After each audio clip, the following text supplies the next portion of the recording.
Hello my fellow Earthlings, I just finished another painting. It's a smaller figure painting. I'm going to show you what it is. And it's this one. I'm going to send it off today actually. Just finished it. It's still wet.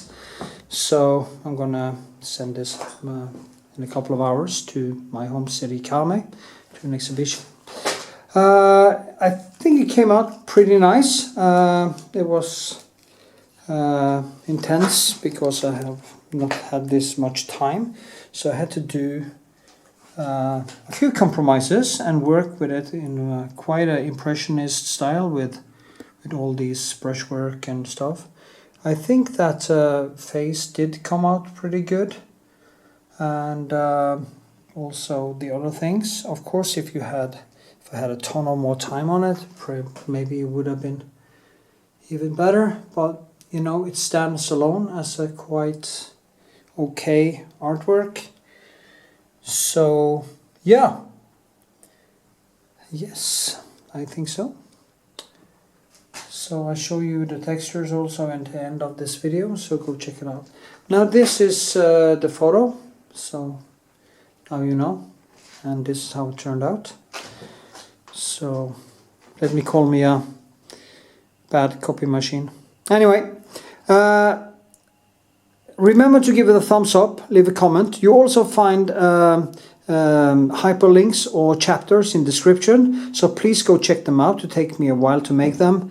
You can jump around to the different segment, like when I paint the face or when I paint this or whatever, and maybe you find your favorite little thing. I also do one segment in this by the palette where I explain actually how I use the colors to create skin colors or other things. So please go check it out, and I hope to see you in the next video and on Patreon maybe. Sign up for $1.05. I would be really grateful for any support. So with this, I beg you a fine farewell. See you next.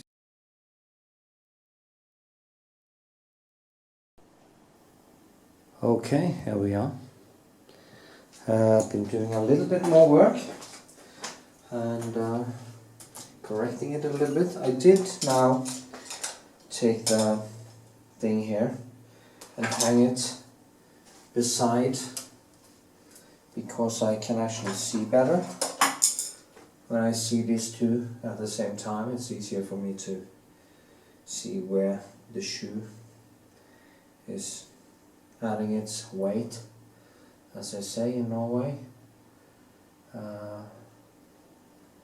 So it's easier for me to shape the whole thing. See, it starts to take shape a little bit.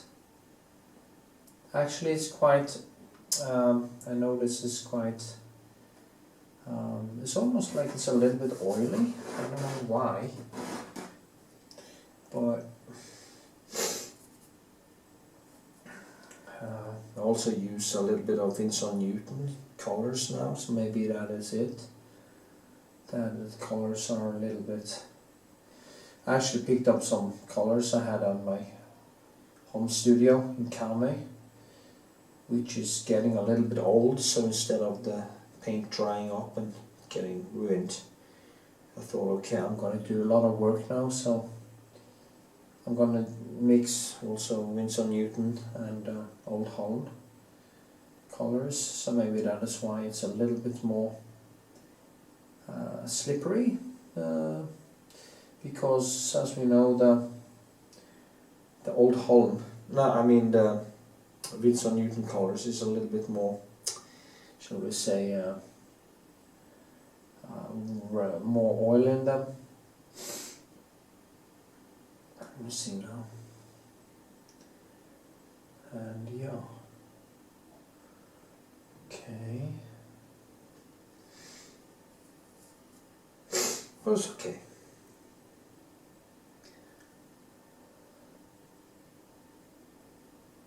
Here.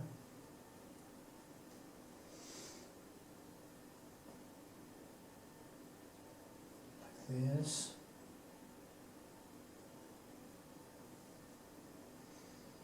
Lips.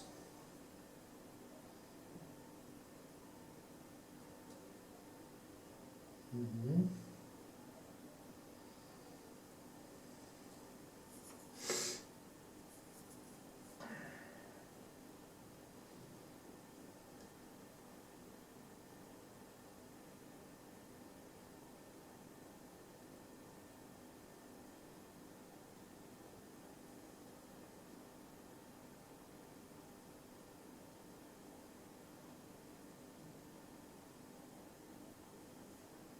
Okay.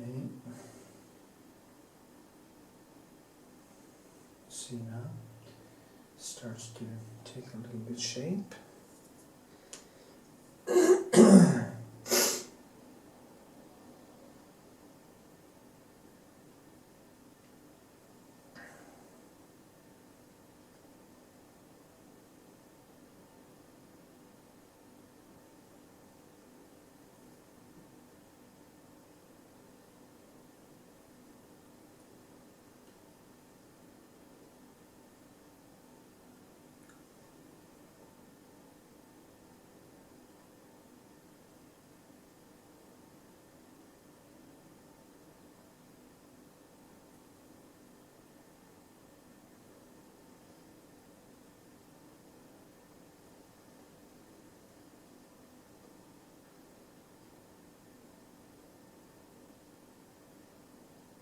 Okay.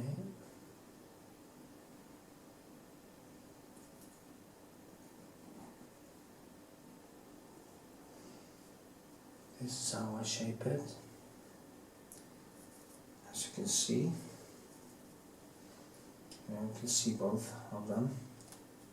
Maybe I should make some videos of only the face process, because there's a lot of people who actually like to see that. So if I make one huge one and maybe one tutorial with only face, been wondering doing that with some other paintings, shorter versions, just to talk about how I do skin tone. Now, how I do skin tone is basically staying in the reddish and the yellowish tones with the blue, and I use the complementary colors here. It might not look like that always, but that is what I'm doing.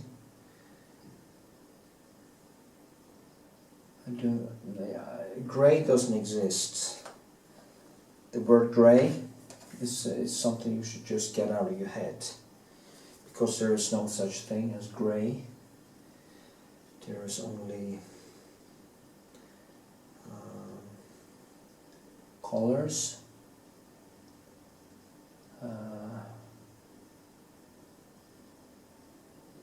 If there is a grey tone, it is basically a, I will say it is a bluish tone, which has some color in it. I do use color called the blue black, which is a little bit more broken black, no, bluish black, which I think gives a more a richer color than the ivory black, which I think is a little bit too warm. But it depends where you use it and stuff like that. So okay.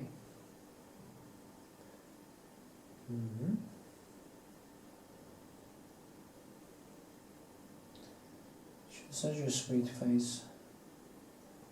Still do, despite using too much makeup, I think. I guess every father thinks that his daughter used too much makeup. The strange thing with my daughter is that she's now grown, of course, but She's prettier without all the makeup. She doesn't see it. It's so sad, actually. She has a very natural, sublime face.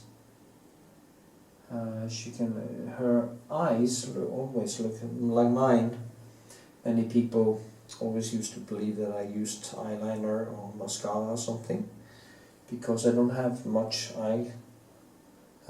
brows, but I do have very dark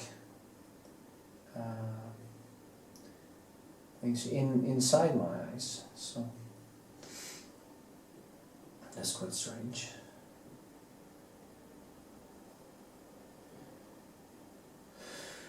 Okay.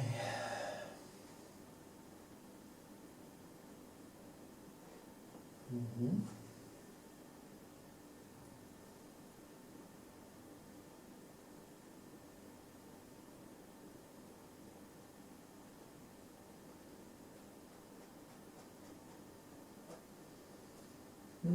Takes a little shape. It's good.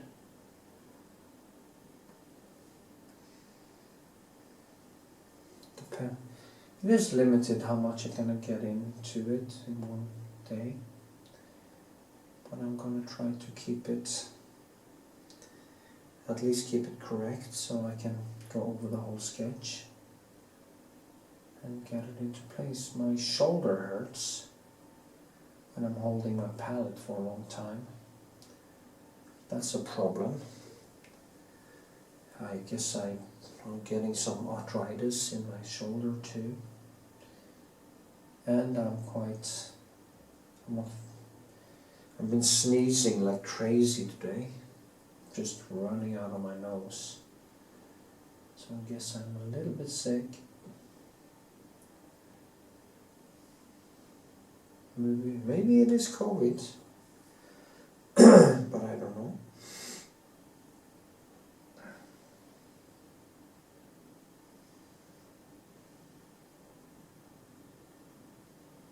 Mm-hmm.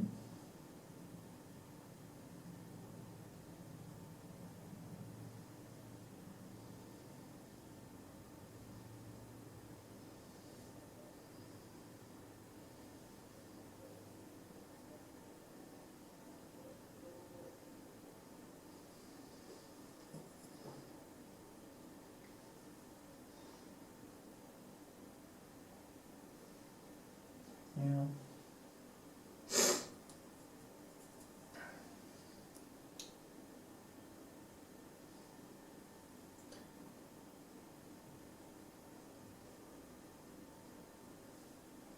Like this. And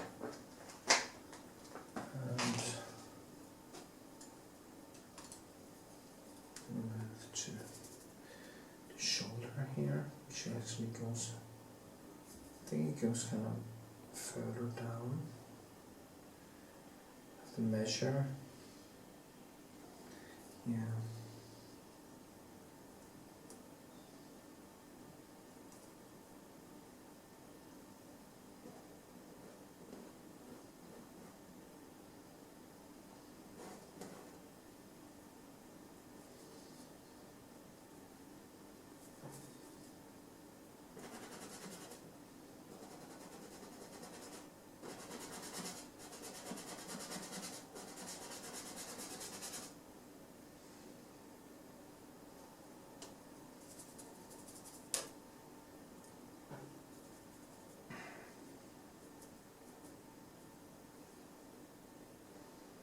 My shoulder is actually killing me. That is so annoying.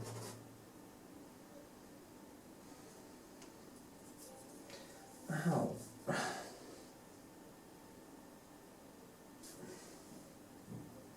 It's always something with this wretched body. You know, my hips, you know, my shoulder.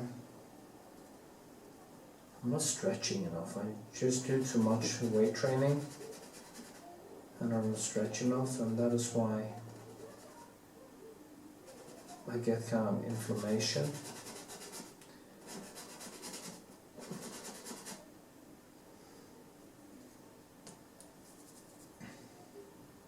Anyway, You see here, I'm trying only to talk about painting in this. See here, I need to get in some white and bluish and reddish. There's something with the colors today that they're kind of so slippery. I don't know why. Strange.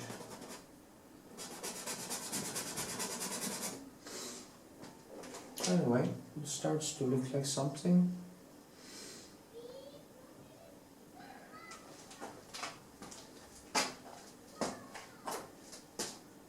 Need to see where it is. Yeah.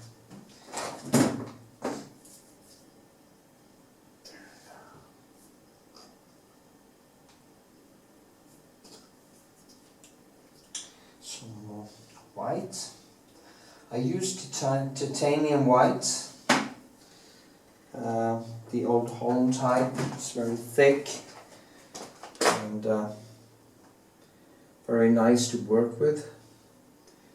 You can add these thicker layers, and yes. But it's something, if you see here, it's kind of, usually my colors are basically sticking more to the surface. I don't know why I'm slippery today. Maybe it's the weather, maybe it's too humid in here. There's some humidity getting into the colors or something. Because it has been raining a lot, so maybe the surface is a little bit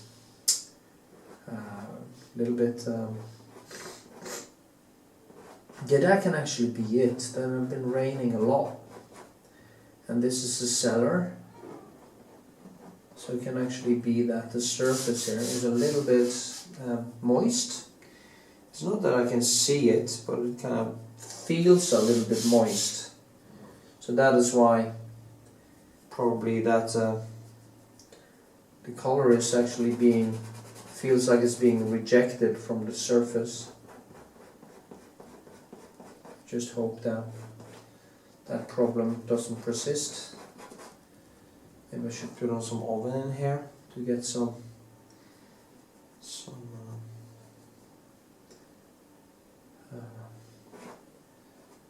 heat. It's not that it's cold, that isn't. Well, you know.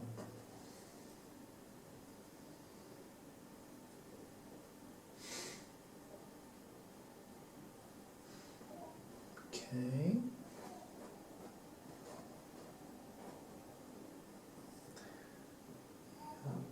This one is all the way over here,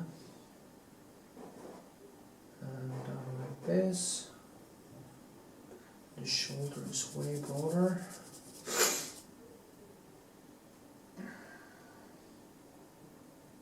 Yeah, I actually do think it is a little bit moist, because it's like painting with oil on a moist surface.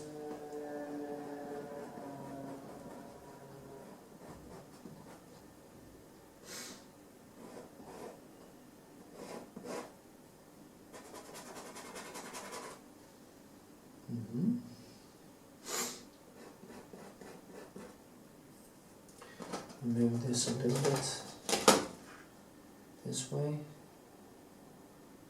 so I can actually see better. Just gonna throw in some background colors here. Now I'm starting to like this sketch now. You see how it's kind of coming, something is actually happening.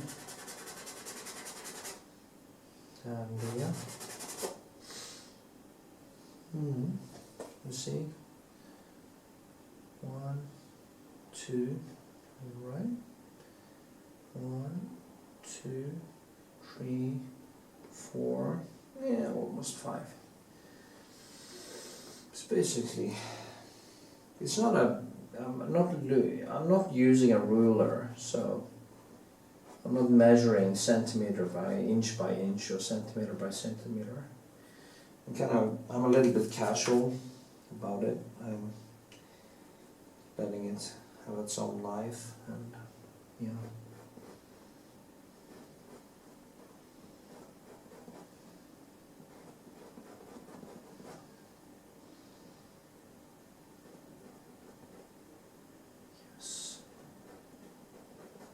Yes. Yes. And she has this thing, which is white actually. I'll fix that later. Now I'm getting actually into it. It's funny because I have had some problems getting my paintings going lately, because I have been kind of exhausted after all the shit that happens to me. But I see that I have become a more conscious person. Conscientious, is that maybe the right word?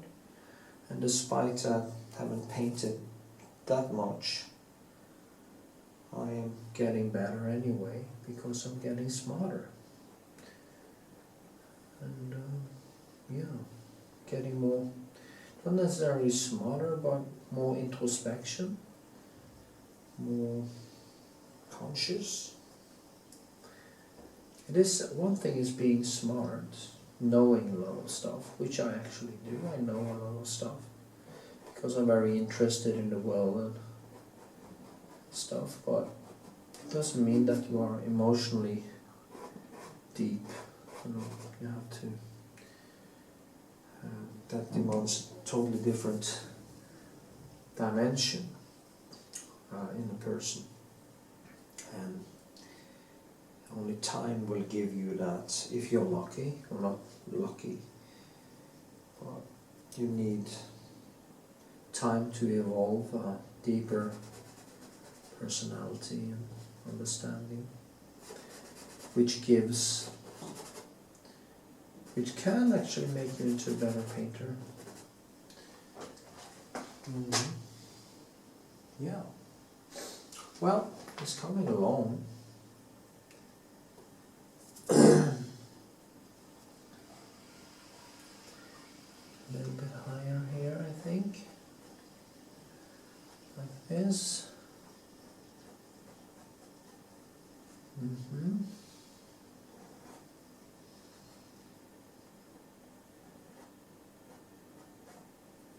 Probably I want to, well, it's the same. Just have to check. And this one is further out. You can check with the mirror.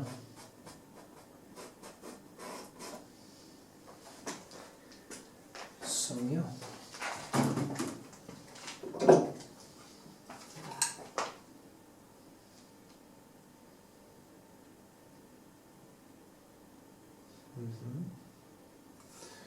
This one is going to go a little bit more up like this,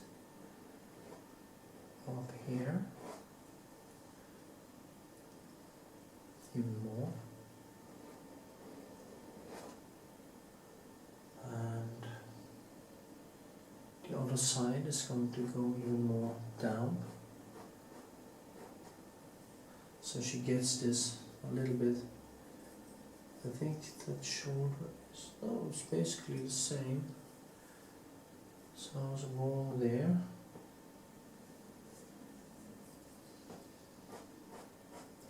But that is the thing, you're going back and forth and back and forth and back and forth.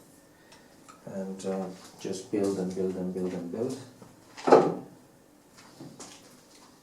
The thing is that I want to have this relatively correct, so I don't experience that I do some horrible mistakes up here. Then I work myself down and I see, oh shit, you know, I have done some really horrible things here, and then it will affect everything else as I go down.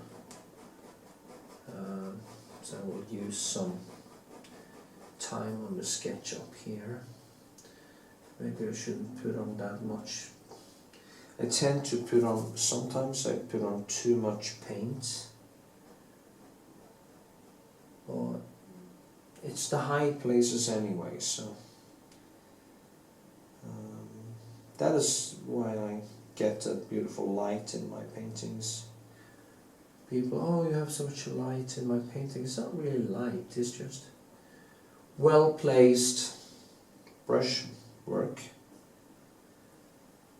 and that is how you create life. If you see now, it's kind of reddish, and I also have some pure yellow that I basically mix it on this, and I can put it on almost like in every stroke there is a small microcosm of impressionist painting, and different yellow and reddish within the brushwork that is kind of not mixed like this. They're kind of more overlaying each other or are placed beside each other, so you get this kind of zimmering effect. And then of course I work on top of that and on top of that again, and as I just work on top over and over again, it gets more and more substance. I get closer and closer to what's right in the drawing, in the different things here. You know, where is these things, and how do I get it to come alive? Maybe I use like this, differentiate the different textures. Later, there's so many things you can do with a brush and knives and everything. And the more you differentiate the different objects in the painting, the better it gets. Now this one should be down here. Or maybe it should be higher up. Maybe there's a lot of maybes here. So just have to go back and forth. Yay! Okay, that was 20 minutes. So I guess that should do for now. Okay.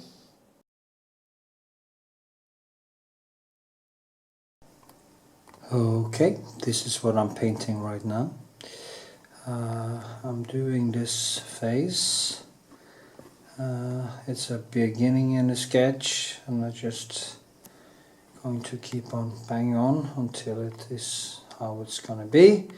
Now I've seen the photo. I'm gonna focus on the face for a while, and maybe talk about what I'm doing.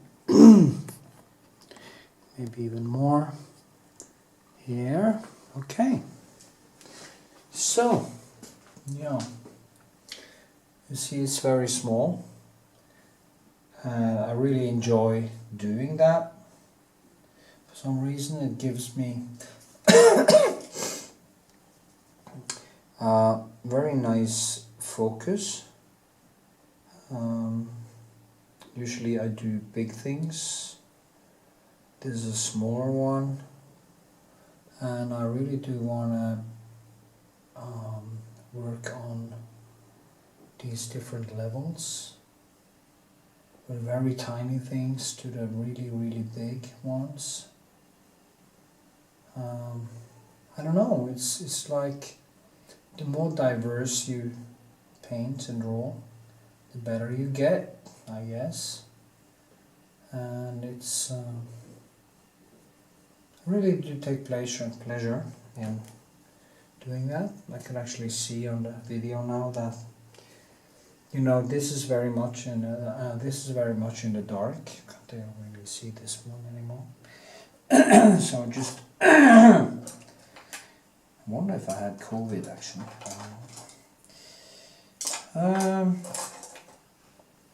Doesn't scare me.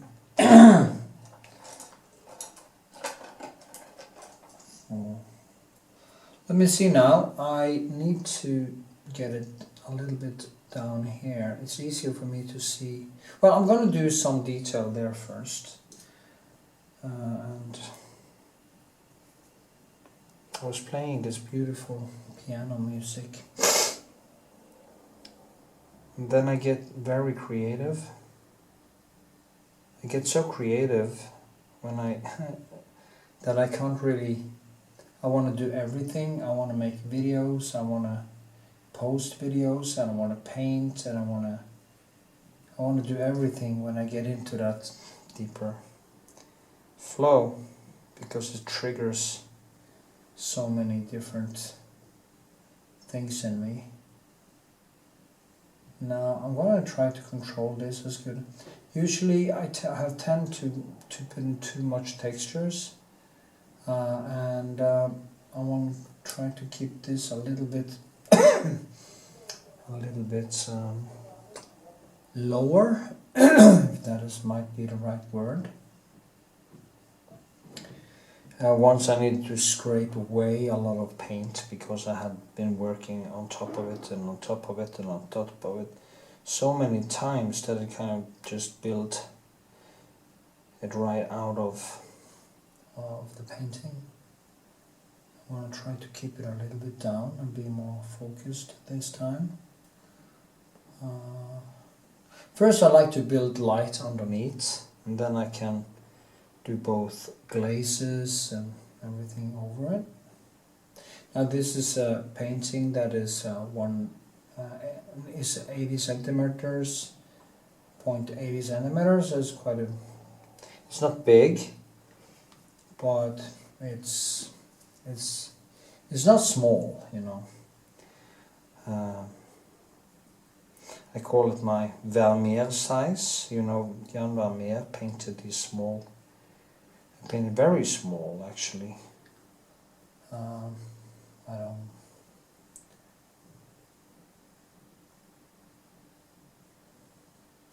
I have so much material to paint tools. You see here, I'm basically using French ultramarine, and I'm using this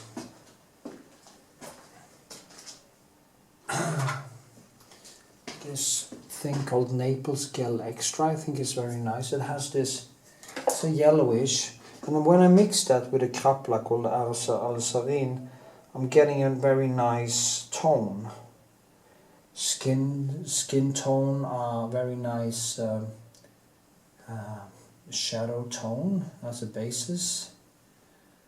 But you have to, of course, go back and forth until you find the right tone with the right amount of the different colors in, and that I can't really explain to you.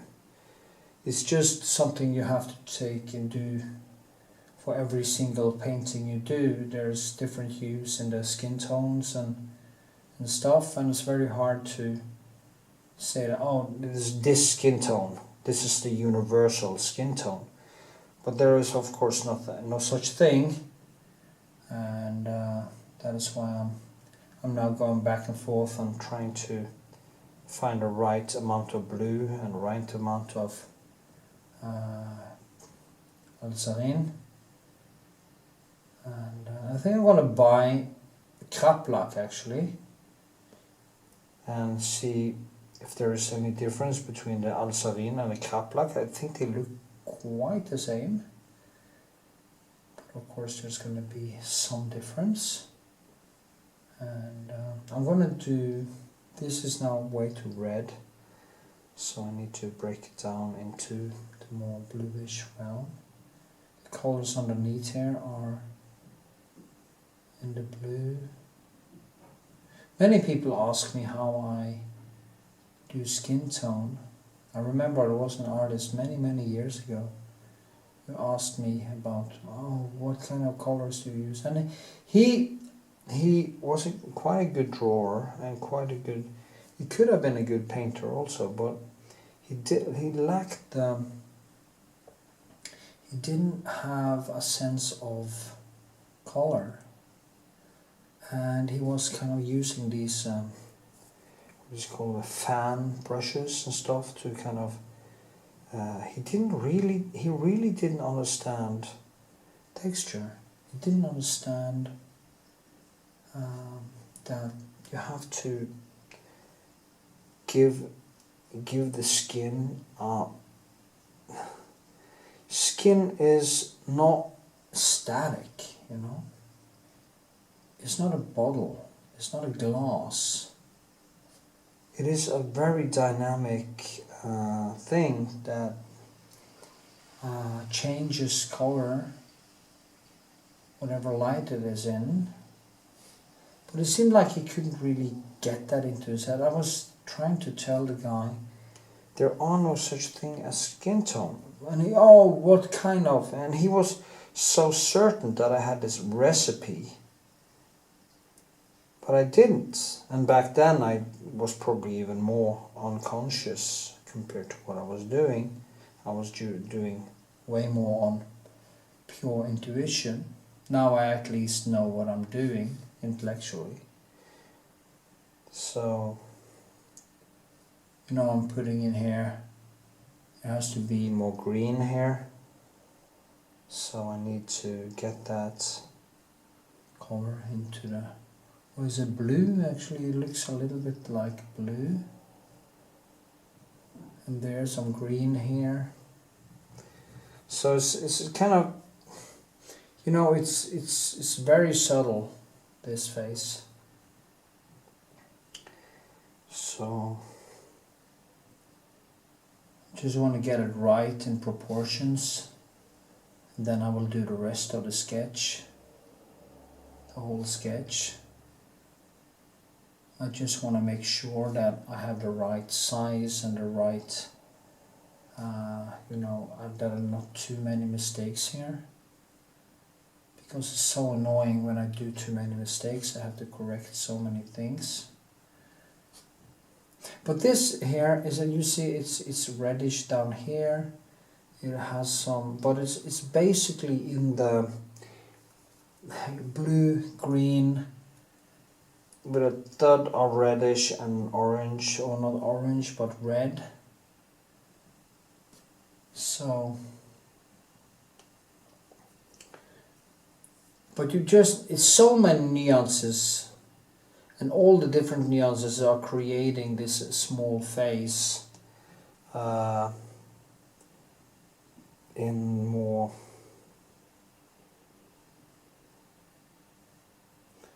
It's kind of shaping the face in nuance and color. The lips. The lips are way darker, and that is too. You have to be able to see. If you see some light here in the lips, it doesn't matter. It doesn't mean that these lips are as bright as these, and we can easily be fooled by all the symbols for everything we have in our heads.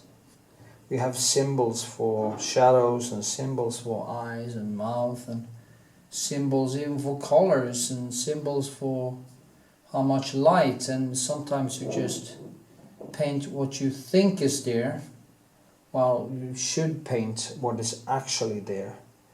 And that is the challenge, and that is where, of course, it gets more and more difficult as you evolve as a painter, to get over those hurdles and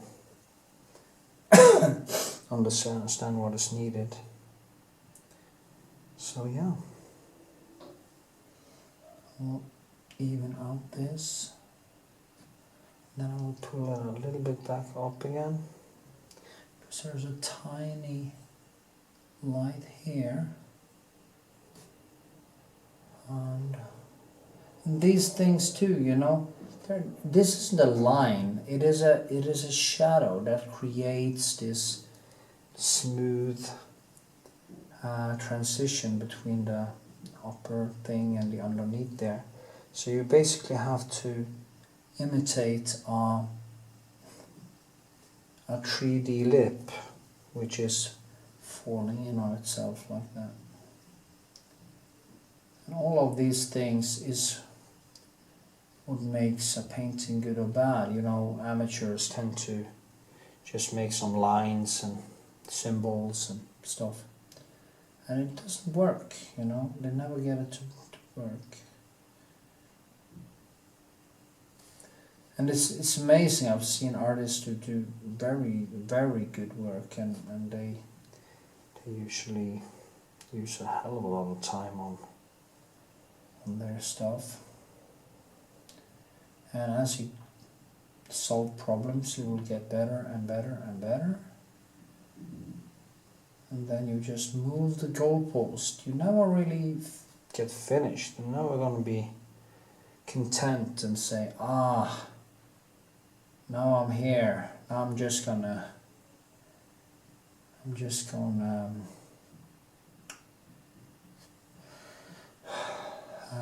ride the wave. It's not how painting works, sad to say. You will always, as you move your skill wall, you will also move to a higher level of difficulty. So you never actually come to a point where you will be content with anything, unless you're a narcissistic ass that will basically be pleased with everything and become complacent. And then it stops. If you kind of go into, I actually told a friend of mine today that is a painter, he's a landscape painter. He's good, he's very good actually. But he has kind of stopped. He has found one way to do things and he is stuck. And I can see that his process goes faster and faster. It's almost, you know, in 2 or 3 days he can make a painting. And if you can make a painting that fast, you start at some point, you're going to start to look like these people who have this recipe, you know, that you see on YouTube, that just fluff, and then it's over, and then you're content with it, and then it's over. You have to push yourself. So I said flat out that you need to start push yourself, or you're going to burn out. You're going to lose the drive, because the drive shouldn't be the finished result. It should be the process. And the pleasure you have from painting shouldn't be the finished artwork. It has to be the process, because when the finished artwork is finished, you are happy for half an hour, and then you kind of tend to move on to the next, and basically facing the same problems all over again. So you have to kind of fall in love with the problem-solving process itself, not the thought of a finished artwork. And if you do that, you will be good. You can just continue painting for the rest of your life, because there's always another hurdle to cross over. So that is my recommendation. This is my daughter, by the way, and she was, I think she was 10. So, a very sweet girl.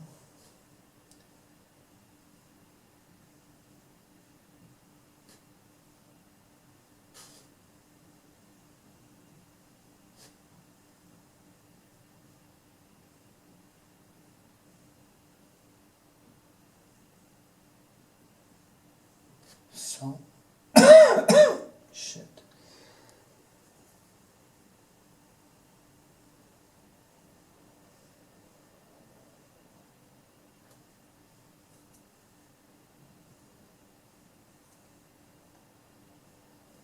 Okay.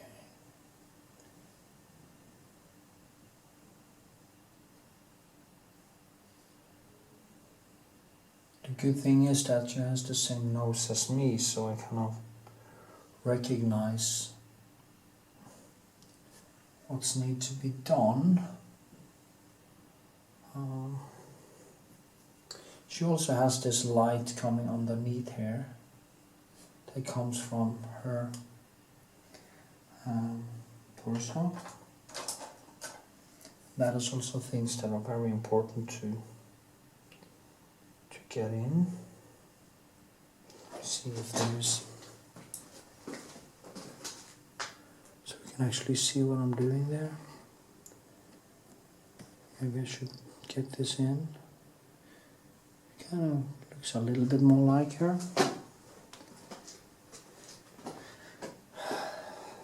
Actually, it's a kind of a comment to the painting Puberty by Edvard Munch, but you will see that when I have done it, the link between those two paintings. It's kind of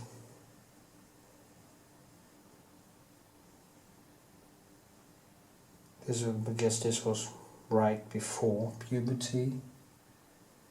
Or well, my daughter actually got into puberty quite early, like I did, and actually my mother did. So it runs in the family.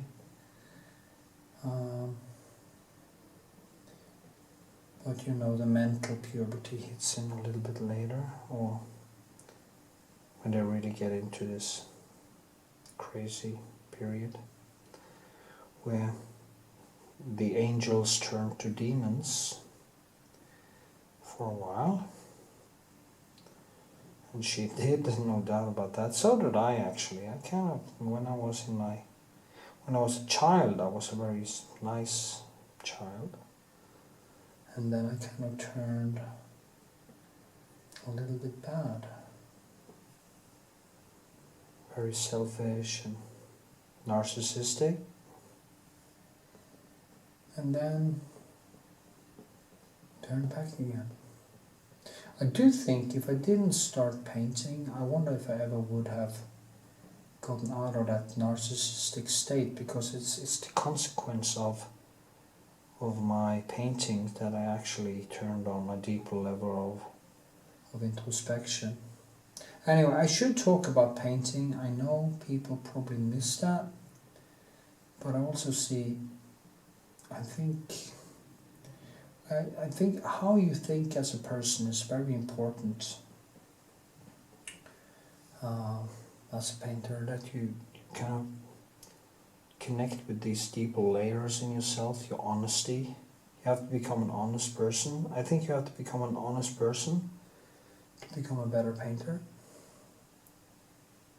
You might say, well, you're not such a good painter, you can't be honest then. Well, you might be right about that. I wouldn't know. Now I try to have some objective standards that I measure myself towards, to kind of get a sense of where I am. And I'm now maybe in the 50%, and I will never reach the 100, because first of all, it's not possible. I can never become as good as Rembrandt or any of the Greek classics, but I can for sure so give it the old college try, as they say, to do my best and become the best painter I can. And that is you see here now, I'm mixing the colors on the canvas now.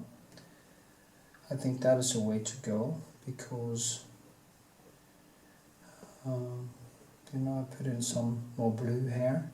Now there's some very brighter light up here and here, but it's also very subtle. So,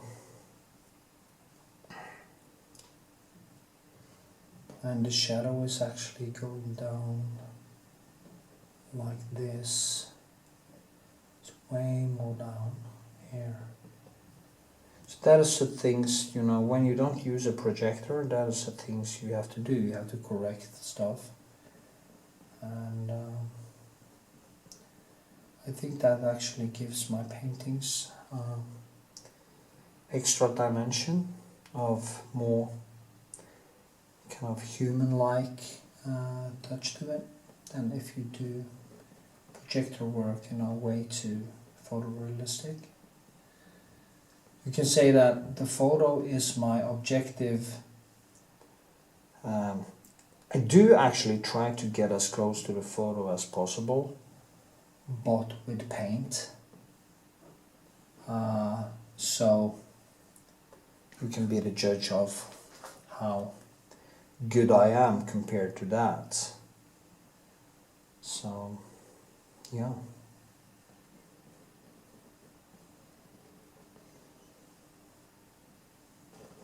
Anyway.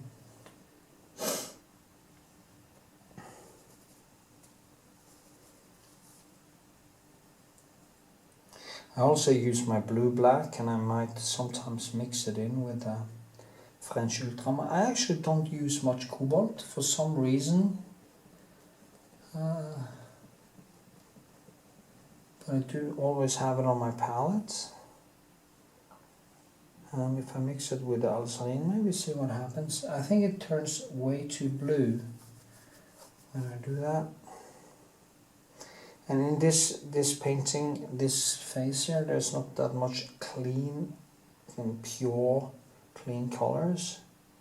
I need to break them up all the time, keep them down.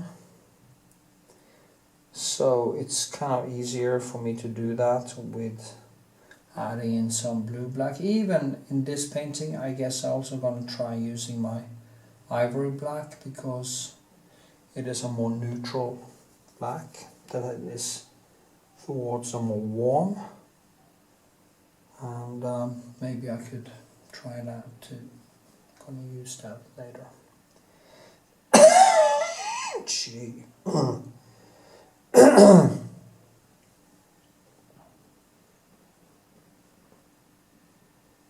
Okay.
So, that's too blue.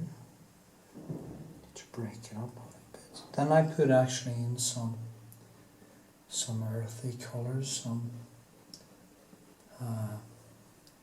One I like to use is Van Dyke, and I also mix it with the Alzarine and the Cobalt of French Ultramarine. It kind of becomes a very nice darker tone. Then I can add more light on top of it. I need to do this painting basically wet in wet, like I did with the tattoo girl, because I don't have that much time. But it can be interesting to try to control the process more, and just see what happens.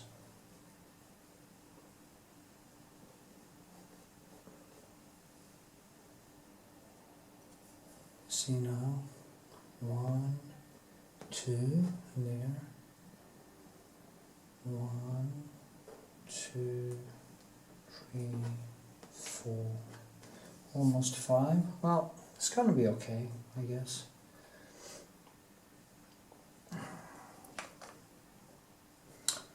Anyway, what time is it, you know?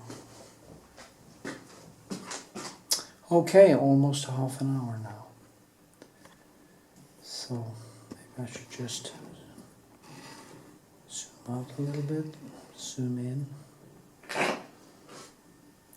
My videos always becomes very long, but that is how it is.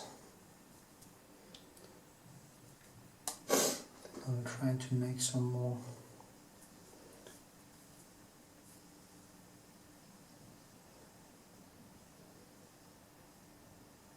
life in it.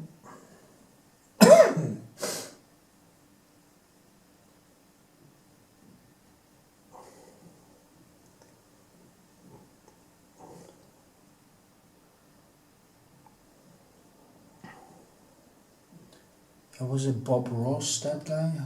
His name was? Bob Ross, horrible painter. He became complacent. He was just standing there making the same paintings over and over again. Swoosh, swoosh, swoosh. Never got any better because he was content with his kitsch or mediocrity. And if you become like that, you accept on myth, you accept your mediocrity. You say, oh, I can't do that, so I'm just going to stick with what's safe. You're not going to move anywhere. You have to go out of the way to be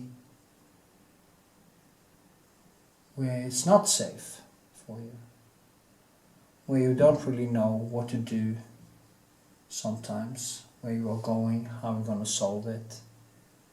That is where you learn. You don't learn by doing the same bloody thing over and over and over again.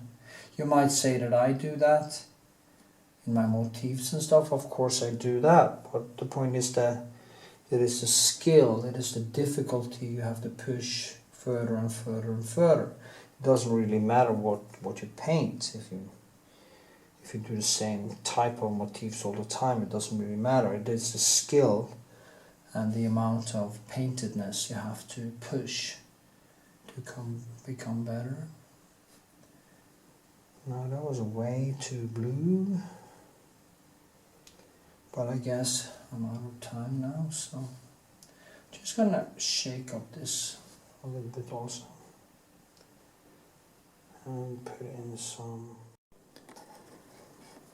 yeah, put in there, that shadow became way too blue, so I'm just going to put in some more color here, trying to get it to melt together. There's many ways to do that, so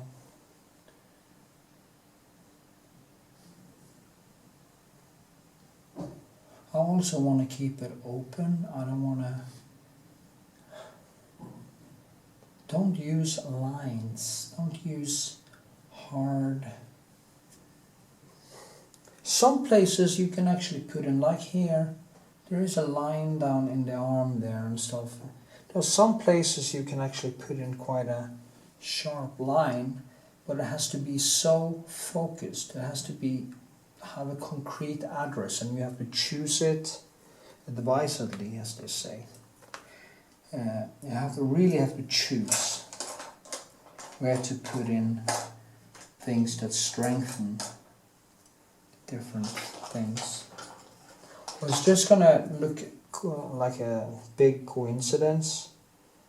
I mean, you just don't pour in a little texture and hope that you're gonna get a dynamic painting. But that's not how it works. You have to focus where you actually put in the things and decide, okay, here's gonna be thick, here's gonna be thin, this one has to be thick but a little bit thinner than on the other side because it's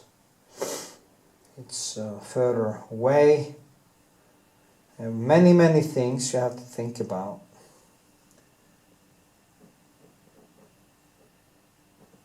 As you can see here, this is, it's not the right color yet.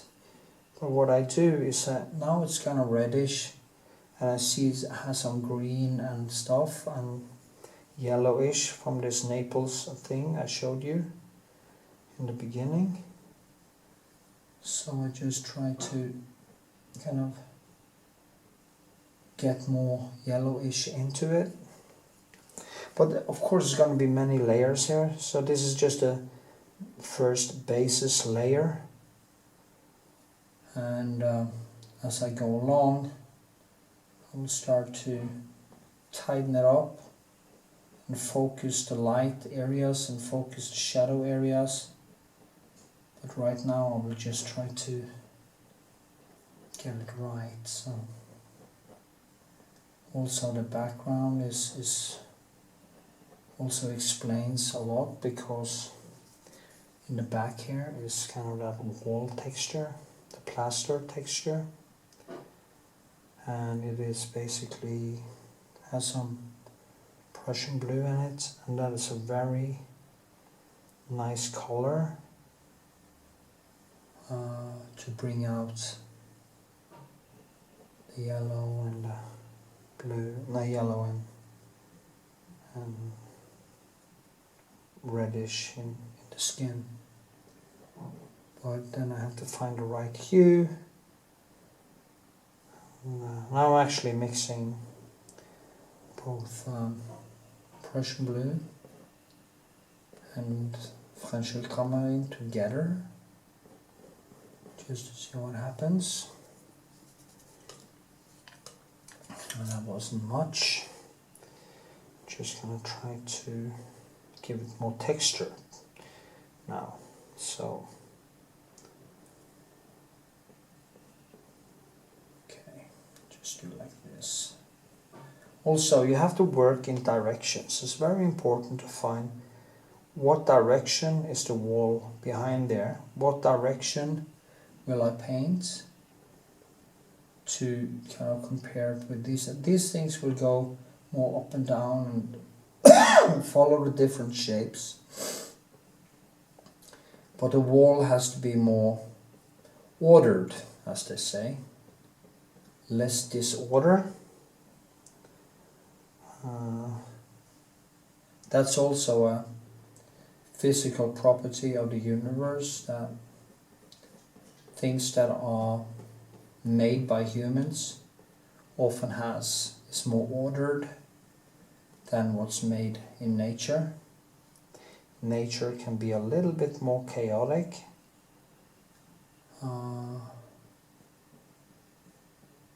So the difference between the skin and the wall behind plaster is that it looks man-made and feels man-made, and you have to kind of use a human type of directions and texture. You have to try to understand how the wall there works physically. And when it comes to the skin, you have to think it's made by a committee called evolution, with all its faults, and that makes it more dynamic and organic. Of course it is organic, so the things like that's quite important to understand. Knowing some physics and some science could be also a good tool to understand why one has to differentiate the different textures and stuff from one another to create a dynamic painting. So many things like that you have to think about when you do your artwork. And yeah, and there's some plaster stuff back in the wall there. Just want to put in some stuff. But anyway, I will start doing more of the whole sketch, because I think I got the main stuff in here.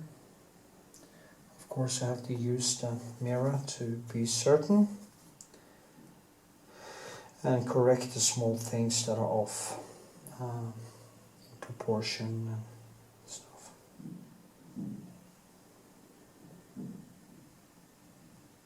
Just gonna build some more light here. There's way too much up there.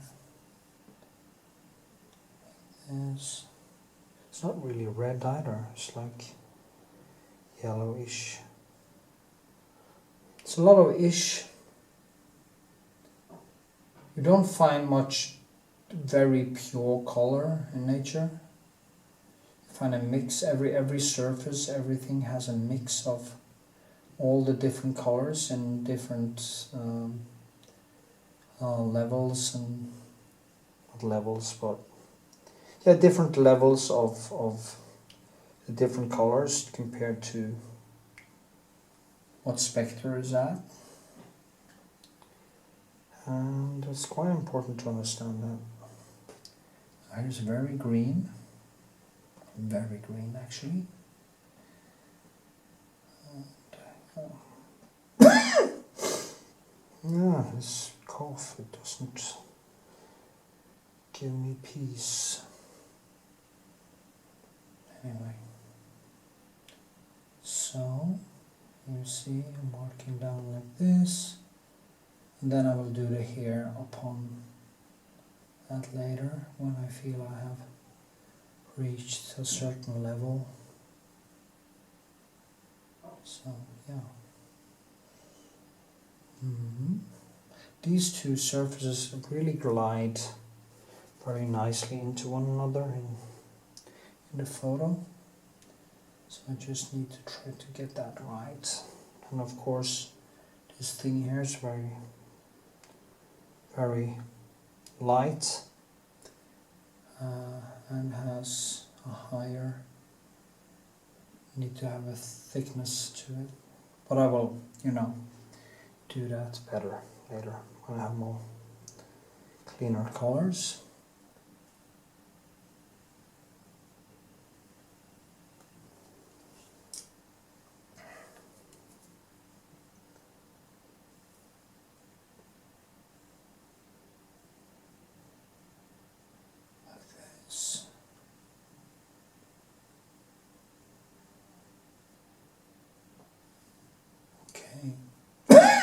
Oh shit.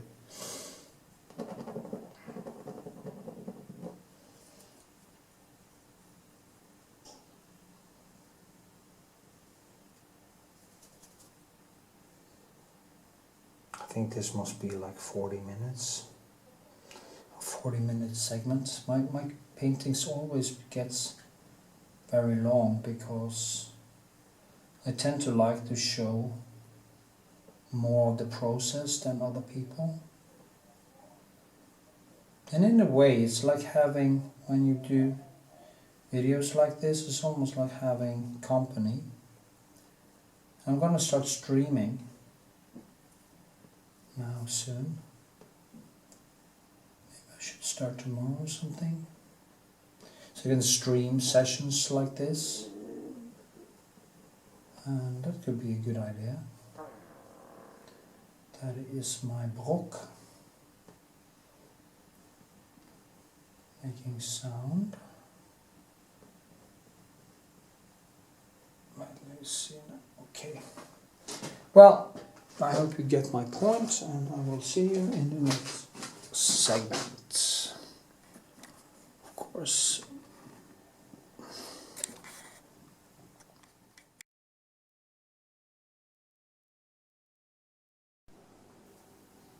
Okay.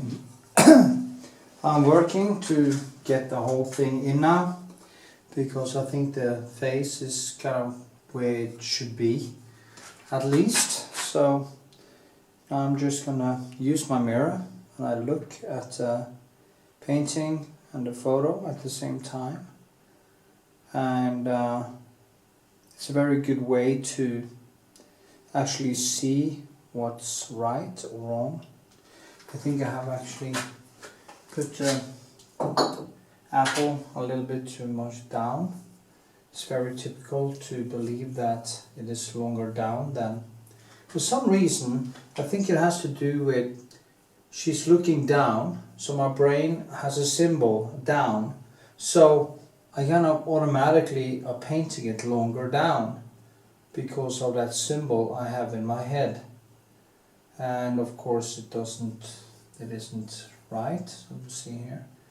I just measure 1.5, about 1.5, 1, and yeah, it was actually more. So we just lift it up a little bit. Now the problem is if I get one thing wrong and I paint like this, everything else will be wrong. Because of course I do everything compare. I try to get a first thing, the face, basically at the right spot, and then I grow everything from that point. So if I get something wrong, it can easily kind of put off everything else. So it's quite important to get the thing at the right spot. And that's, of course, it's not the easiest thing in the world, but that's what makes it fun, isn't it? See now,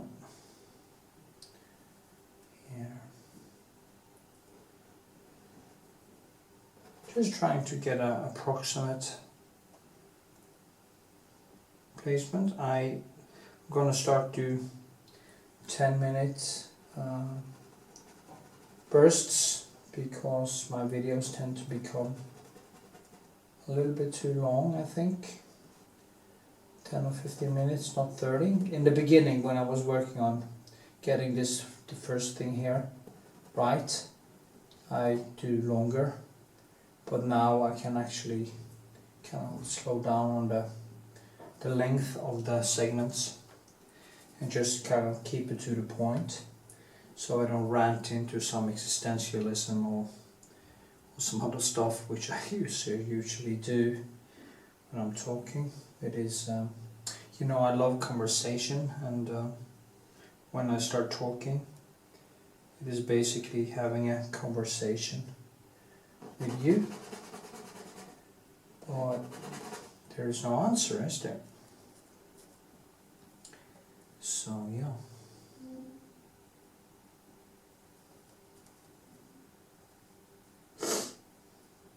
Anyway, I'm trying to get this right.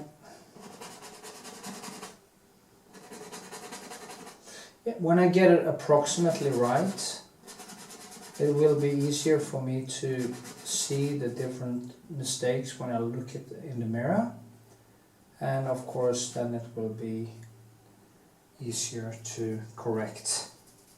So I do a very rough sketch first, and then I just keep on correcting back and forth for a while, all the way really. That is how I paint.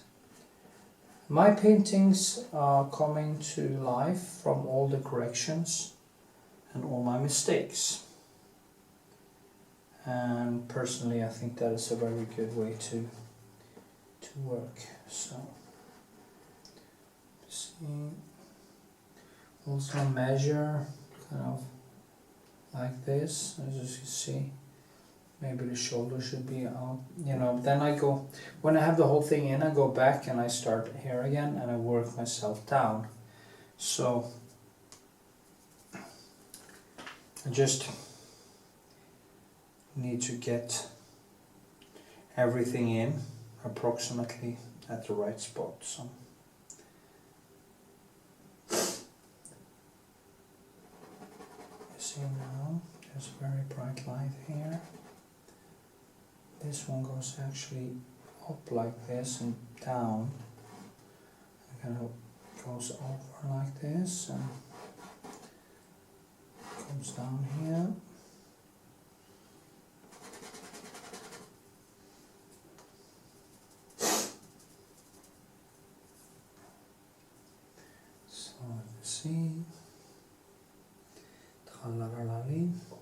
I never actually get the motif totally correct on canvas. It kind of just looks that way because it's, as I said many times before, if you don't use a projector, it's very hard to get everything perfect.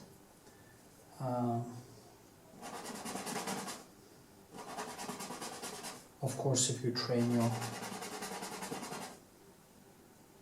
long enough and that is your focus to be the best drawer you can possibly get, I guess you will get it quite well. Oh shit. Yeah.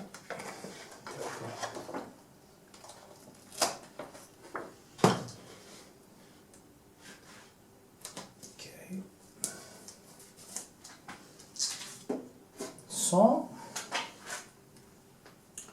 sorry about that.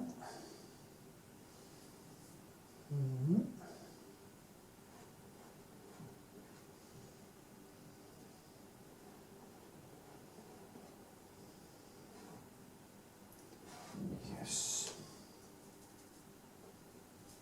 Just gonna line up a little bit.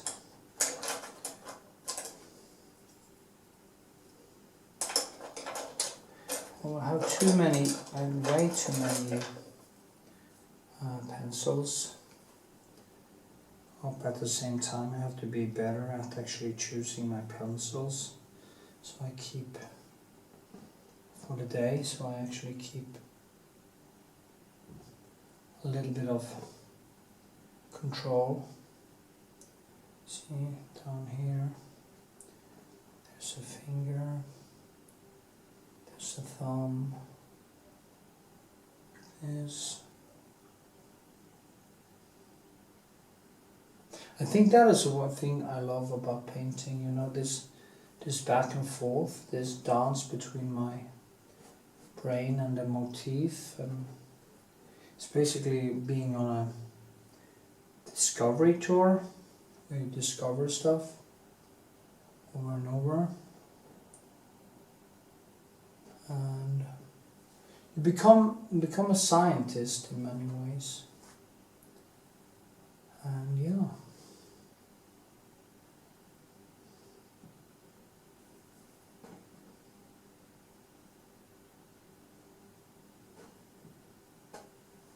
See, look again in the mirror, see how bad this is. And actually I do think that it's basically in the right place. This one has to be, let's see which one is it? I think this one has to be higher up. No, it's actually nowhere, so for myself. Okay.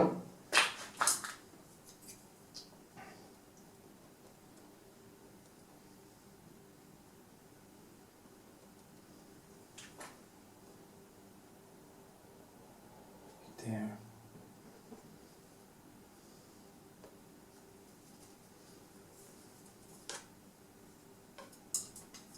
See, I'm just gonna line up a little bit.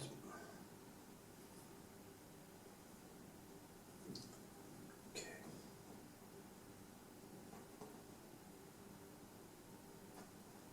This one coming down here. This one going longer down. Probably down here. And yeah.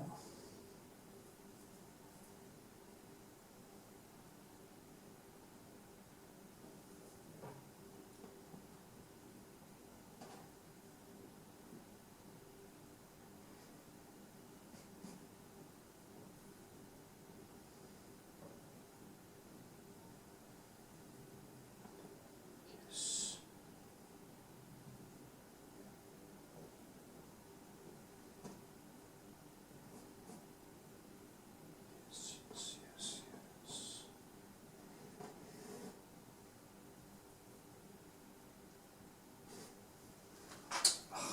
arm hurts. That's a problem. I was exercising too much. I think I gotta maybe have arthritis in my shoulder. That would be great.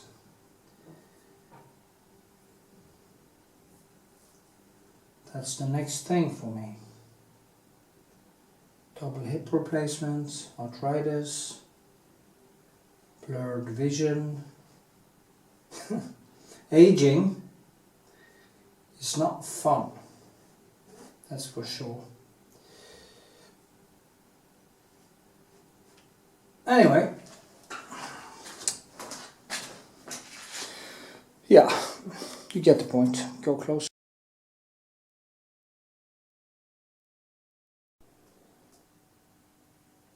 Okay, actually quite nice to see it through the camera because I can actually see that I'm on the right track. Still, it is a very rough sketch, of course. I'm just filling in the blanks, as they say, and yeah, maybe I should zoom in a little bit. Keep it open, keep it dynamic, paint wet in wet, that's what I'm going to do. Just going to keep on banging on, like in a impressionist way almost. Just keep doing it like I did with the tattoo girl, and see if I can get something really nice out of it.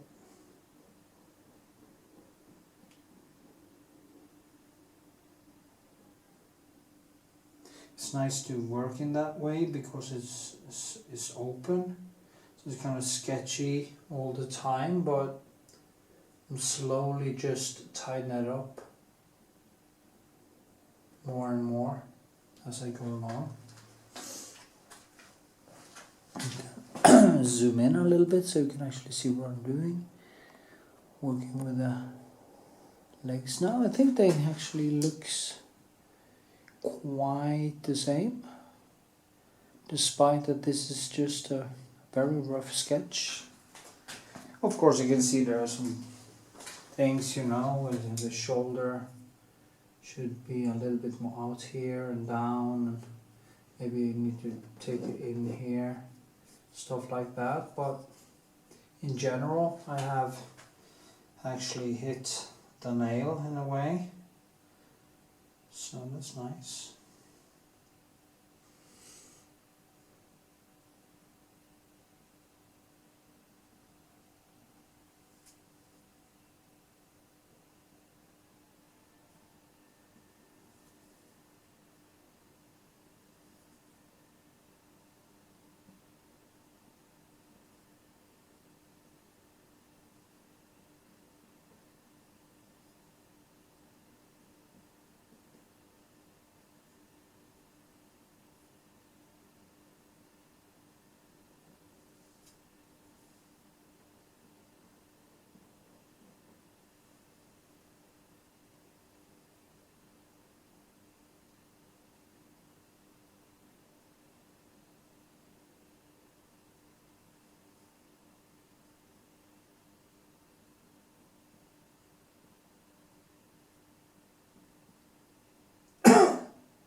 You see now, we just need to make this more blue and then I will pull it back up again later.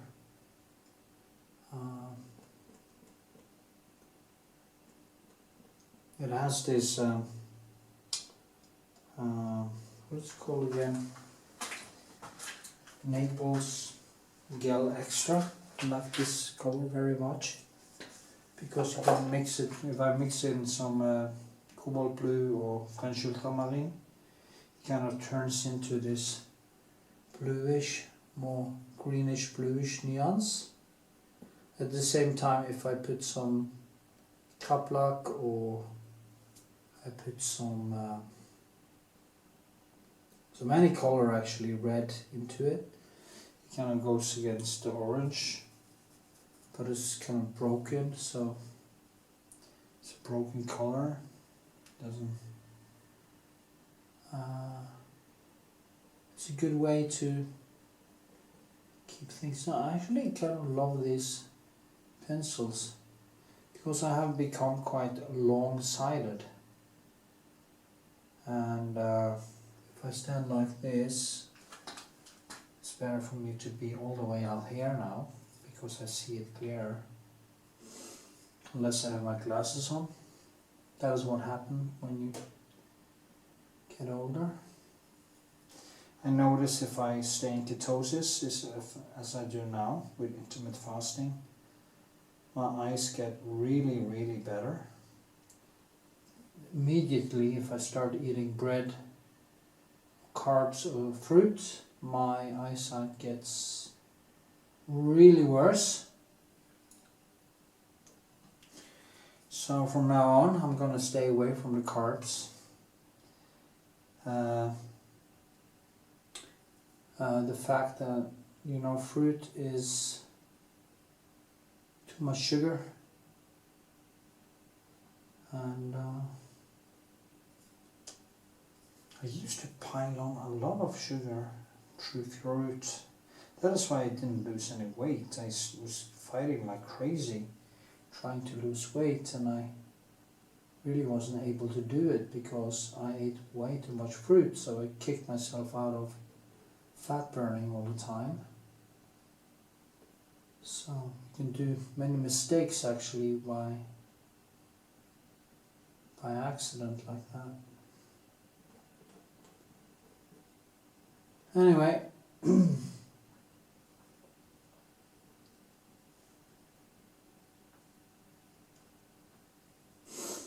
yeah.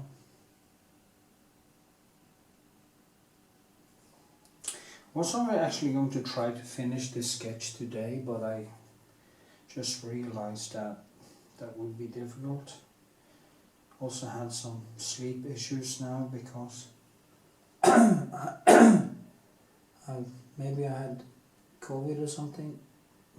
At least I've been having a cold for a while, so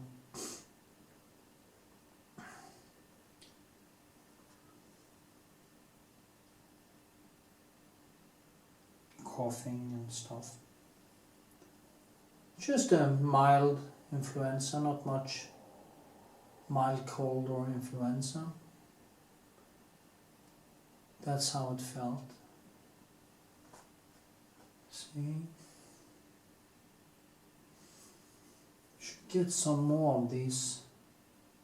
I do like the square ones, the small ones, or the ones who have this very much too, but when I sketch like this, I actually feel these pencils are quite nice to work with.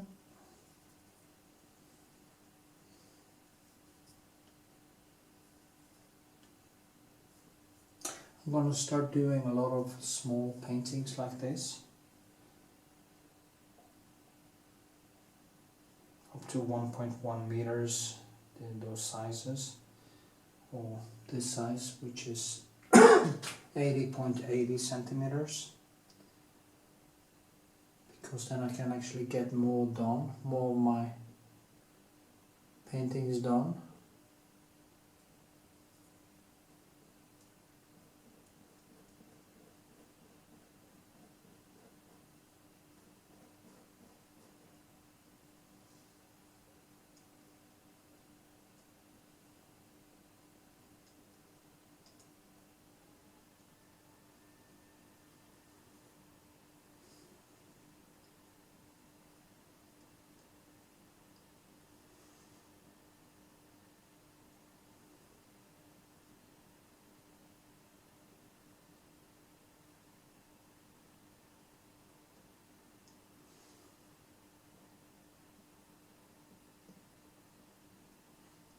to work in directions here, as you can see.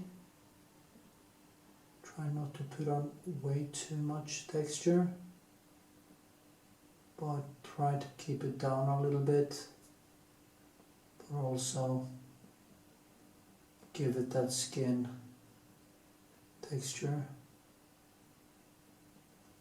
I do it here because here I need to keep it more down since it goes over into the shadows.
So, that was the hands, just roughly.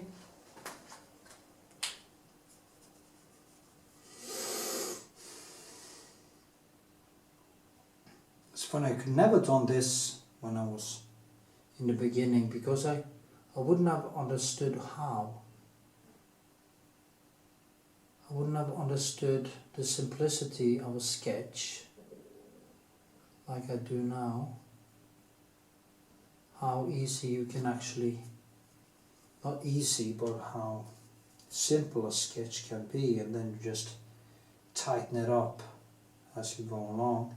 There are of course people who just do sketches like this and they stop, but I don't think that is not enough for me anyway. I want to go through the whole thing and kill my darlings and get better. I don't think you can get better if you stop evolving. You really need to evolve.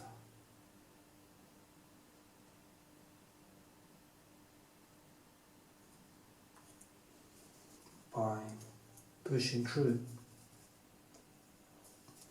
Or your paintings will become simpler and simpler and simpler. In the end you will think that every brush stroke you do is a piece of art, and you will lose it in a way, lose the battle. So, as they say, expand or die.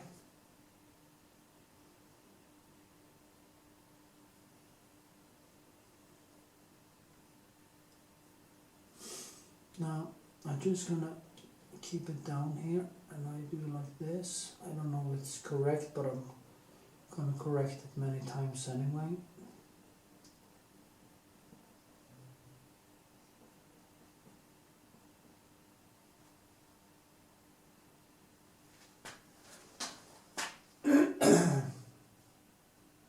Yeah.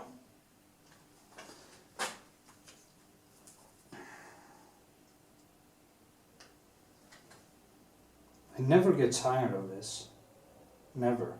It's impossible to get tired of this.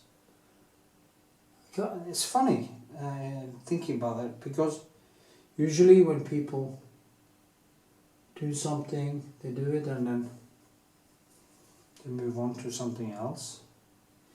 When it comes to painting, it doesn't really end. It is a lifetime project. I think it's the chase and the problem solving, you know, that's a good way to know. Just gonna get it back up.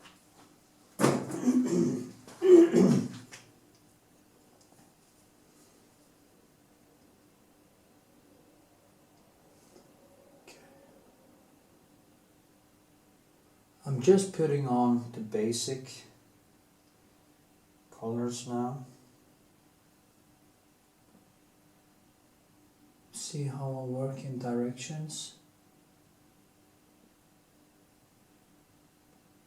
Now there's a lot of textures in the background here that will actually enhance it as I go along. So as I put in more and more details and brushwork, the more differentiated it will become. So yeah, different textures. And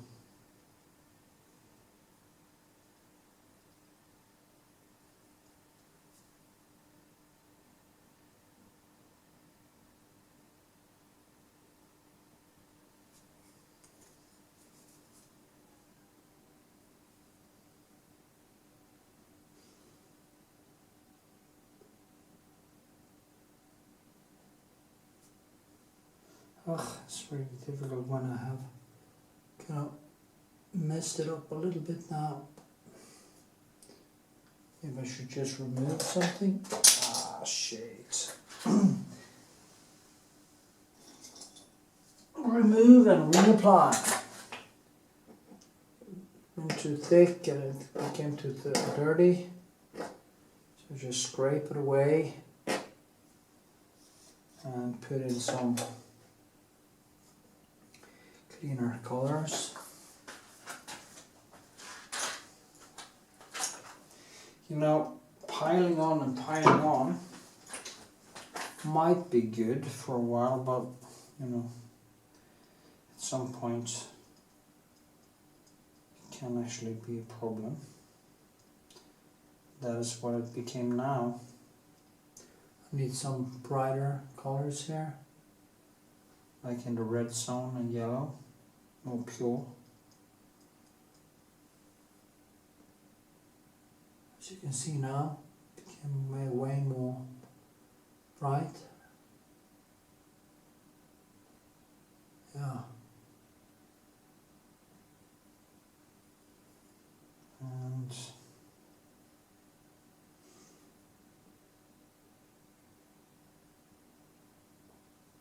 that's a good base. It's a basis for the next layer.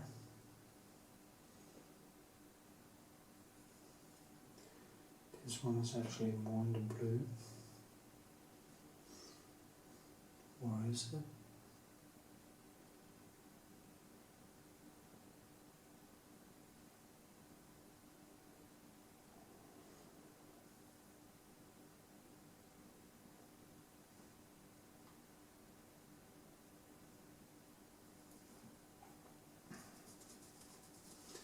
Maybe I should put something in the back there, like it actually is, so I see it better. It's actually darker in the background. Some textures in the wall. And it kind of pops out better.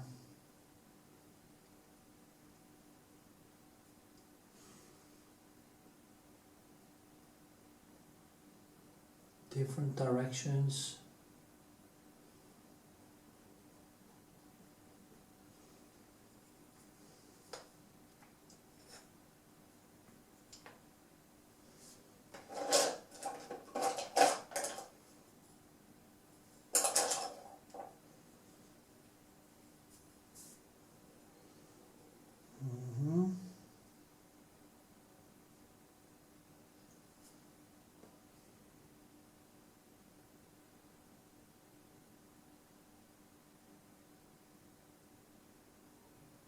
Here I have to push it down.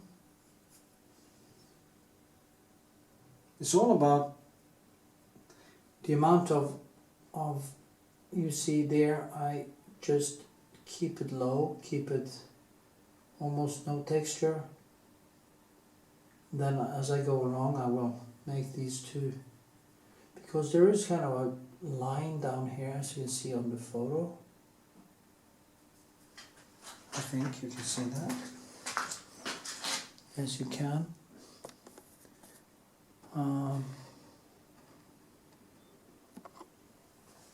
Yeah, I think that was better actually. Maybe the apple is a little bit too far down, but yeah, maybe. But okay,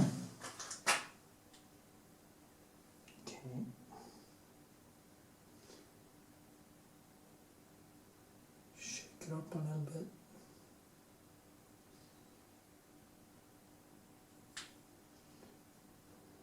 Must be very different between there and there in height of the amount of paint, and this is how you build it, and that is kind of a skill that you evolve over a long time. Your intuition just takes over. You kind of see what is necessary, and as I call it, is basically planning into the future. Seeing what is going to be later.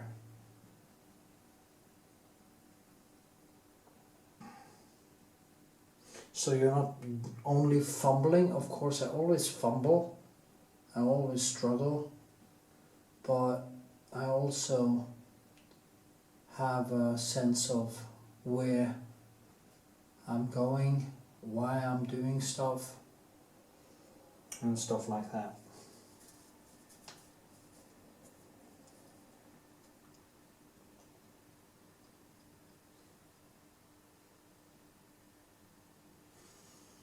Okay, this one goes more here.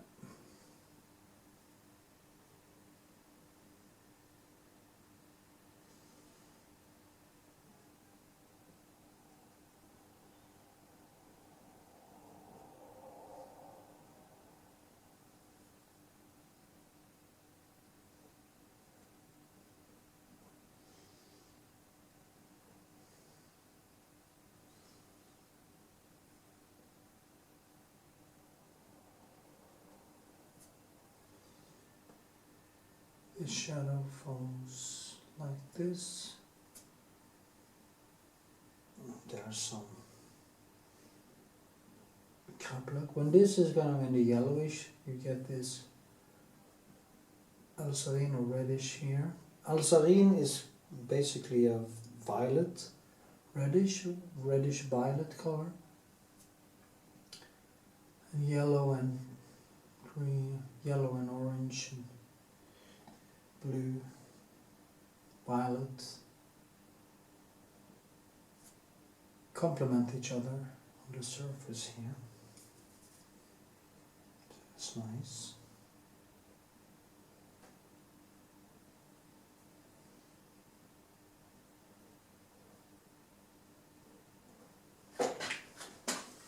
Okay, I think this will do for tonight.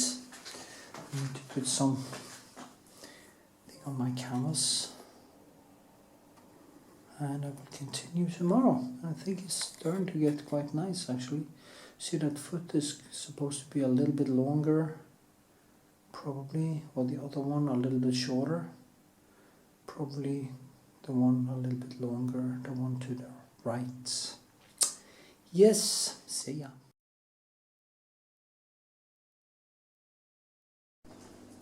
Okay. I'm gonna work in the rest of the painting. So I'm just gonna measure one and a little bit,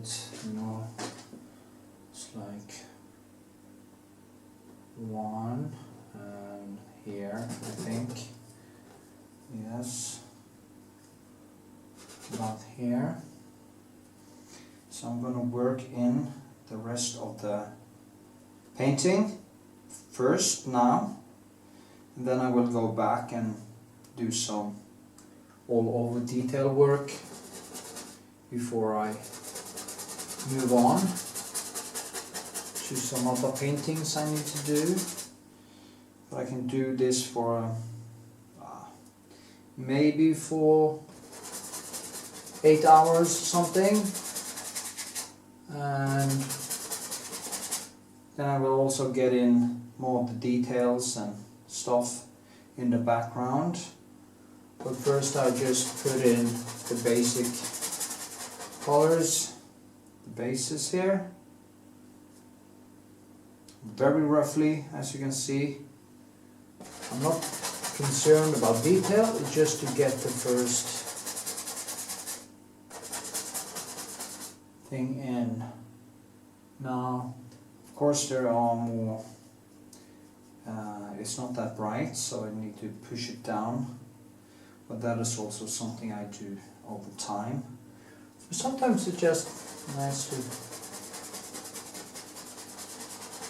have the freedom to just pile on a little bit, because when you do detailed work all the time, sometimes you kind of feel you get stuck, and yeah.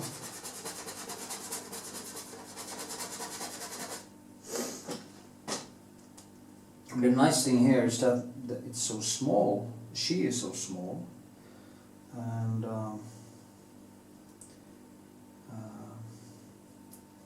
it gives it more like this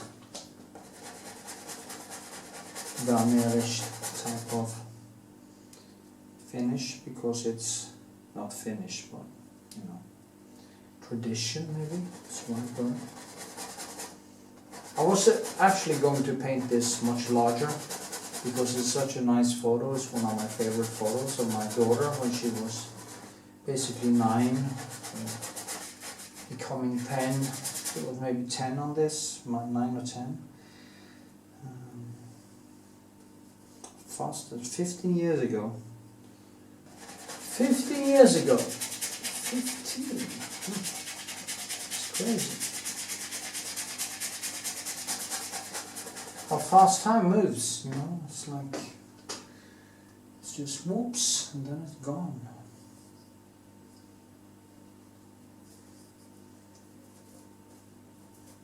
You think about 15 years is actually almost 20% of a lifetime. Sounds crazy to think like that, you know.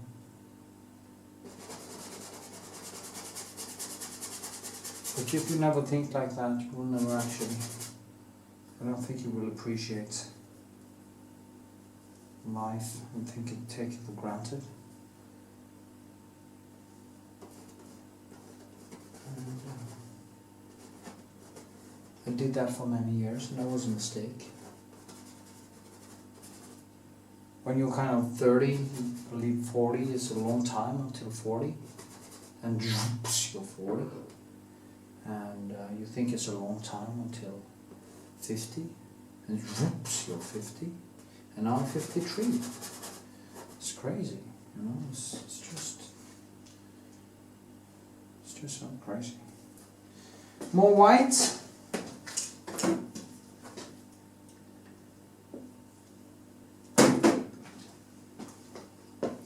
Also want to put in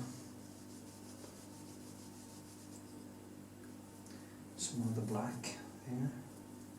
I just mix French ultramarine and the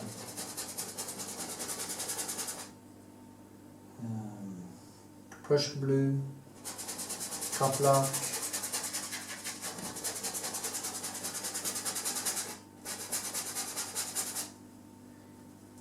I use a lot of it actually when so it's quite expensive color I'm using, although I mean I can't think about that.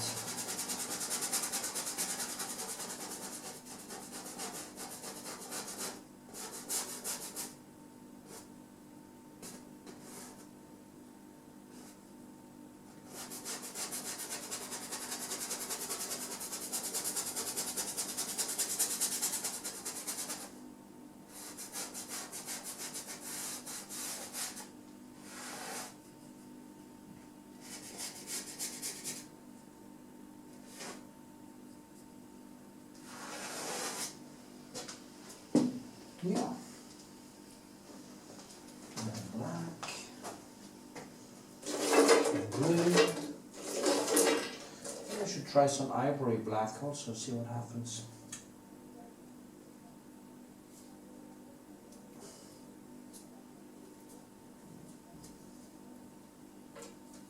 See what happens. What the difference is between the blue black and the ivory black.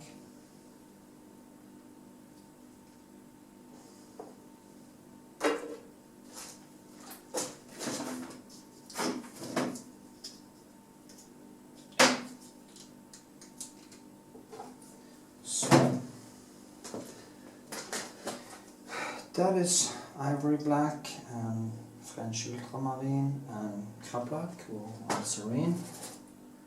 You see it's kind of warmer, it's a warmer dark. Maybe that's nice actually. Maybe that will give. It's very different. Now blue black, crablac and French ultramarine. Looks the same to me.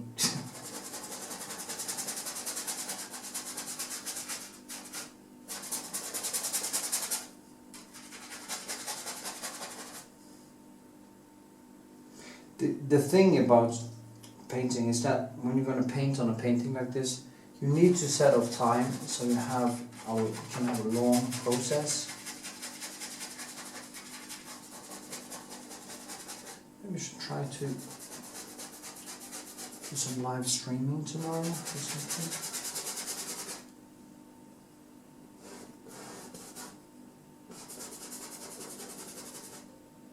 Then I will have my computer there so I can actually paint, ask questions and stuff.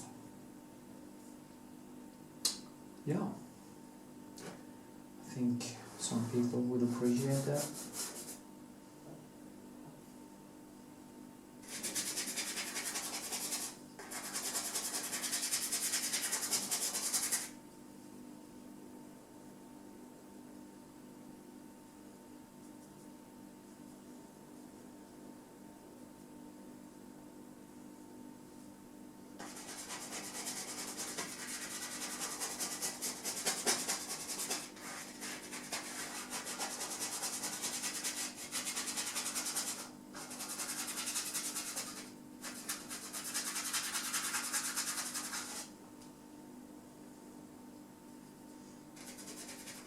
It's funny, I have some long videos that I'm going to post and they're so long and I have to do so much work. One of them had like 42 different, it's like 11 hours long and it has 42 or something different chapters, and I have to kind of take photos and I have to take, I have to do all that work. So I kind of keep on pushing it in front of me. And then I watch myself waste a lot of time, a lot of shit like stupid videos, TikTok and all kinds of shit. And I just see, oh, this was 1 hour. I spent 1 hour on TikTok, just watching bullshit videos. And I know exactly how much work I could have get done in 1 hour, 1 single hour. And there I'm just wasting that time on stupid videos on TikTok and stuff. And it's so annoying because first you think, oh, it takes so much time, I want, it's gonna be, and then you just don't fucking do it.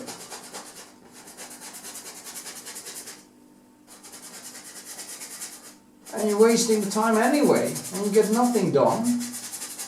I mean, watching TikTok videos doesn't create paintings. I mean, TikTok is fine if you have a business. Facebook too, fine, you have a business. I mean, Instagram, fine, you have a business. Have something to sell, something you want to promote. It's perfect. But you have to be the master. You can't be this. And I'm just falling into this bloody trap all the time. You're becoming slave. Becoming a slave to this bullshit. While I see my life just run into the sand, as they say in Norway. And I just have to stop. just gonna stop. Also, do not bring your phone into your fucking bed. It's the worst thing you can do. I mean, I've been doing that and I have told myself, you don't bring that phone into that bed, because I wake up in the morning and the first thing I start to do is start to go into all this social media shit, and I don't get out of bed. Maybe 2 hours, 3 hours, sometimes 3 hours just laying there doing stuff, maybe putting out some videos myself and stuff, but it's a waste of time. I don't know why it just pissed me off today, because I could see it so clearly.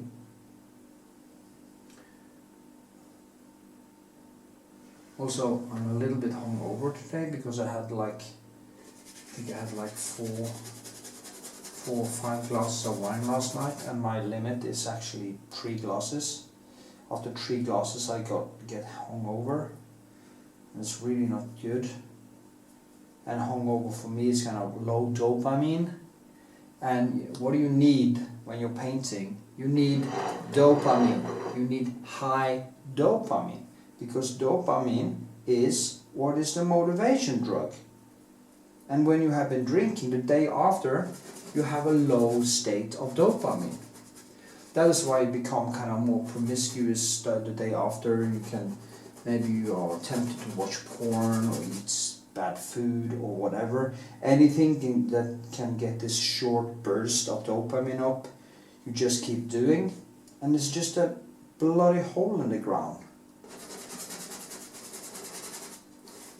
So now, I was thinking last night that maybe I should just quit drinking, you know? But then I kind of like to drink some wine just once in a while, just a little bit. But when I do that mistake and I cross over into too much, me and a friend of mine drank 1.5 bottle of wine at my place. Then I went out and I had 2 glasses out. So it is about, 1 bottle of wine is like 4 or 6 glasses. I'm not sure what it is. Or I said 6 glasses. And we drank 1.5, so like 4 at home, 2, maybe 6 glasses actually yesterday. And that is a lot for me, because I almost never drink. So that was a mistake, and I used money and taxis and stuff, and that was just dumb. So I'm full of regret today. Just want to mention it, since I have a captive audience. No, I don't. Anyway, so don't waste your time. Don't waste money. Money is having money in the bank, having the means to pay your bills, and not spending like an ass like me. It's a very good way to be free. Yeah, sorry about that. The battery went flat. It's a little bit annoying with this camera. It uses a lot of battery when I'm filming, so I have to charge it over and over and over again. Anyway, I was talking about my despair of a wasting of time, so maybe you learned something there. I don't know, maybe. So what really makes me happy is what I do right now, and yeah, just gonna, that's a totally wrong color. Let's see if I find a pencil.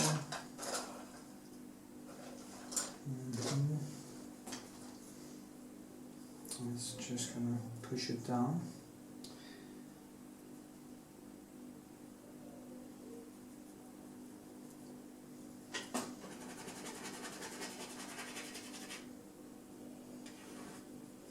Has to be more in the gray. No, sorry. Did I say gray? Shame on me. There's no such thing as grey.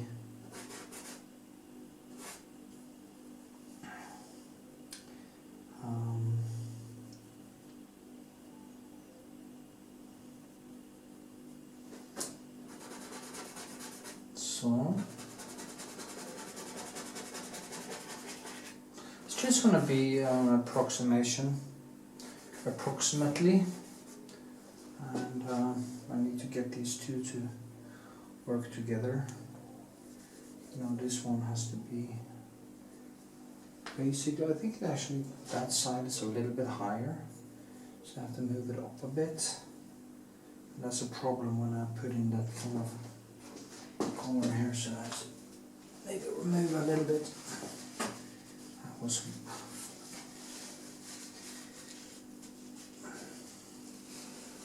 like this. Like this. Yeah. Okay. I still have a little bit of COVID, I think. Here.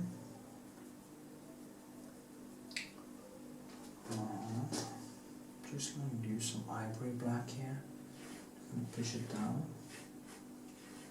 Move it up a little bit.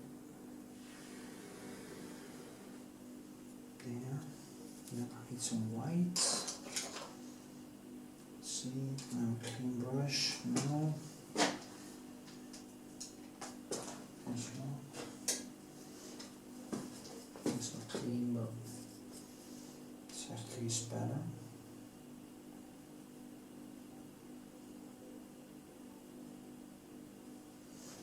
Okay, let me see now. It's going to be all the way up here, I think. This one is going to be a little bit higher also. It's going to be up here. No, it's actually going to be way higher than that too. It has to. What? Okay, this one comes in there, and this one up there. It's going to be all the way up here actually. That's a surprise. And this one is more correct. So this one has to be way up.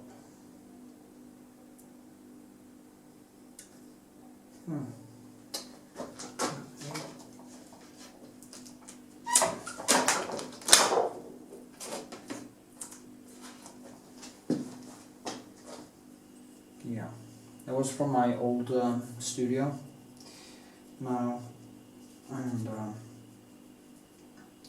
the windows and stuff, of course, wasn't totally straight. They were kind of a little bit different. Old buildings tend to become a little bit saggy, so.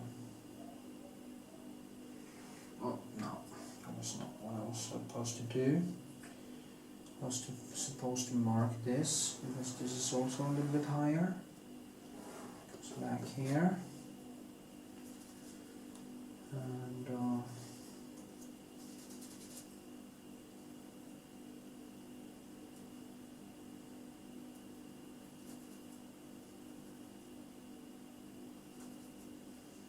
okay. Just push it up. Just gonna add a lot of color. I'm not a tinkler. I just give it a bang. So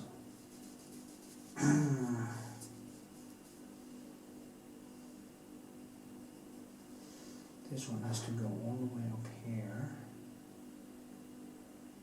approximately.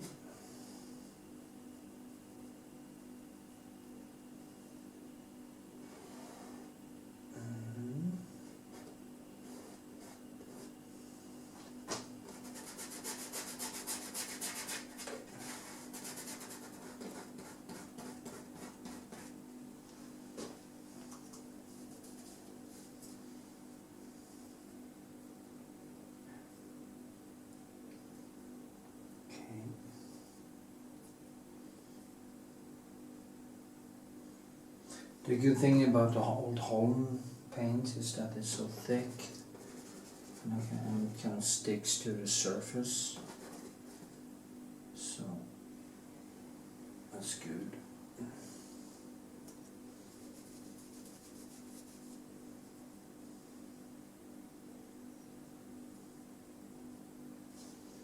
Okay, I'll go down like this.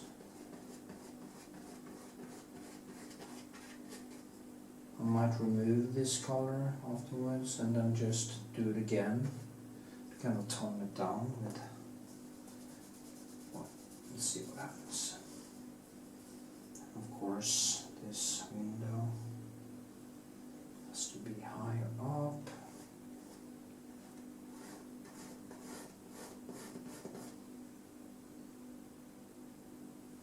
Let's see now. It goes in there. There we are. It's basically approximately underneath here.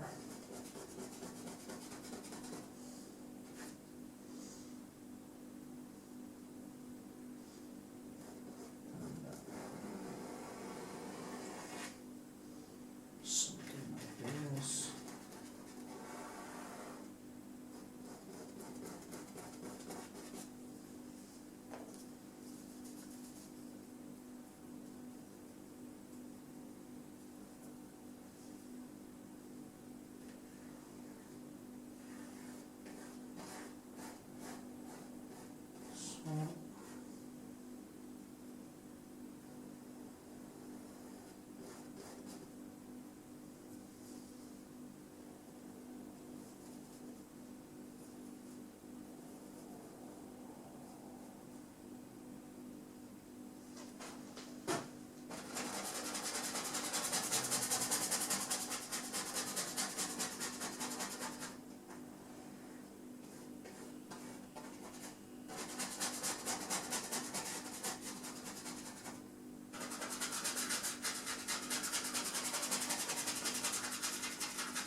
A bit bigger brush, like this.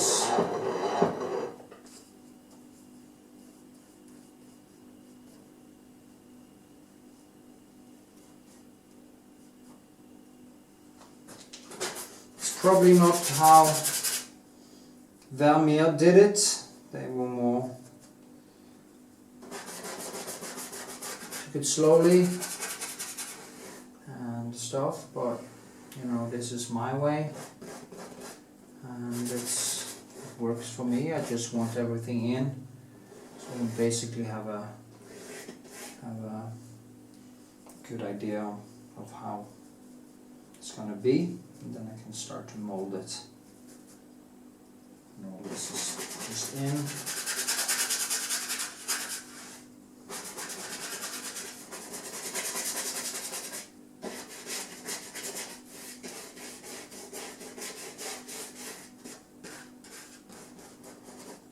So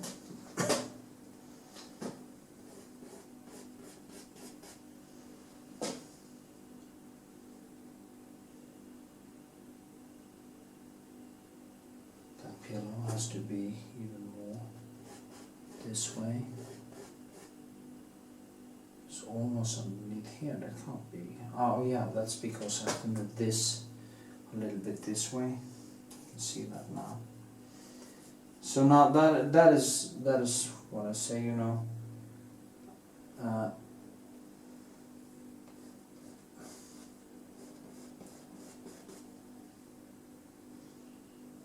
Has to be this one about here.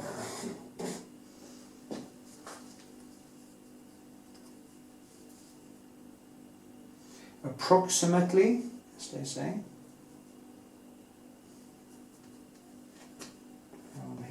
Somewhere. But I try to paint this painting basically wet in wet, like I did with a tattoo girl, and it's going to be quite exciting, a little bit different.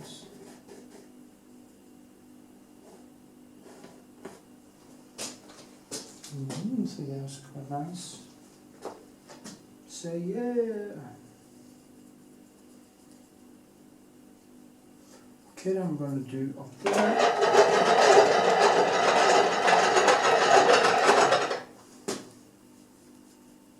Need some more black. Need some more blue.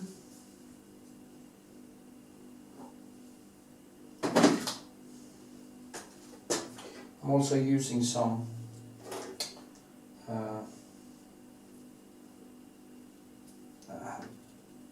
had some Winsor Newton from my home Iceland, so I brought here because the paint is getting old and then it can actually start to dry in the tube. That will be a waste.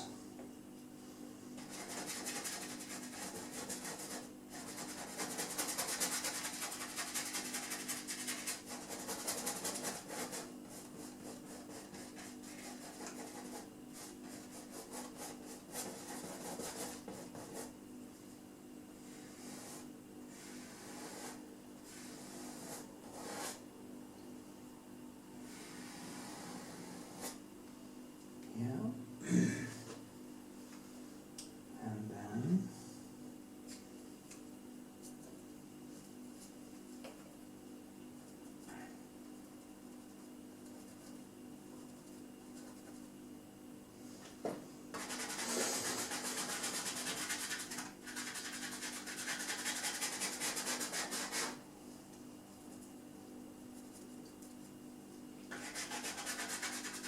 there's a lot of different colors in there, some details and stuff that I will work on.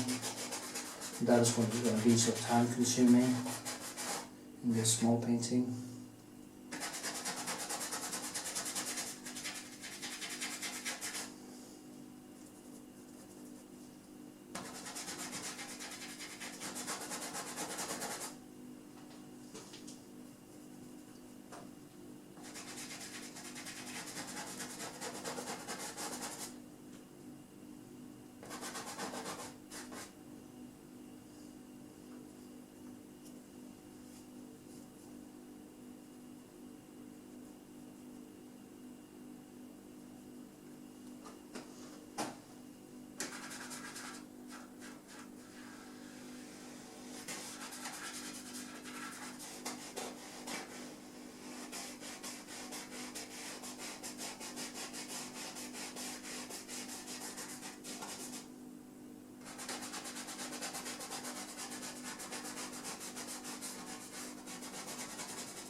Okay.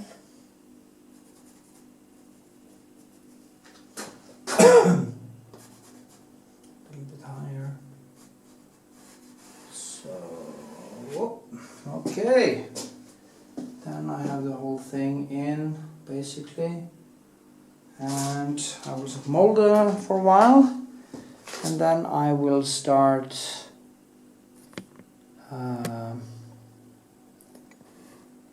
yeah, then I will show you some more later.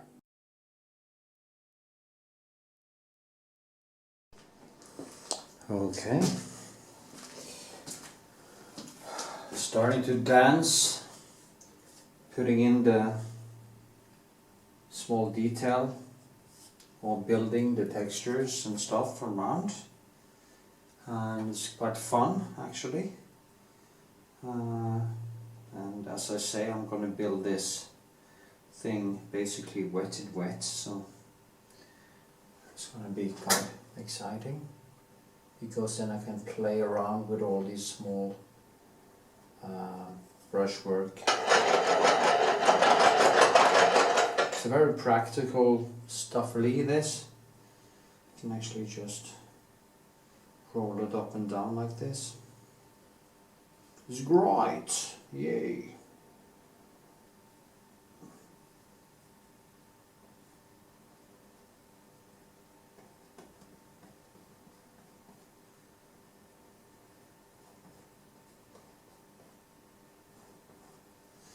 What I do is that I work so long with it, for such a long time, that I kind of accidentally get some medium into the paint, and it actually surface dries pretty fast, in a day or two maybe, and even the thickest parts of it is drying pretty quickly. And so that I can actually add more paint on top of that again and stuff. So yeah.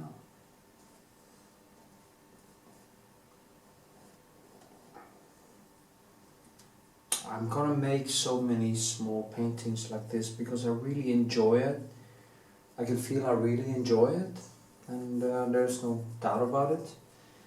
I've had a tendency to want to paint all the paintings huge, and I have so much great material that I want to paint that I would never be able to finish a third of it, you know. If I should keep doing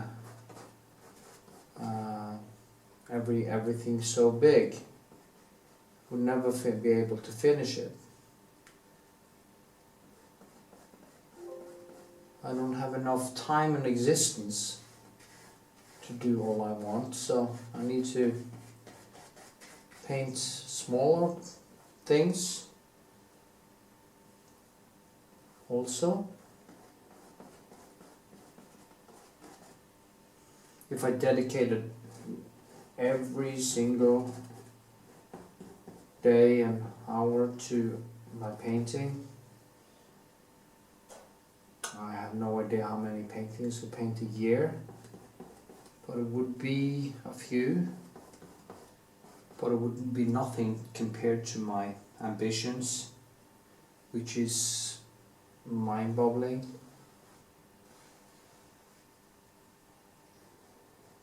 And the sad thing is the fact that we have such little time and existence, so little playtime, you know, born into this losing struggle, and with this absurd need to create. At least for me, most people don't do that, and they just dangle around and watch stupid entertainment until they drop without any ambition. That is sad, because every single human being has a potential to greatness, or to do something that matters, at least for them. People say they are bored. I don't even understand what bored means. I don't have time to be bored. I have no idea what it, when people say that, it's almost like, it sounds like they are kind of committing suicide already. You know, I'm bored. I have 80 years to live on average, and they are bored. They don't know what to do with their time. I mean, there are a gazillion things you can do with your time. It's like in Gladiator when he screams, "Are you entertained?"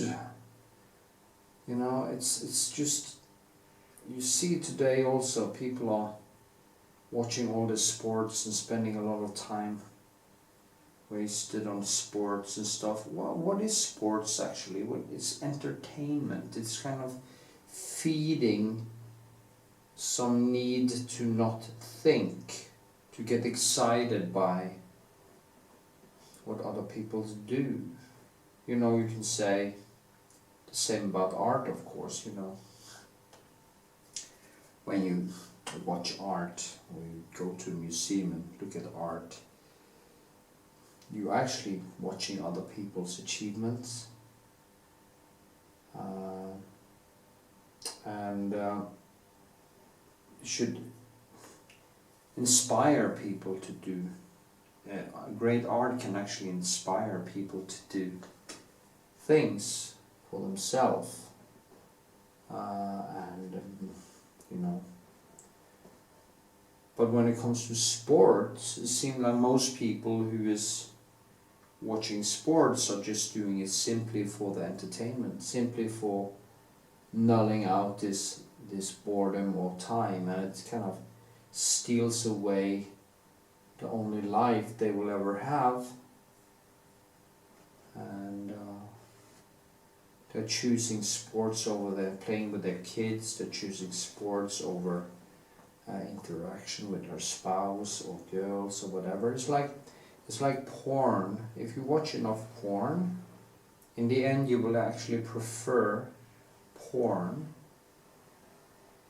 over real woman or real sex, because it's easier. You don't have to, there is no effort involved. You can just binge watch this shit and get your kick and be done with it. There's no ramifications, there's no responsibility, but it's so empty, it's so horribly empty. There's nothing there. It's just an empty hole in the ground.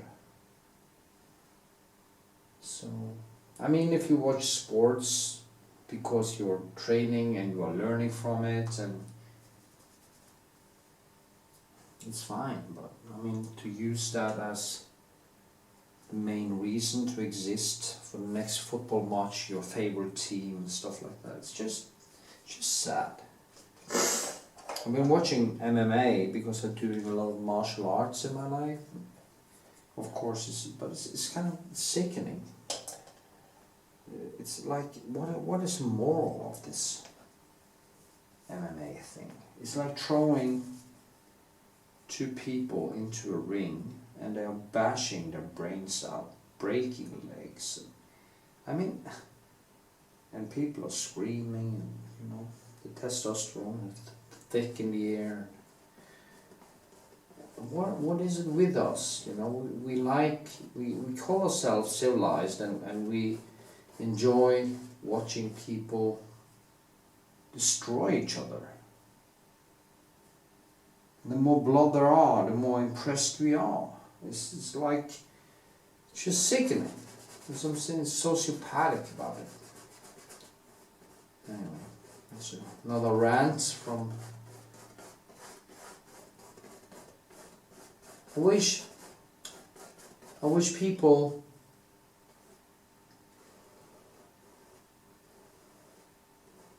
got connected with themselves through creative work and stuff like that, because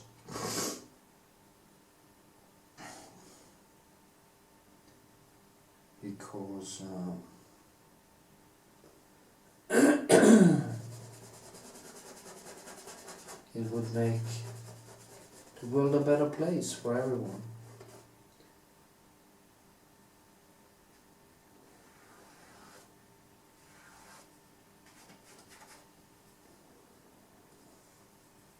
Yeah,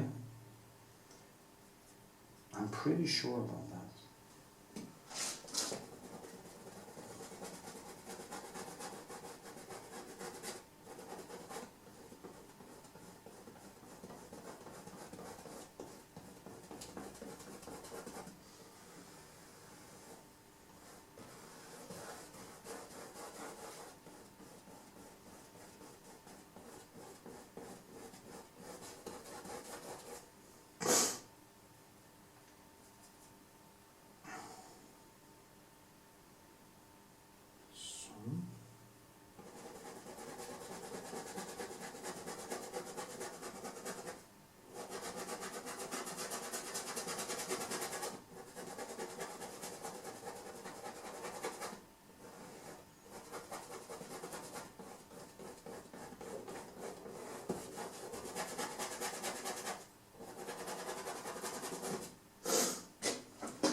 see I'm putting in all these small things. First I did a griselle, or whatever, and then I start to just add in, point in where the different things are, you know, just mark it, and then I start to mold that one too.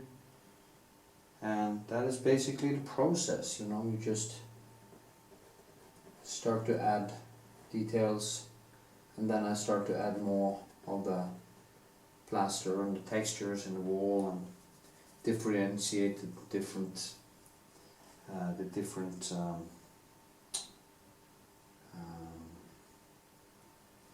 textures and stuff.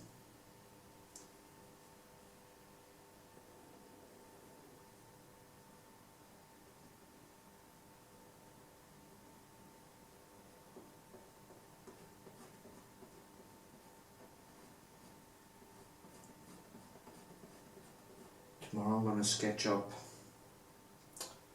2 still lifes and 2 landscapes, and I'm going to work on this one. So my next 2 weeks will stand in the light of painting, period.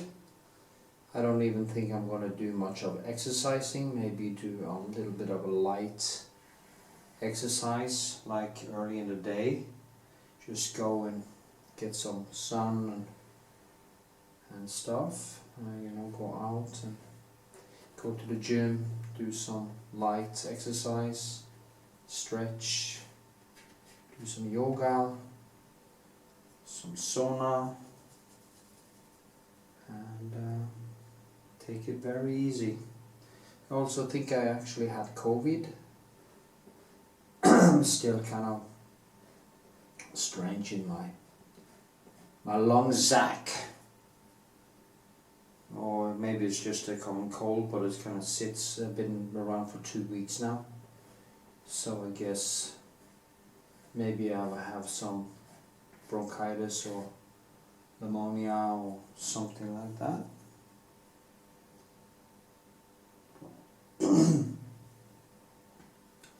At least I don't have a fever, but sometimes I'm coughing a lot and it's not good, so maybe I shouldn't go to the gym and exercise, because that kind of, if you have inflammation in your body, you should take it very easy, and I'm not so good at taking it easy, so I basically have to practice taking it easy. It's not that easy for people with ADHD. We tend to have this voice in our heads who says, go, go, go, go, go, go, go, go, go, go, more. And that's welcome to my life. Yes.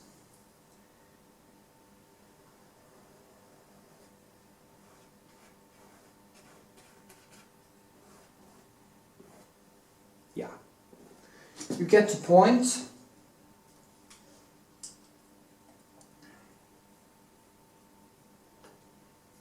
I'm gonna hang this over an oven so it becomes a little bit more surface dry.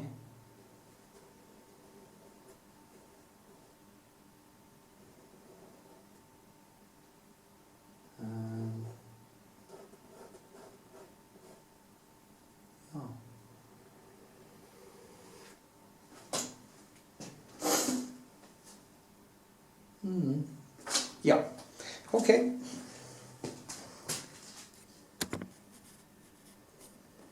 Can focus a little bit on it. I'm gonna do some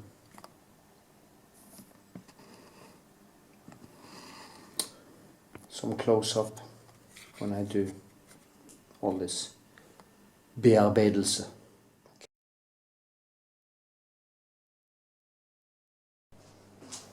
Okay, here we go, layer number 2, and I will just put on some vernish, retouche vernish, like this. It's from Old Holland, it's called retouche vernish, and that is what I put on to get the colors to come alive a little bit. So we'll just see what happens here. This has to dry for a few minutes.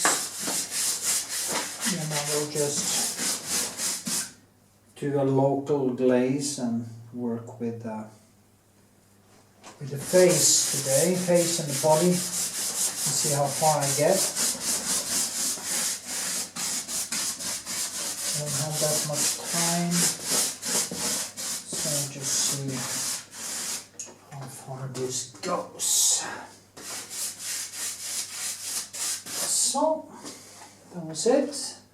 As you can see, the colors are brighter and it's even more easy to see them. And that's the point about retoucher Varnish.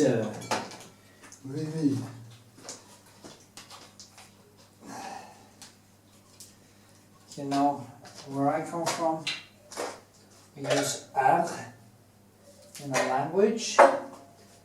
In Oslo, where I live, they say R or R. They use the R in a different way. So, where I come from, my language actually, or my dialect actually sounds a little bit more like French. So, it's easier for me to learn languages. Anyway, I'm gonna let it dry for a while, and then I see you in the next segment.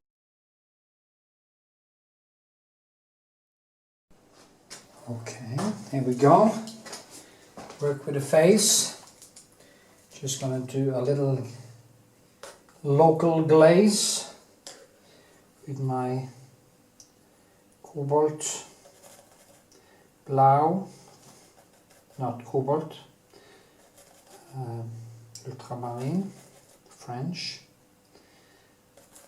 and stuff. Just kind of pour over it a little bit. Like this. Nothing much. No need to right now. And I will try to start shaping this as well as I can. It's going to be a challenge. There's no doubt about that. It's very small. Maybe this one. Can go a little bit closer as I go along. Just gonna point out point on her nose and a root, nose root, and here.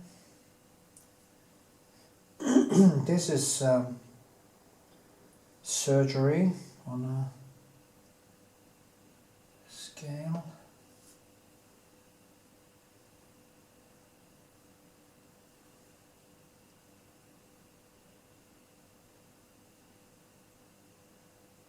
Kind of surgery in a way, because it's so small that you just have to be careful with every single touch. It takes nothing to destroy it.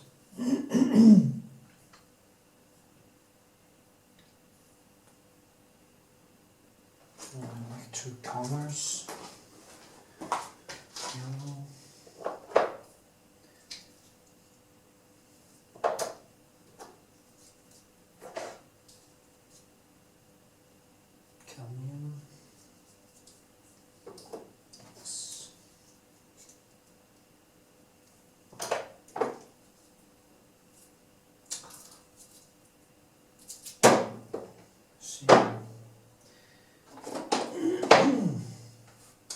Yeah, things I should have done before I start painting.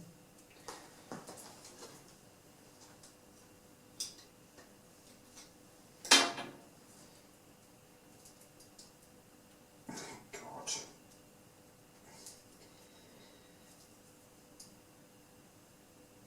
That's what happens when you don't put the cap on. It's dry in the tube. You just get a lot of problems. That's not smart.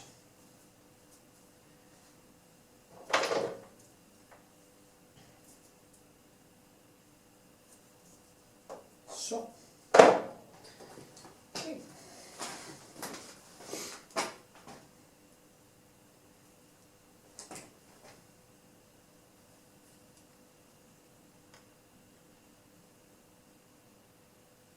Yes.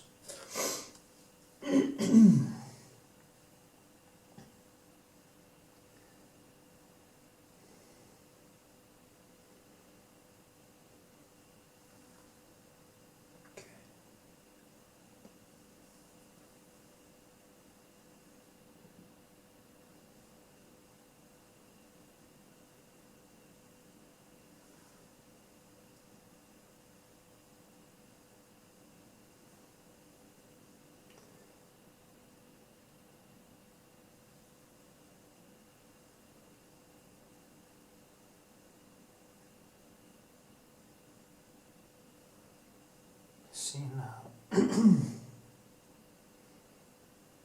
It's kind of the thing with painting so small is that it gives some sort of very quietness over it.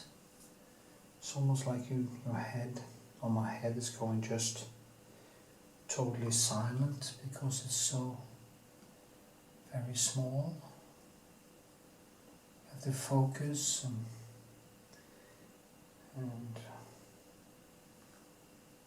figure out how to do it.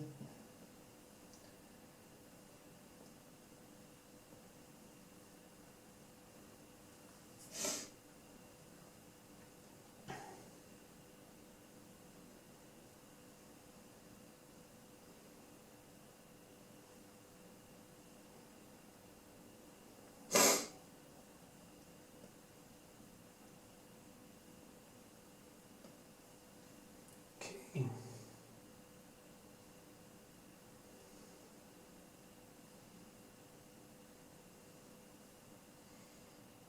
Will be a little fumbling here now, probably.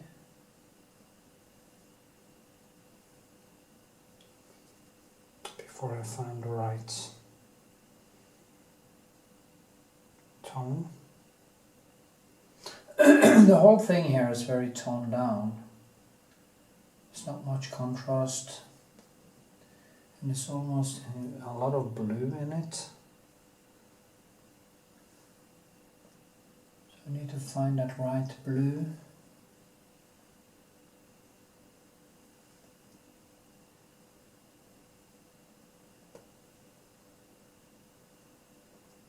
And it mustn't be too hard, and now it's kind of too hard, so I need to, yeah, that was better.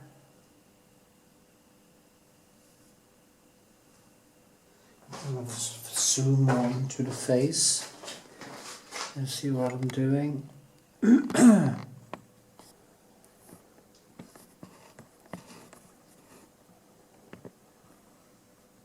this.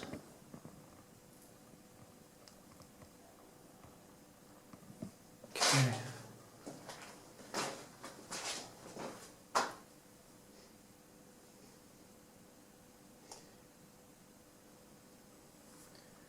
You have to remember I learned myself everything, and I'm pretty sure there are better ways to do this, but I only know my own way to do it because I don't really study how other artists are doing it. I just kind of figure it out the hard way by failing and learning from my mistakes.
concentrating now in a deepity way, and just trying to see.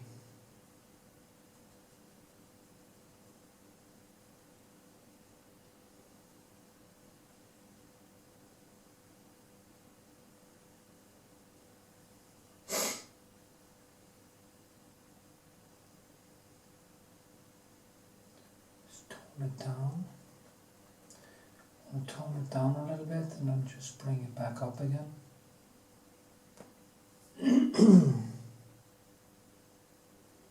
Tone it down with some. Well, up here it's actually more in the yellow. So I guess that's the Naples thing.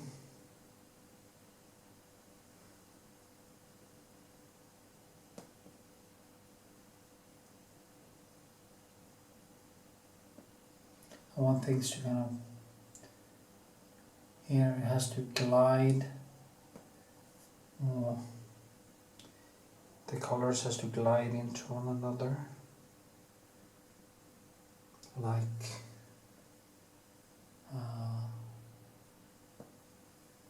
more like watercolor.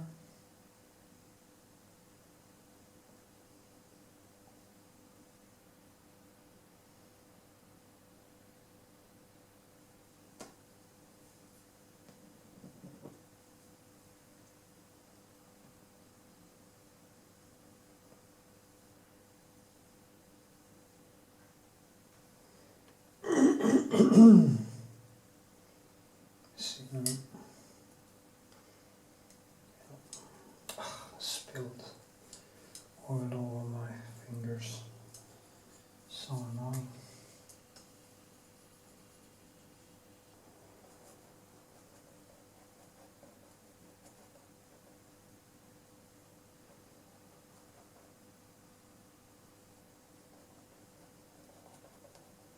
See if I can find the right color. Now I'm actually mixing a little bit more on the palette.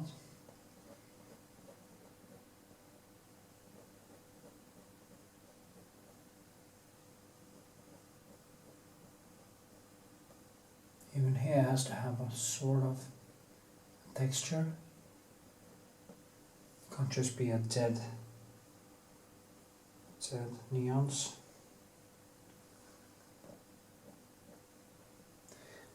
You want to remove the plasticity and get some skin color feeling or skin texture feeling. Skin isn't totally, it's not totally blank. It has to have some texture in it. I think anyway. Now,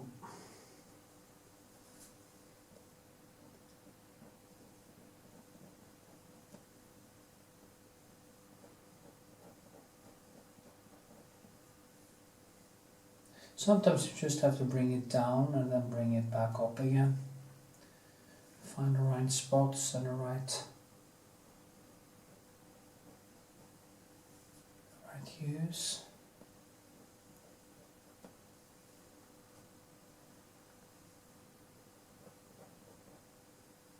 Okay.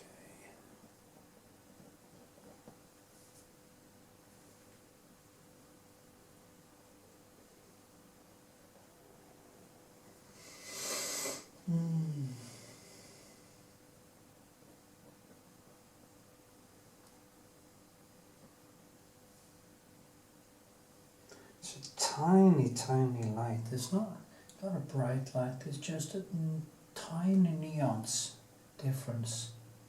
It's almost nothing that creates the whole thing. It's so easy to kind of screw it up.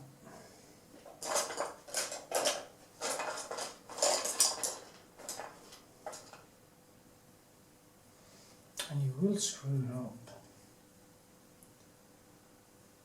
several times before you finish it, before I finish it. See now?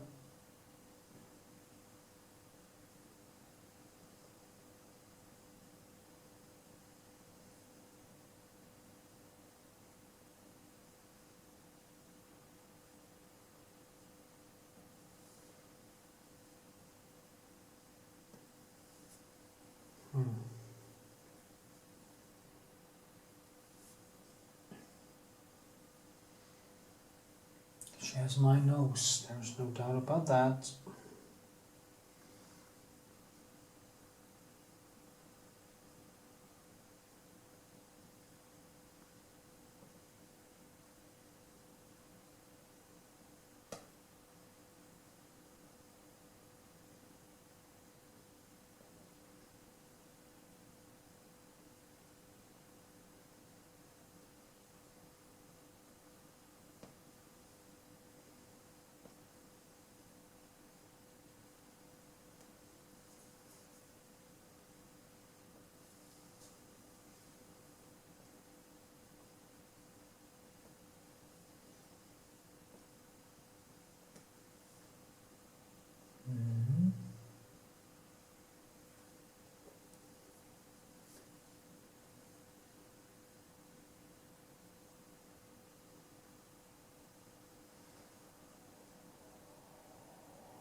Lips are a little bit different.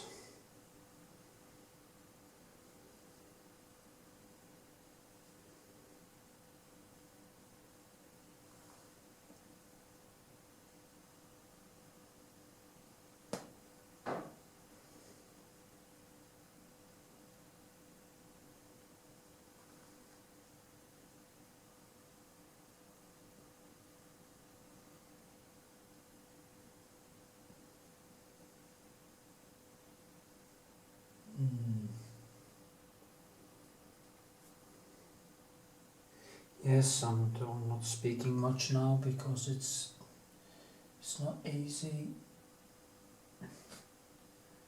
Yeah, it's better. Better, maybe, hopefully. Deeper in here. This, yes. There's blue in there.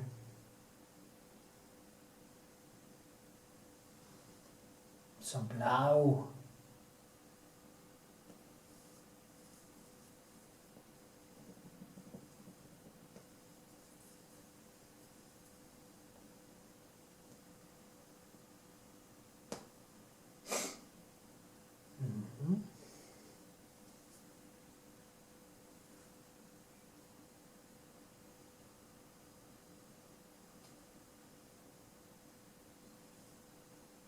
Okay. Can try to get the nose right.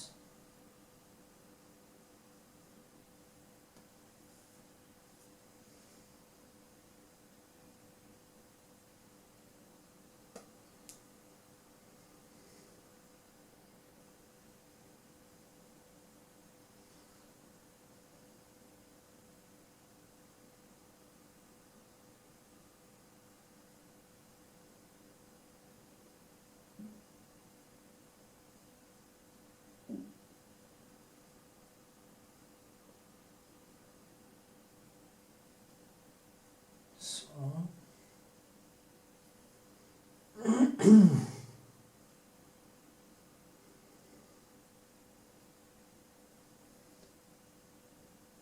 Shadow underneath.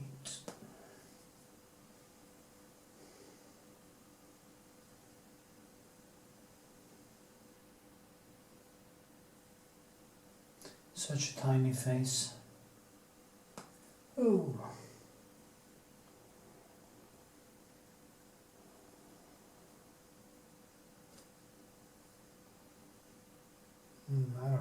looks like.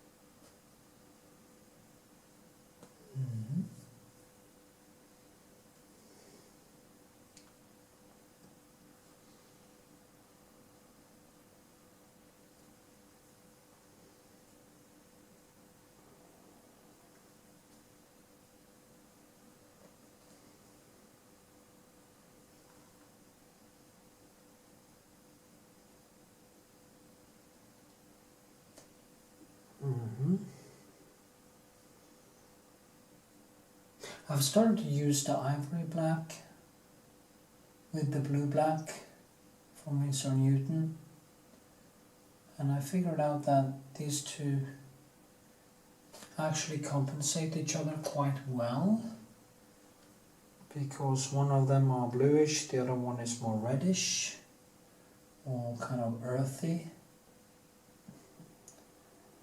So I'm trying to experiment a little bit with that.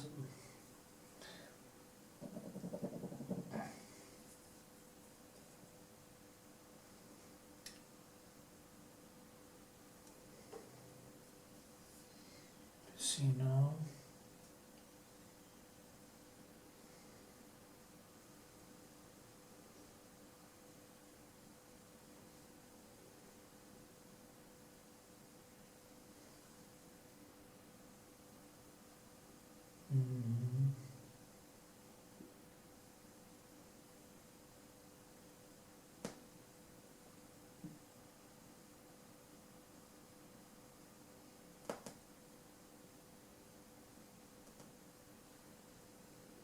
Everything has to vanish in a way. There mustn't be any lines or anything. You just have to find the right way to let everything just glide into one another, and that is the whole thing with classical painting, that you should avoid lines and hard surfaces. Just try to let things glide into one another.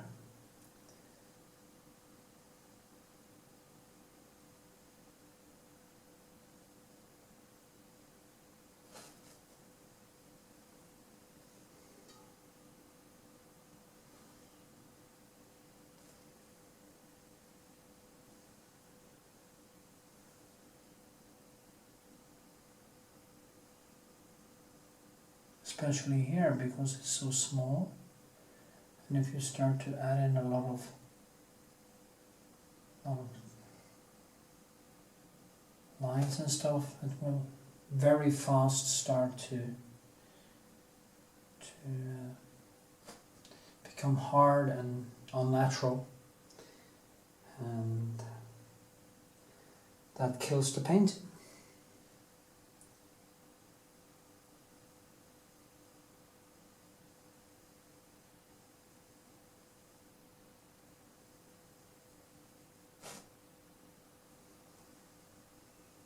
It's funny painting your own daughter, because there are so many traits I can actually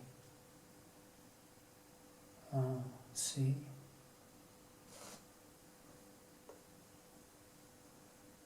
That I have in my face, even if she is this young, 10 years old or something, 11, 10, I think. She was on this. Now she's a grown woman.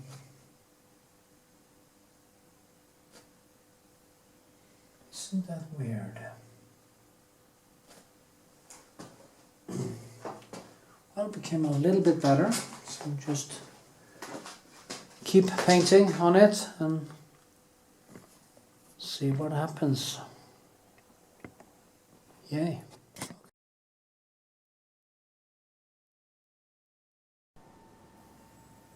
Yeah, it's kind of starting to get better. Now I'm gonna go in here and I'm gonna focus a little bit closer.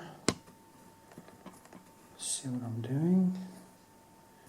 Like this. And yeah.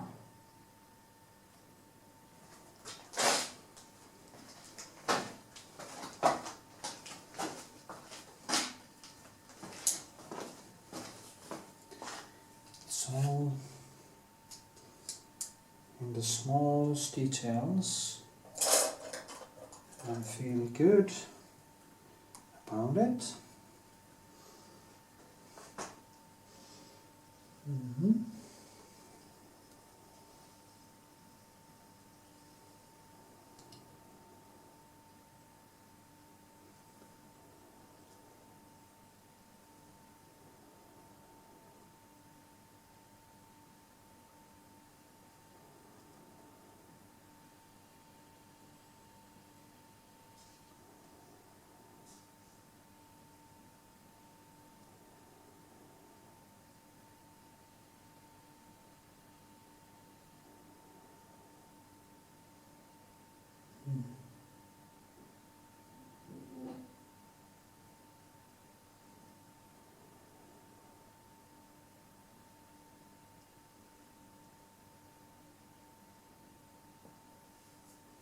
So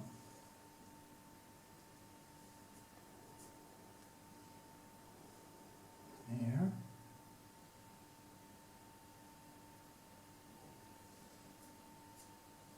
I do think I'm getting better as a painter. All in all, I think I'm getting better.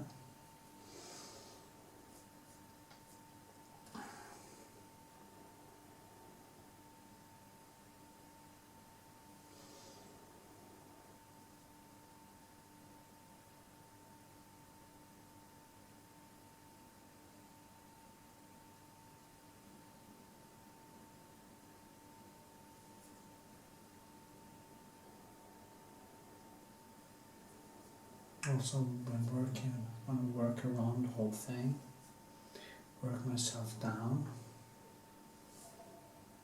and maybe I should show you that now. Just work a little bit more. Ah, shit.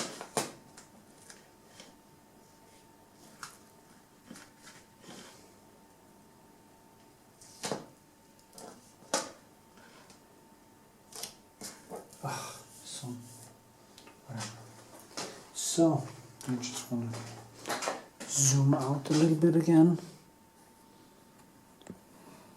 and I want to work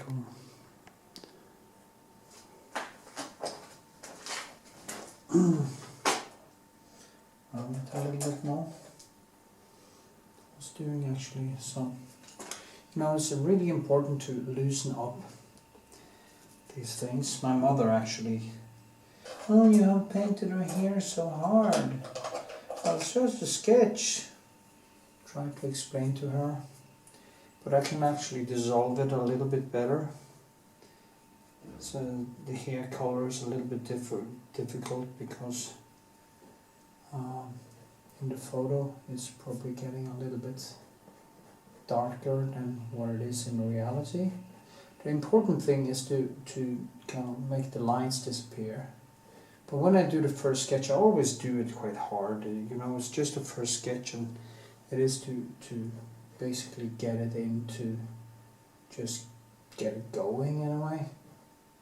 So after a while then I start to dissolve it more like this, add in more here textures and stuff. Now also using some earth colors like Hornbow and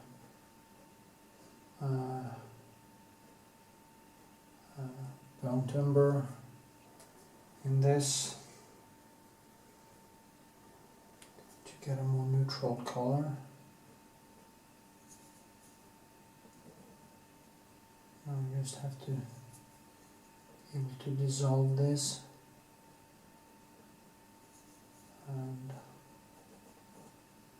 you can use all kinds of tools doing that.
Okay.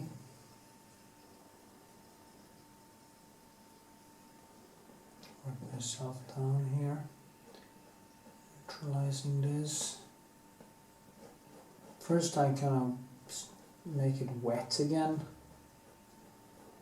and then I go back and forth with different colors until I kind of find the one I'm after.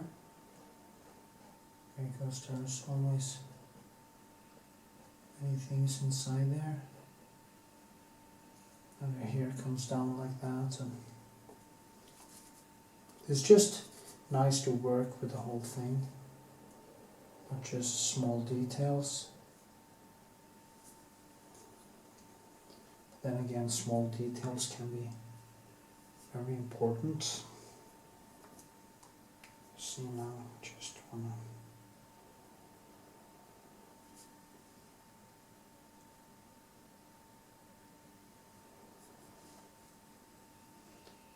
There's actually a light under her cheek that comes from her body.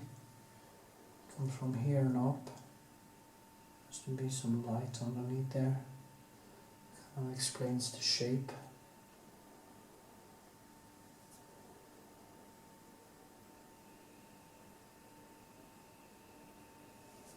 But it's also more bluish. Tamp it down.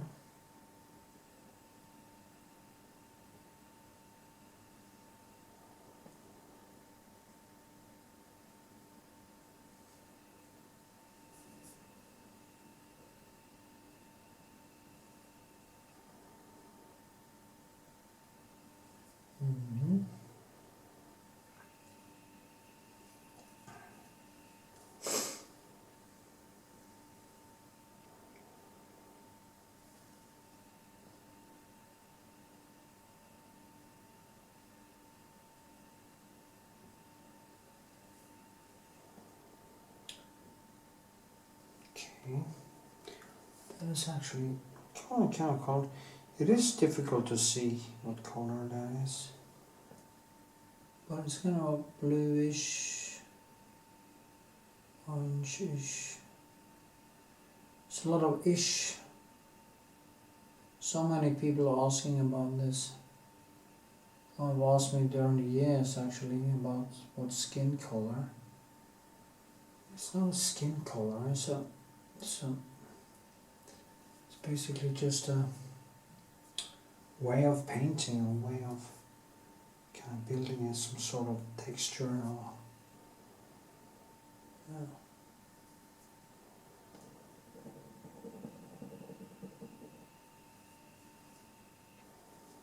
It doesn't have to be perfect.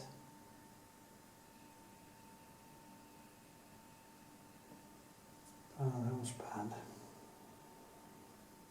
It's so easy to ruin stuff if you go too fast.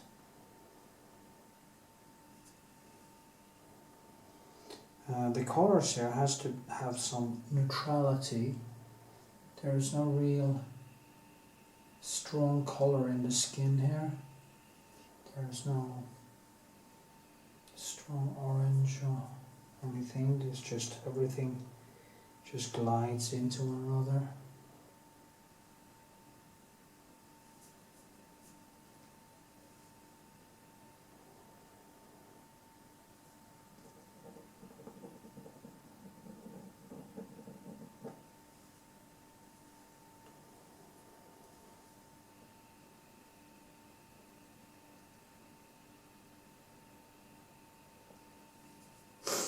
So, maybe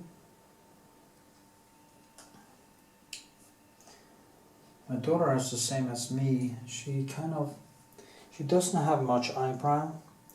Well, she has now because she actually tattooed it, sadly. And she is using a little bit too much makeup, I think. She would look better, actually, if she didn't use that much makeup. But, you know, I'm a father, so I guess all fathers maybe think their daughter should be not use so much makeup. But I think when it comes to her, it's kind of a little bit of an objective truth, because she is actually very kind of, she has a very pretty kind of baby face in a way. And the makeup she is using is making her hotter, and that is a look she likes, because especially when she used to work in a bar and having more aggressive makeup actually made men respect her more, and because she's tough. But if you look like a child, I guess you will be treated like one, you know. So maybe some truth to that. Anyway, so she has, like me, I was always asked when I was younger, even now sometimes if I had a good day, if I use an eyeliner or mascara or something like that. I don't, but I kind of, my eyes has some of those features. And I think I got it from my mother, because she's very dark. And she had black hair, still actually, at the age of 76, she still had black hair. Almost no grey.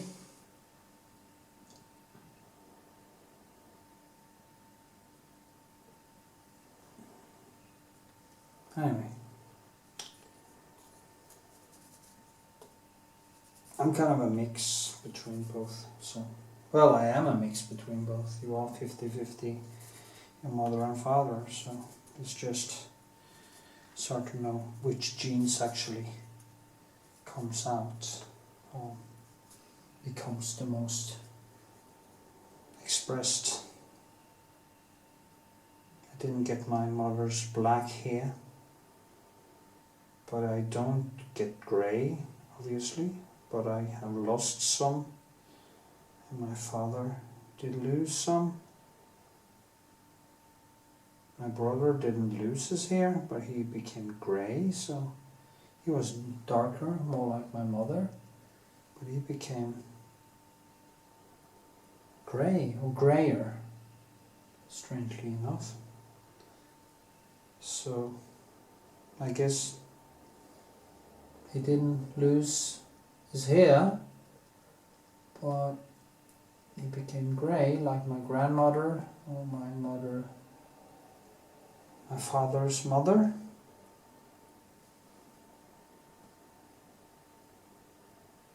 It's strange how genes kind of express themselves in different ways in different people. It's so annoying that my arm hurts. This is kind of almost like somebody sticks a knife into my shoulder, or needle. I really hope it is arthritis. It would be so. I did my hips and now I have to do my bloody shoulder too. Then it's over, you know. You won't.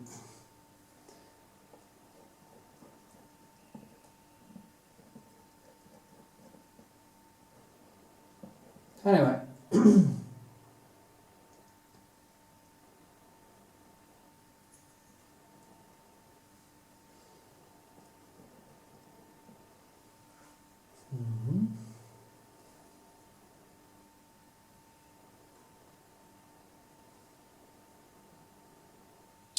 brushwork myself down here.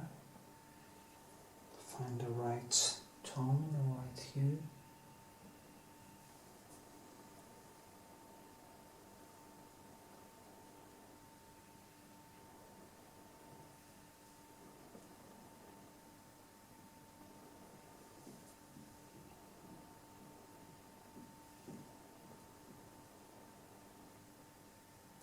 Really feel pleasure in painting again.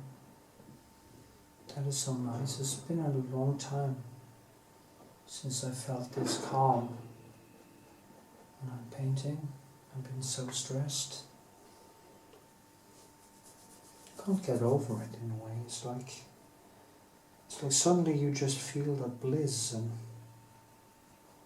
just the thing that drove you to drive it is coming back, and it's so nice. My head is more focused.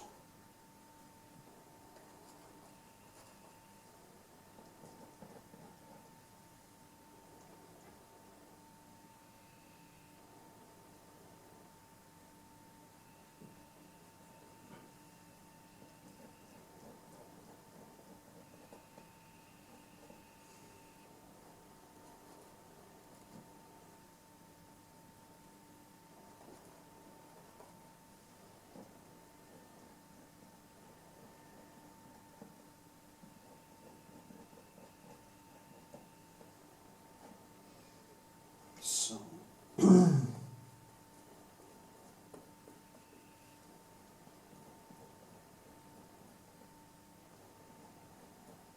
it's very neutral colors in this, as you see.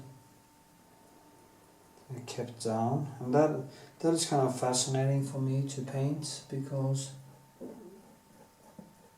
usually I use so much paint, colors. I mean, this might be a good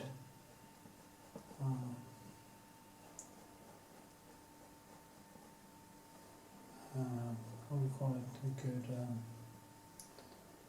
challenge, or to paint something that is more neutral.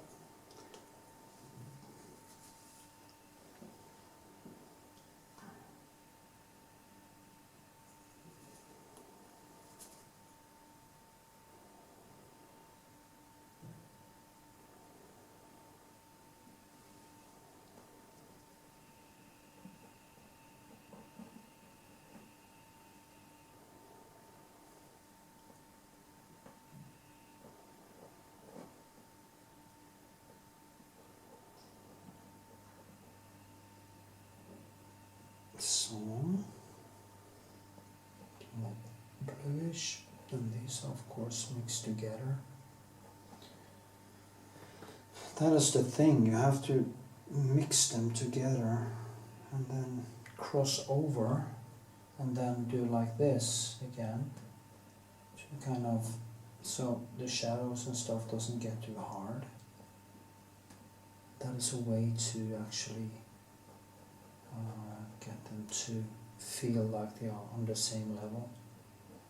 Also have to spread out the colors in other places. You can't just have blue there and this there. You kind of have to find it that kind of crosses over. So yeah.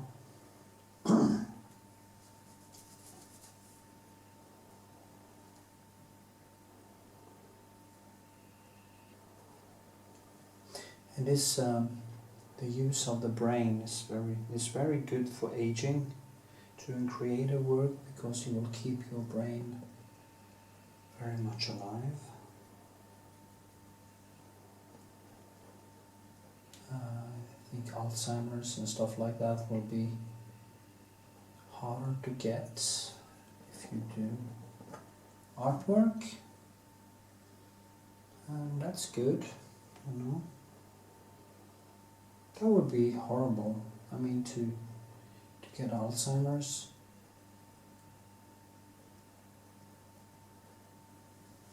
I listened to this documentary about Auschwitz just earlier today, and was kind of just pictures and stuff, and it was people who was about the Sonderkommand, the Jews who had to put all the corpses drag them out of gas chambers and all that, and it was a description of they dragged, because they also shot people beside some mass graves in Auschwitz, and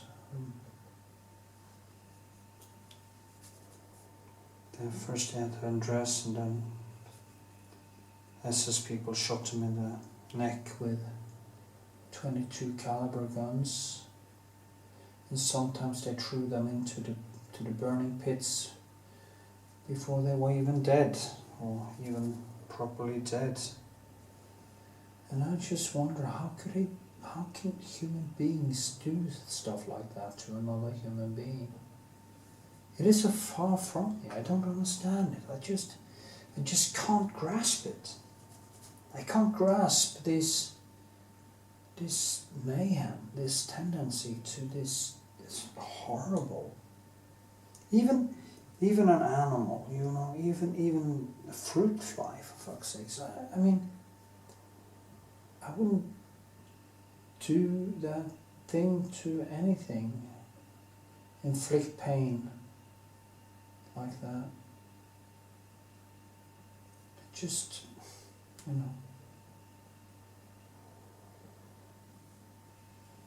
And these people just stand there shooting people.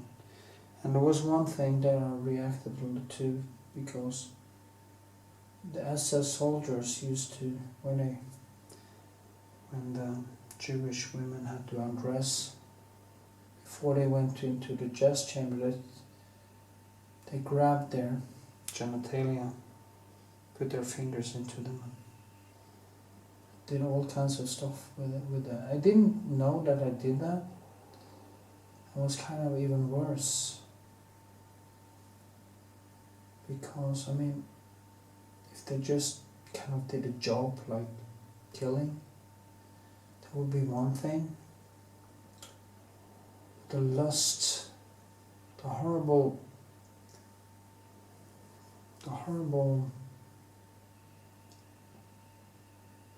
mistreatment of fellow sentient creatures, or creatures in any regard, actually.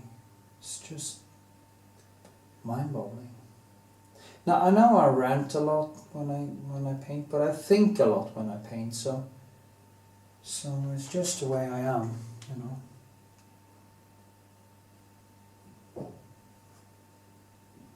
I hope you enjoyed it a little bit anyway. Did you get something out of it?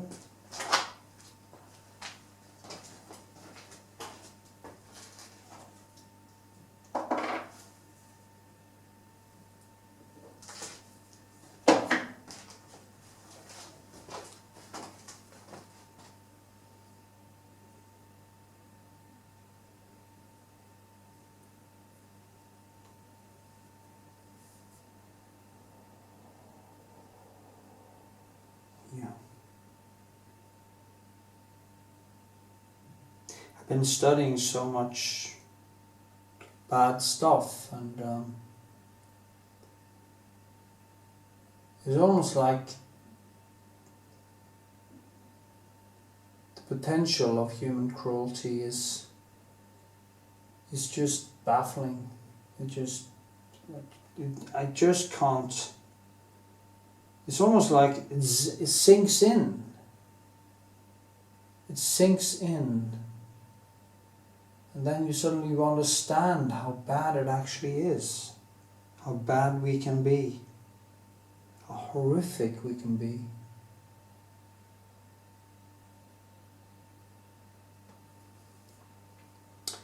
People are living in bubbles. They don't understand. They think the mayhem is a rare thing.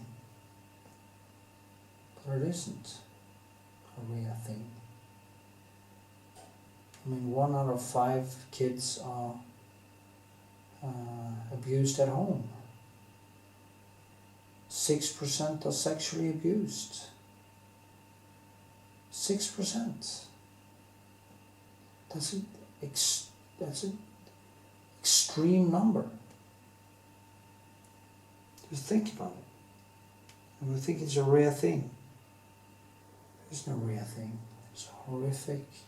It's almost so much that it almost could be called normal. That is a tragedy.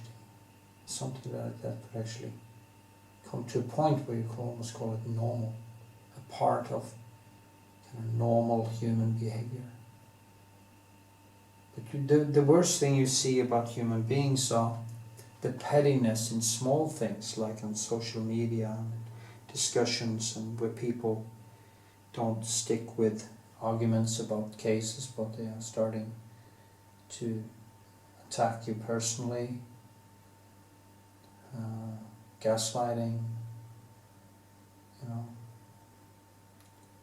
whining about their personal feelings, stuff like that. And you can see the true mayhem of human beings in the small things. I think that is the solution, the small things. That is where you have to look. There was I think it was it Jung, or was it Freud, maybe? Well, it said that a woman who tells you her real age will probably tell you anything, because she's an honest person. And that's probably true, An honest person will tell you their real age.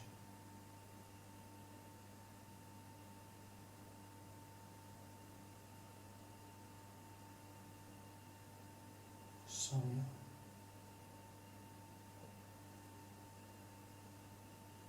So next time I ask a woman her age, if she doesn't reply swiftly and honestly, don't go there. Anyway, gonna keep painting and see what happens. Yay!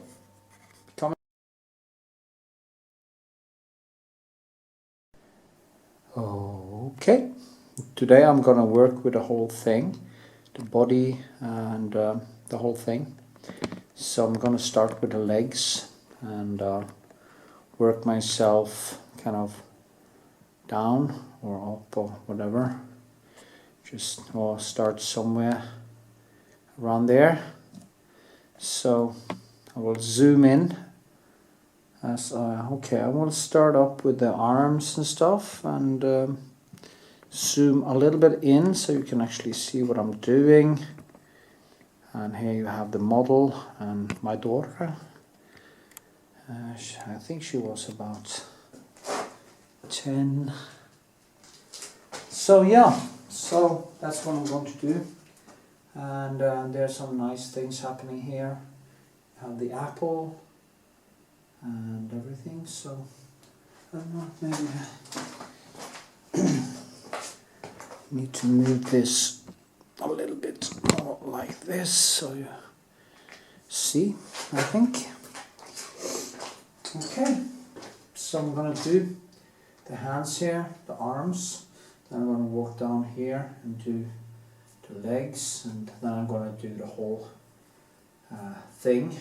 I'm gonna start here. And yeah, that's what I'm going to do. So, here we go. That was the wrong palette, actually. It's my dirty palette. I need a cleaner palette.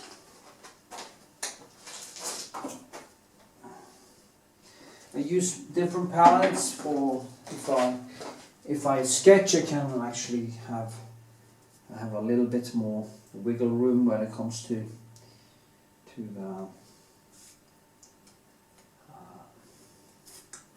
the paint. can let it be a little bit more dirty, maybe sometimes. So, and here, this one is thinner down there, so first I just kind of follow the shape like this. No idea why I stopped, but here we go again. So, then I go this way to even that out, because you don't want to kind of follow the shape, because that will actually make those two shapes a little bit too,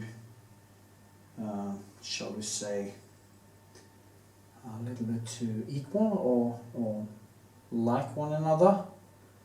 Kind of want to differentiate the different textures, the different directions. Direction. Oui. No idea why I do that French thing. I must be a racist. Yeah, but I'm not. I like the French language. It's it has this R in it that I speak when I speak Norwegian. Når jeg snakker norsk, så snakker jeg sånn. Når jeg snakker norsk, what I said now is when I speak Norwegian. Når jeg snakker norsk, sånn snakker vi norsk. Okay, so I use a R. In Oslo, where I live, they use a R. They R, and they can't really. Usually, they can't really get good in English or languages because they can't really use the R in the right way. Like in German. German. It's kind of a cliche, but the Germans are very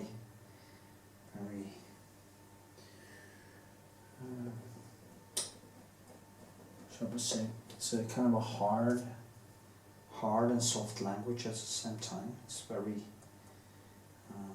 it sounds very authoritarian. Maybe that is because of the Second World War. That is just a thing we believe because we are used to seeing the documentaries and used to hearing Hitler speak and stuff. So we tend to when we hear German, which is a beautiful language, we tend to kind of connect it with the Holocaust. And that is so crazy. I mean, it's so not fair to the young generation in Germany, which had to fight both communism and everything. So yeah, it's not fair, you know. And I know a German friend of mine, a German who is a friend of mine. Nice guy. We have talked about this. The German people's sense of inherited sin, as there was such a thing as inherited sin, and there isn't. So the Germans should just get over it. You know, it's a long time ago. And everybody in history has done atrocities, extreme atrocities. Just go back in history and read. I mean, hey, it was kind of special since it was kind of because of racism and stuff like that. But I don't think you should carry the sins of your grandfather. That is just nuts. Anyway, back to painting. As you can see, I'm working kind of a little bit back and forth here to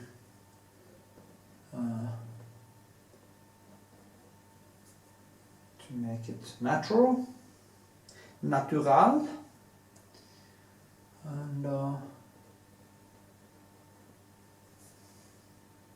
think I'm doing quite good progress actually.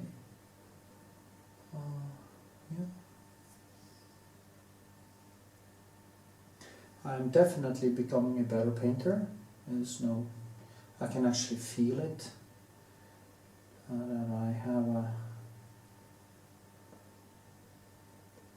deeper understanding of it. Maybe I should try some live streaming. I have this equipment, then I have to put my computer right beside me here and do some live stream. That could be fun for a few hours, just to see what happens. Maybe I should just use my webcam this time, so it's easier for me to connect. Now it's late in the night actually, so I guess most of the people who follows me are asleep. But I could do a live stream anyway. I'm going to do that after this. Just see what happens.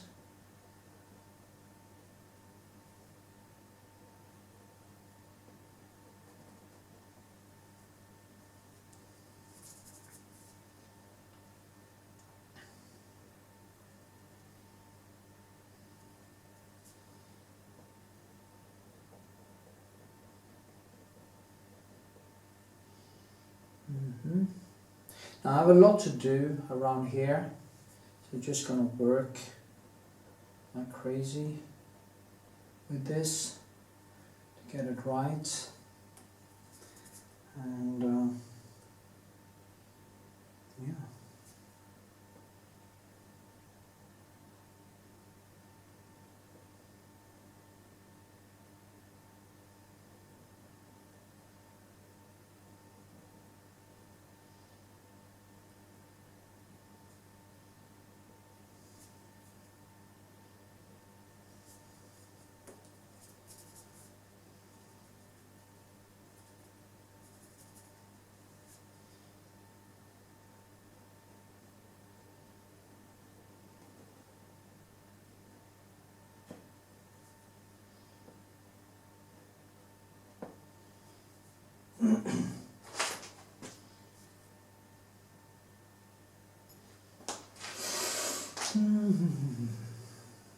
Okay. So you see what I'm doing here? I'm just trying to kind of. The thing is to get these two things to kind of glide together. You know, there's quite a hard line here, but if you really study it, when I really study it, I can actually see that the line isn't that clear anyway. And to get a very nice übergang, as it's called, you kind of have to just work back and forth with it.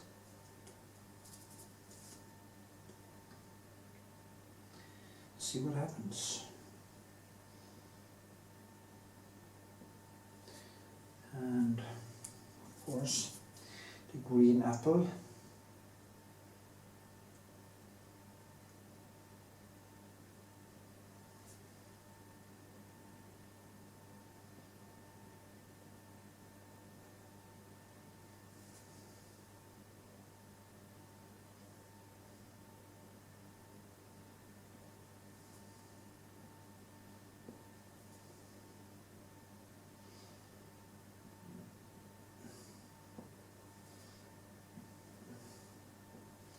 So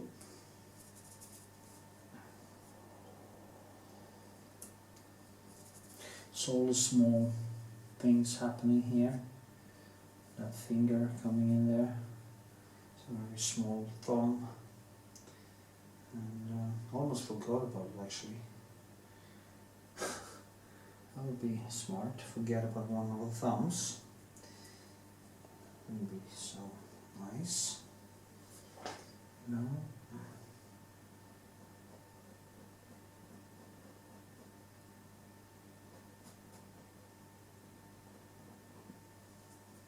Like this, yes.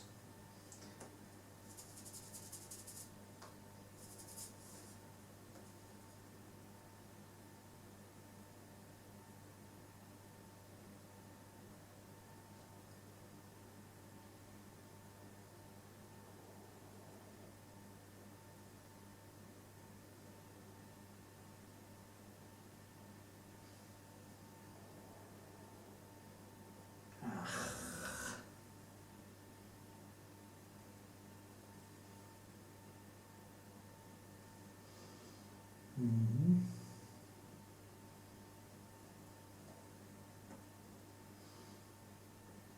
Tone this down.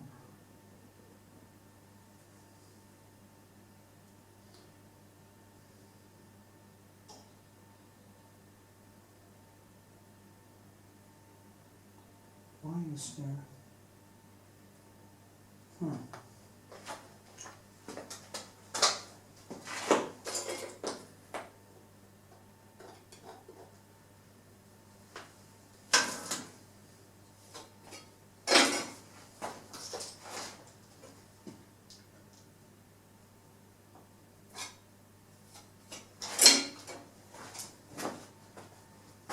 That was so wrong. Just need to remove that.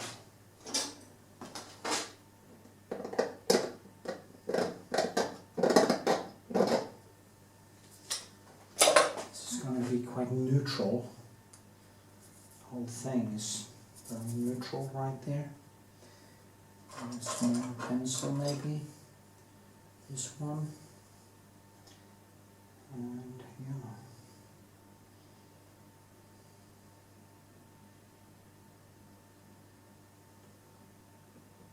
Okay.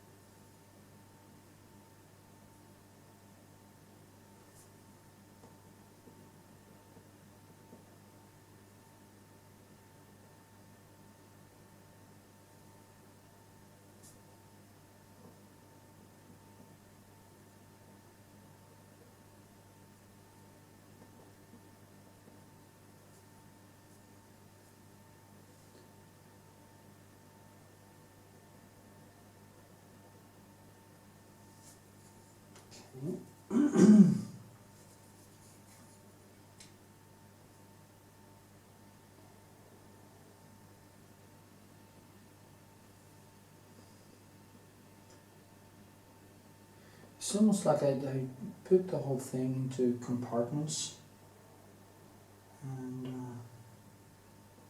it's funny, really. So, yeah.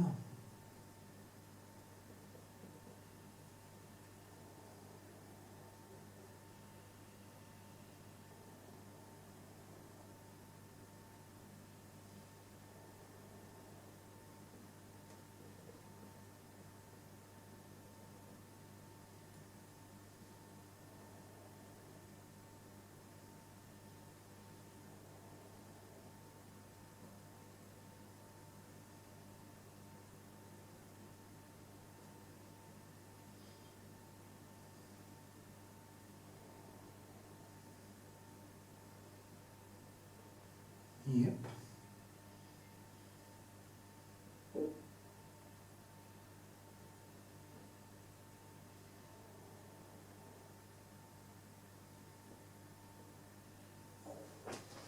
Yeah, that was better, I think. This has to be a little bit kind of dirtied up. I don't know how to say it, just not dirty, but kind of a little bit messy, because it gives it more life, you know. If you make it too pretty, it can become a little bit too rigid. You don't want it to be rigid. You want it to be open. You want it to be a painting. But on a distance, it can actually look like a photo. Photorealism is more that no matter how close you get, you basically see a photo. You don't see the artist that much in the brushwork. maybe on the, if you take a microscope. But so yeah, and here I kind of build, you see I build thicker and thinner to give it that runk.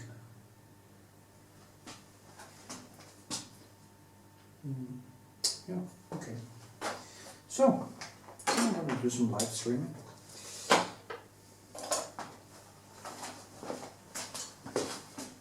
Yeah, 50 minutes should be good enough.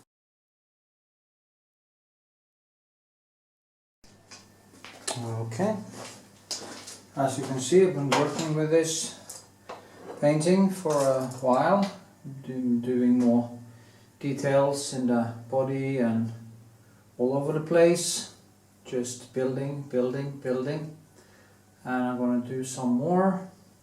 I actually made my first stream yesterday for over 5 hours actually, but for some reason YouTube chose to only post 2 hours of it. I have no idea why. So annoying. Well, I guess that's my luck. So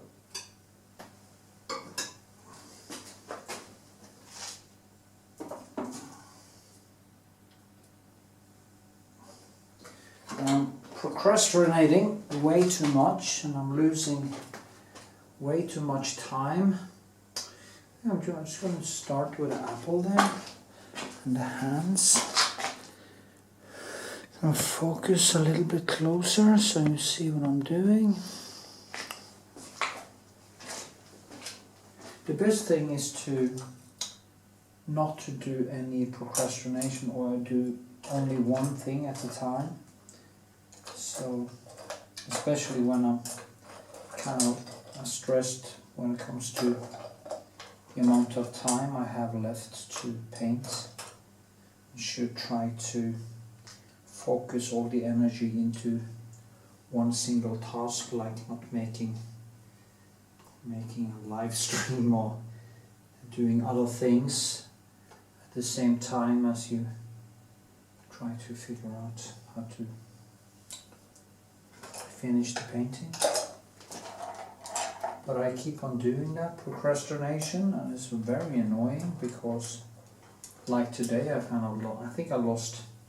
could have worked for 14 hours.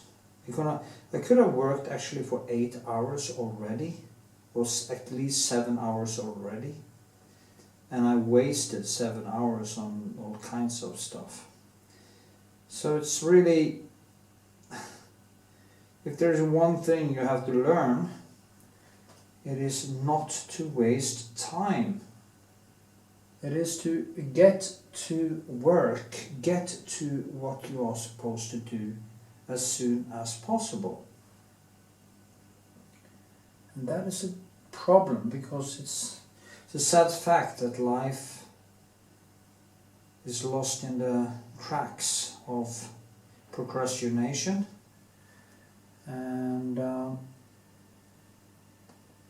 procrastination doesn't make me happier or better. It actually just is a mental drain. Procrastination is a mental drain. I will call it the mental drain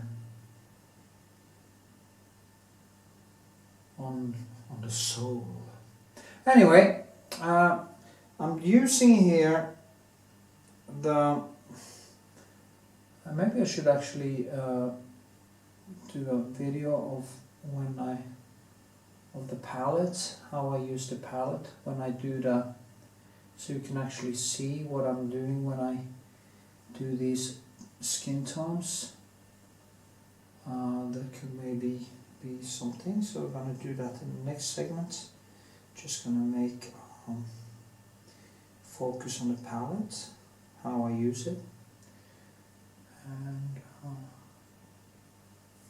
that might be interesting for you. Now I have to try to keep it also down because it's not that bright here.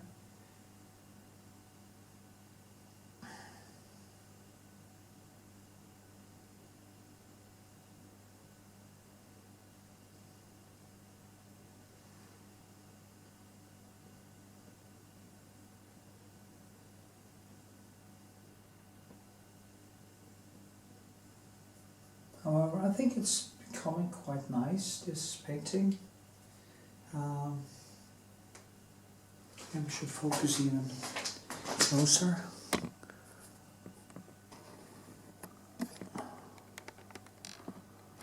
Just you know, let me see here, up like this. Okay.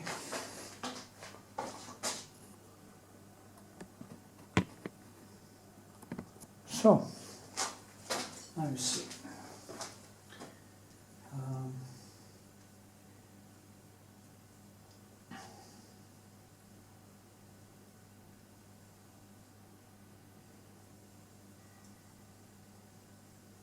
Procrastination.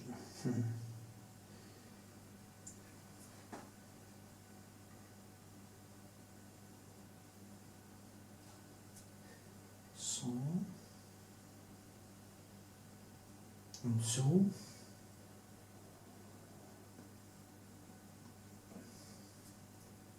See now there's a nice shadow that comes from here.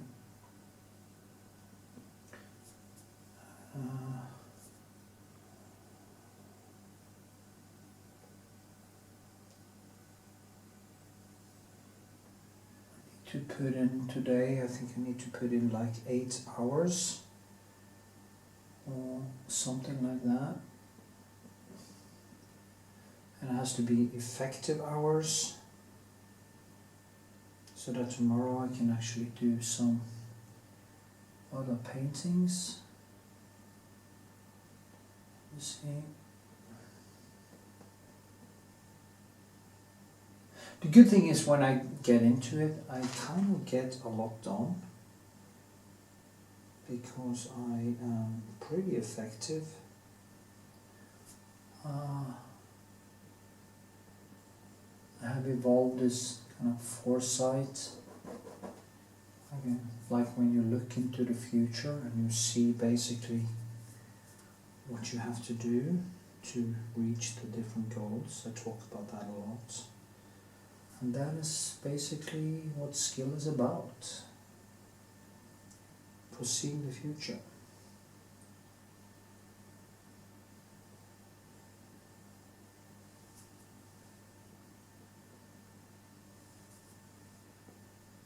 Yeah.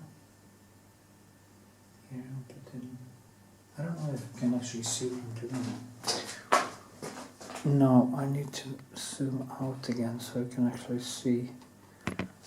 Okay, I'm adding some shadow here, but what I'm doing, I'm actually adding first the more light, and then I follow the shape as it is, maybe a little bit longer in, like this, and then like this. See, I get that nice shadow. Then I use. I really enjoy these hues here because there's no very tense colors. It's just a lot of neons, and I have to work in a little bit different way than I usually do.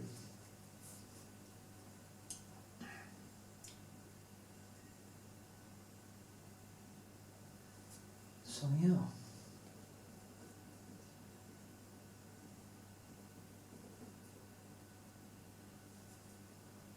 Okay.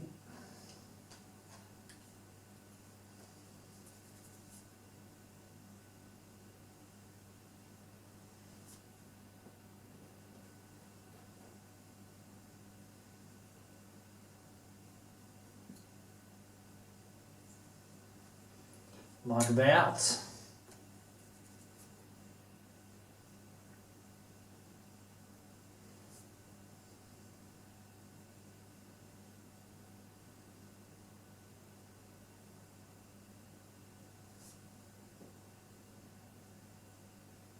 So, I have to get that to feel like cloth, and oh, that dress, it's kind of silky, silky like dress. I remember when she was young. Her mother didn't have so much money and I always bought a lot of clothes to her and stuff. She really loved shopping. I probably spoiled her a little bit. Because if you then say no once in a while, you know, it's really hard for them to not understand why you said say no. Anyway, we see here.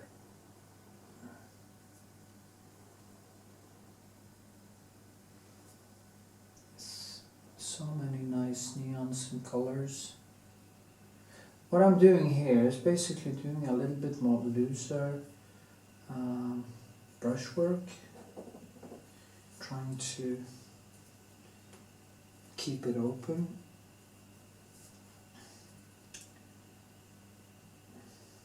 I think I'm going to try to do some later when I get more time. Try to do some a little bit more not photorealistic, but go even deeper.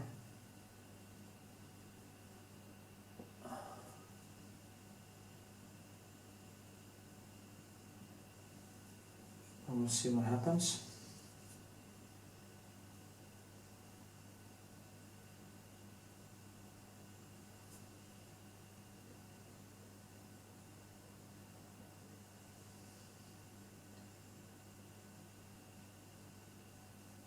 So funny to work with these extremely small things here. It is challenging but fun. So I'm gonna start, as I said before, to make a lot of these small, more intimate paintings. Also to get done more of my material, because I have so much beautiful photo material that I really want to get made before I walk away from this existence.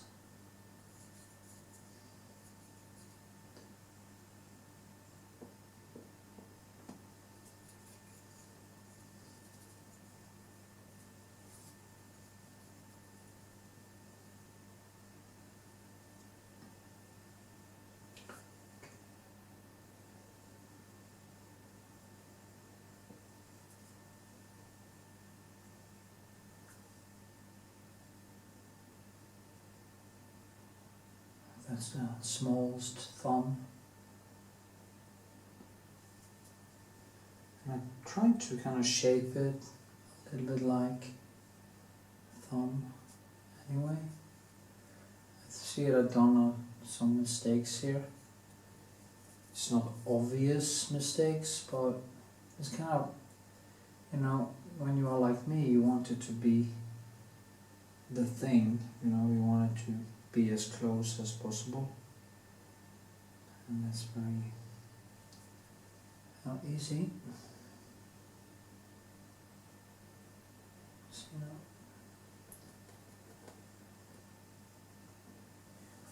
yes, I have to be more like this.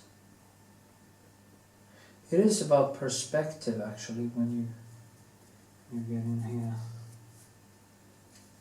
Where does it actually go?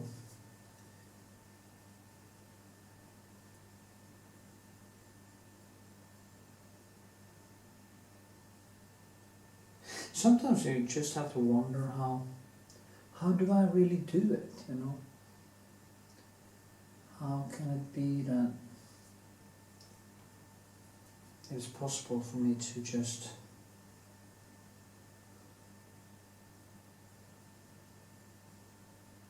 get better and solve these problems on an increasingly higher level? It's kind of strange. But it's neurons. You know, we have about 100 billion neurons in our head. 100 billion is basically as amount of stars there is in an average galaxy. I think in the Milky Way we have 200 billion stars. It's kind of mind-boggling to put it mildly. But in the brain we have then about 100 billion neurons. But not just that, you have to... Fuck. Yeah. Just have to fetch the thing.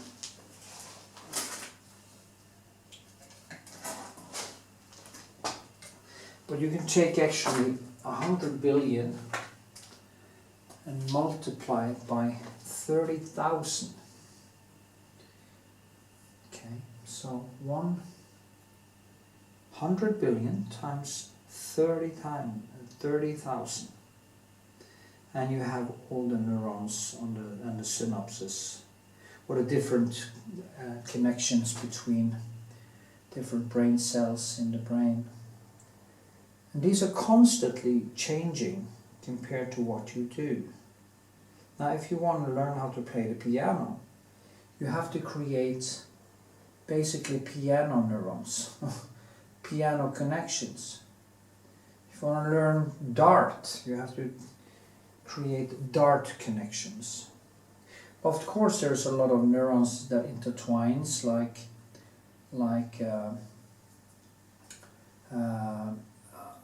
dance and painting can, of course, have some overlaps. And different things like motoric, you know, motor, how I paint and stuff, can be linked to some martial arts maybe, or dance, or whatever. So there's a lot of different overlaps. But all this can change. So when you talk about, people talk about talent, you know, I'm so tired of that talent thing. Oh, you have talent. I made a video of it on my YouTube channel where I talk about that. I made it actually 2nd of April this year because I did it on my birthday. Anyway, and I debunked this thing about talent. Now, talent is the capability, is what you say that somebody has when they have done the work. But what kind of work have they actually done? Well, they have been practicing so much that the neurons in the brain has learned or created a map of skill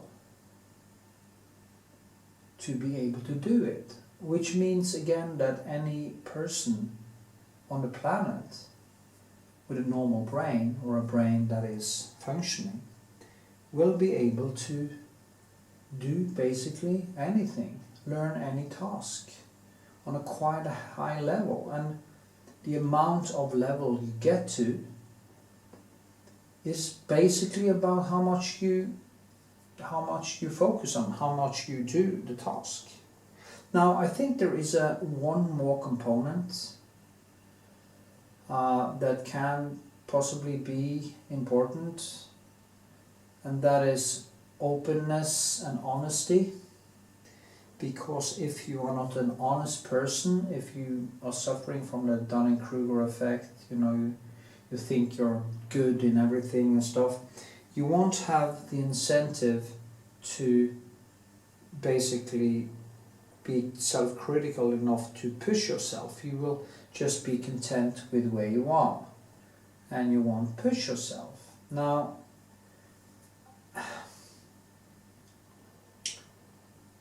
so I think there is an emotional component, and that also might be genetic. Like, can the psychopath actually become a great artist? I mean a skilled artist, an emotional artist. How do you evolve great skill and great love for music or painting if you don't feel empathy. Because empathy is what leads you to identify with the creative process also in others, and actually see more clearly how they did it, and understand how Rembrandt created his paintings, or understand the music. So can the psychopath actually become good in something like that? And that is a very good question. I think the answer to that is no. So you can ask the next question: is the brain plastic enough to be able to change enough so a psychopath is not a psychopath anymore? And then being able to turn on the deeper introspection that will lead him to creating more beautiful art, or understand emotions on a deeper level. It is questions that I think is very interesting. And but you know, this notion, the illusion of talent that people are walking, is kind of a Übermensch cliche, that some people are just born with it. I mean, even Einstein said that being a mathematician was like 4% talent and 96% hard work. And I think he was totally right about that. So yeah. So don't despair. If you want to do something creative with your life, you want to start a hobby or learn to paint, please don't despair, because everybody has to learn, everybody has to go through the same hurdles and stuff. And in the end you will get better if you are self-critical. But if you're a pompous ass, I don't think you're gonna get any better, to be honest. If you're the kind of artist who are just, oh god, I'm so great, you know. Like I saw this girl who was going to sing, you know, in this, what is it called? Well, one of these singing programs, and she was so cocky, you know, oh, I'm so great and singing is my life. But she was so sure that she was so great.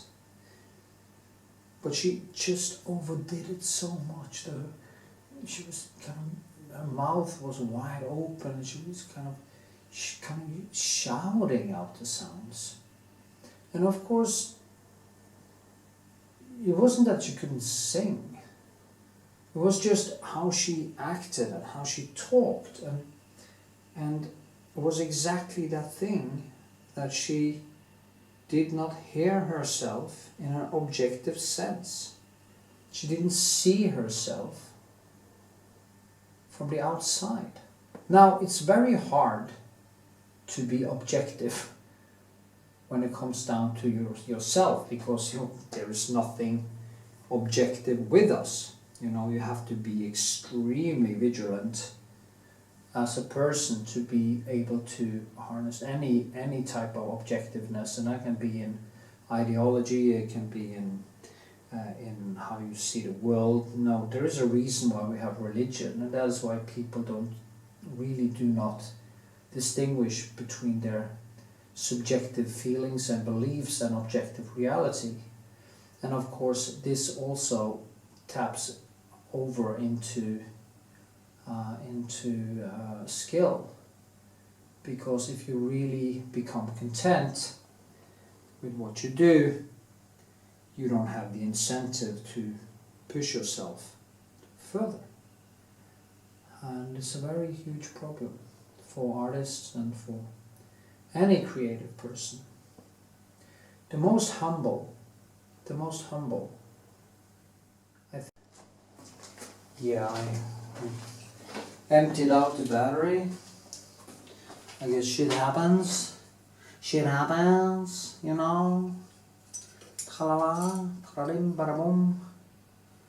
Anyway, yeah.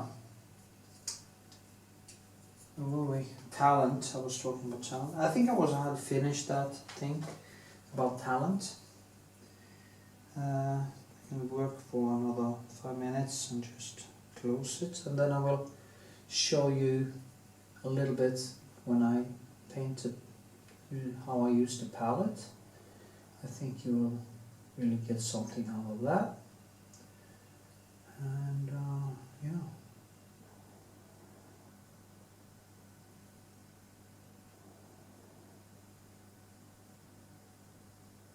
I really enjoy this. It's funny how much I enjoy it.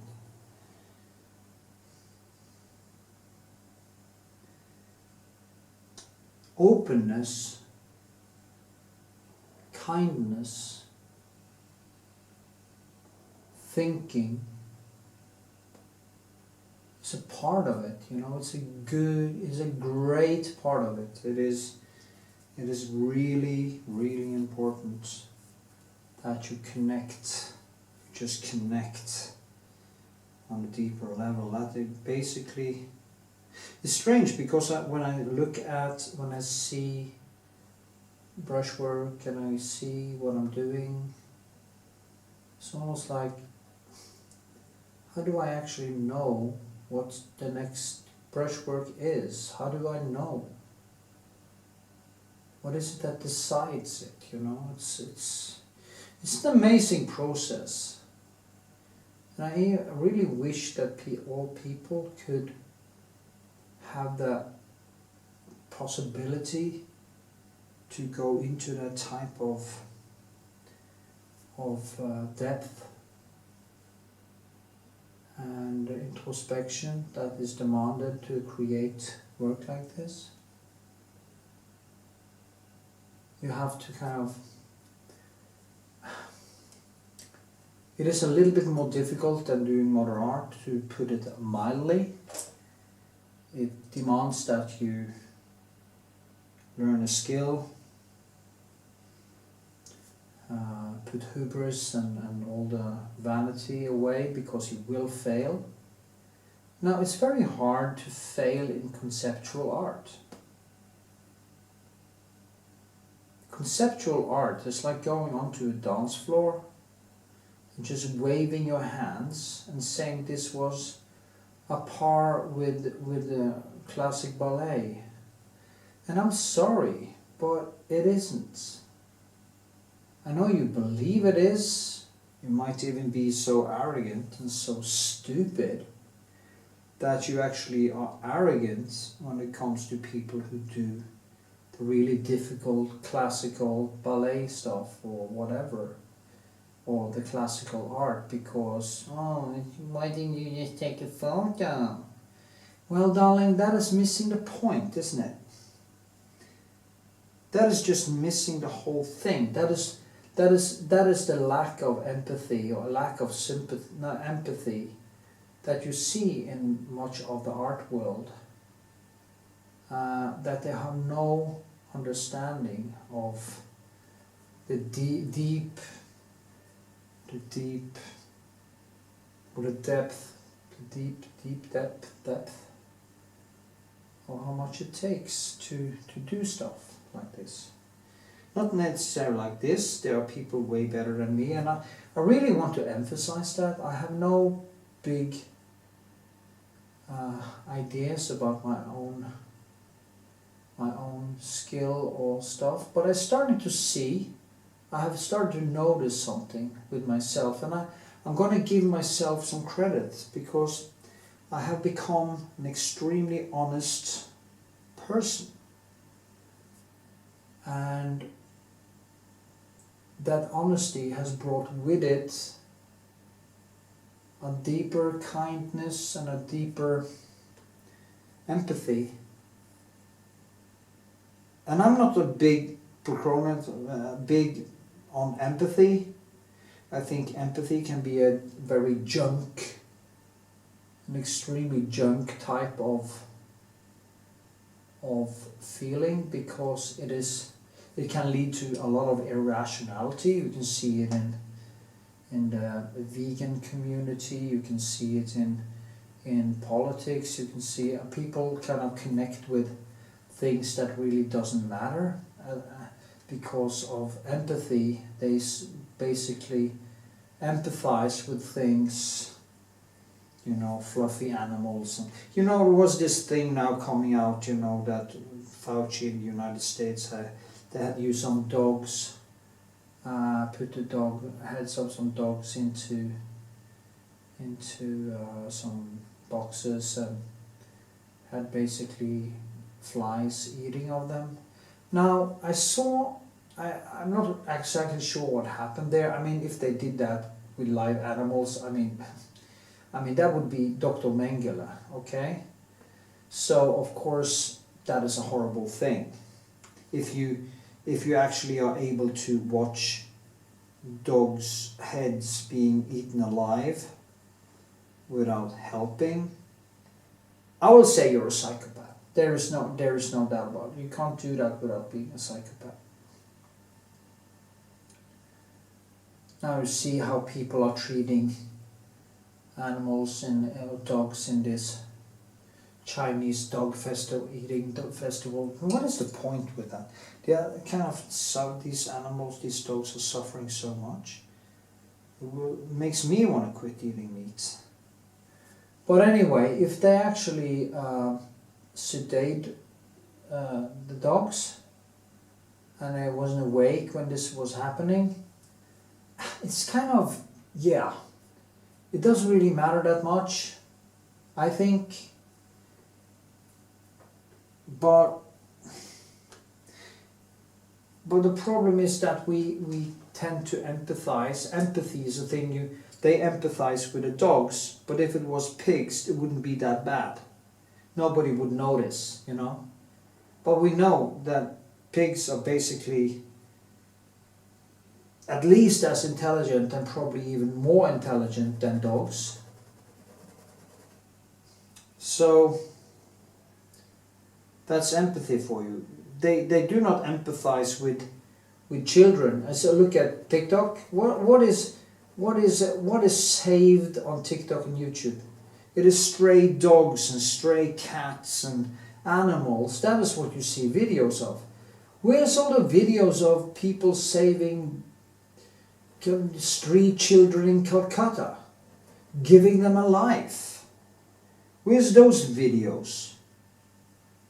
They're not there because that is so much more, you know, it takes so much more effort to save a human being than to save a fucking cat or kitten. But the kitten will make you feel good, so it increases the amount of serotonin and the amount of dopamine in the people who sees it. Oh, it's so nice to save this doggy, you know. But then it's all about hubris. It's not really about feeling for other creatures. It's more about getting your fix. And in a way, much of the art scene, to drag a link between the art scene and what I'm saying now, is that much of the art scene carries the stamp of just that it's not really about skill, it isn't about depth, it is about a kick. For the artist, it is about hubris and getting attention. For the people who look at it, it is kind of, maybe they want to be a little bit shocked, or a lot of vanity, like people are kind of interested in art because it makes them look good, makes them look smart and interesting, while in reality it is just hubris and it's a vanity project. So yeah, now maybe I'm ranting too much now, but I be careful with empathy. That's just what I'm saying. But empathy is also the thing that will make you connect with a deeper level of yourself and other people. Sympathy, however, is having sympathy for I have sympathy for that cat. I have sympathy for a fruit fly, actually. I don't like killing living beings, okay? So I have sympathy for them. I don't like to see fruit flies drown in my lemon water. Okay, I pick them up. Yeah, that's what I do.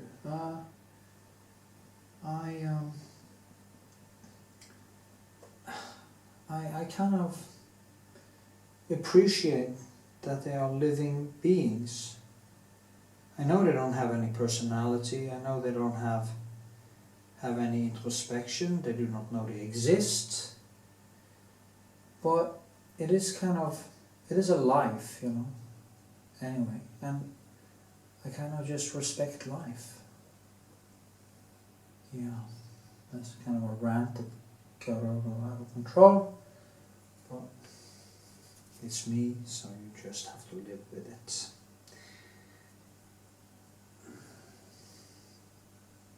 So I'm going to start talking about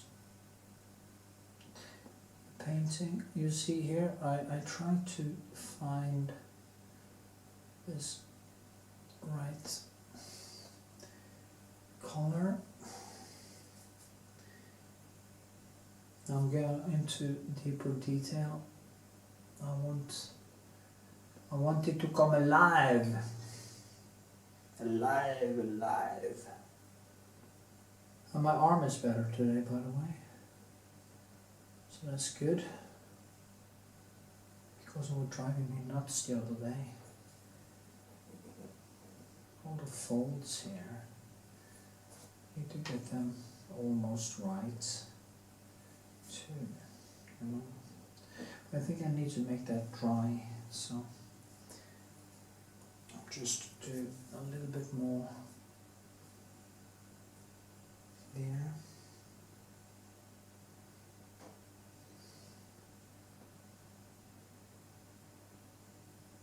Sometimes you just have to let the painting dry so you can put on more color.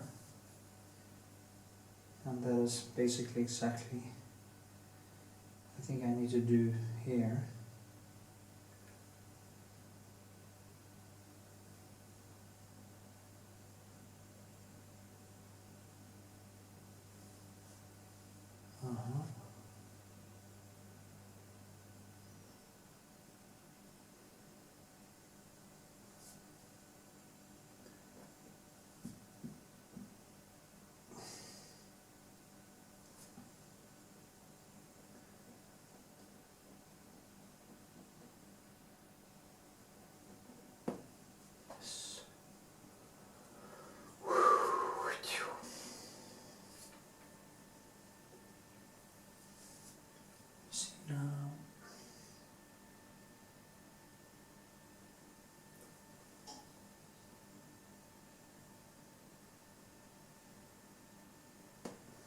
I was talking to this sweet German girl outside the post office today, just to start chatting.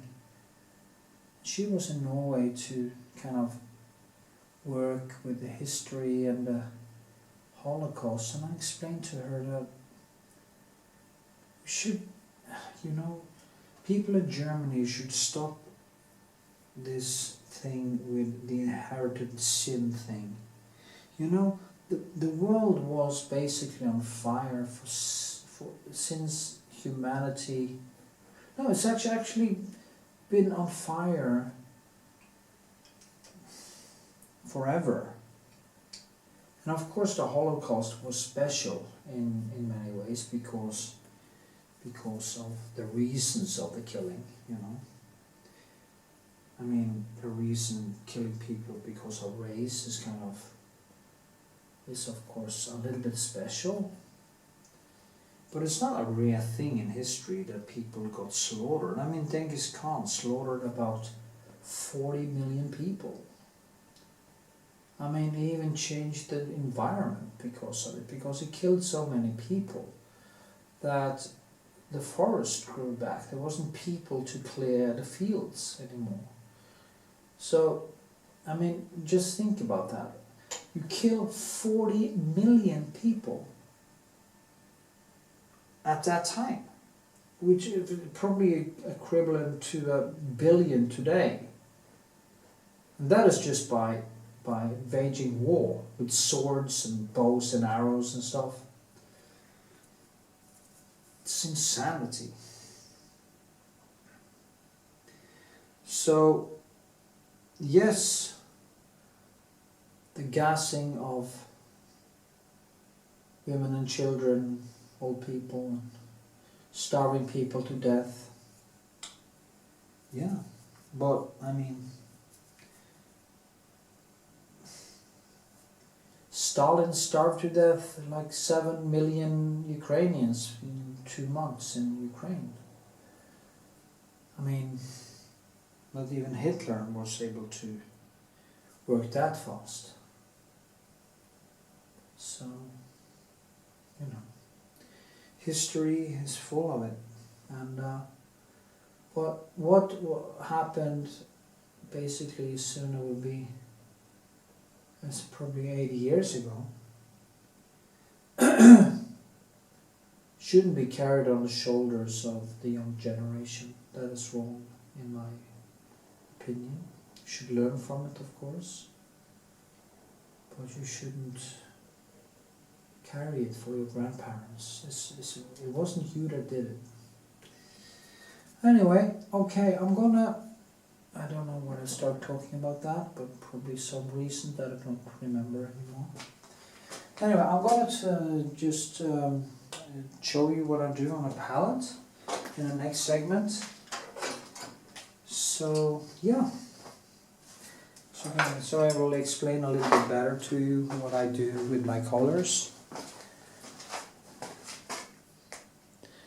So yeah, see you there.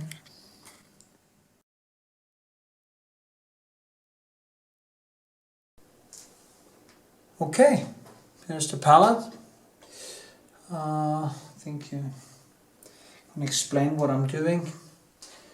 Yeah, you can see it now. So when I do my skin color here, I basically use, this is that, let me see, what's the name again?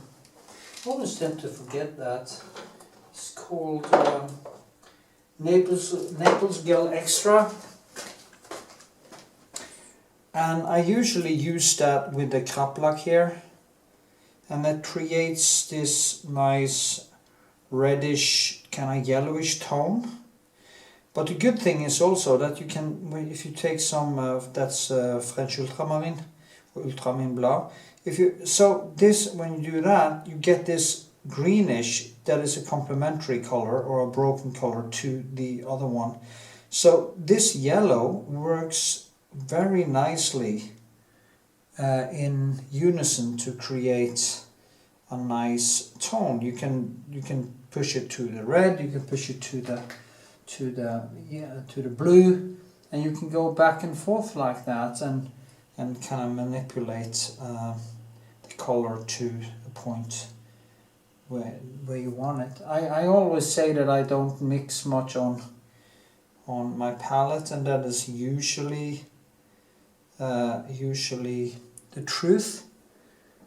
But of course, when I do these small things here, and I do mix a little bit on the palette, but much of the mixing is actually happening on the canvas itself. As you probably see when I'm painting, I kind of merge the different colors into one another while I paint. Let me see.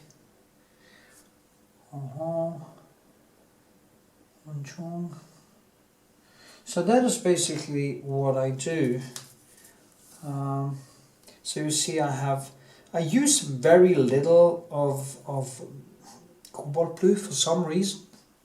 I don't use that much of it. I see there is a little bit of cobalt in the dress here, so I'll try to do that. See what happens. But I personally prefer the French ultramarine, which is, or the ultramarine Dunker, or some of these kinds, because they tend to go against a more reddish tone. And in many places, when you have the more violet or reddish tone, which I feel that French ultramarine does have, or the orange and the yellow and the stuff is easier to basically put into it and get a full kind of big bang for the buck, as they say.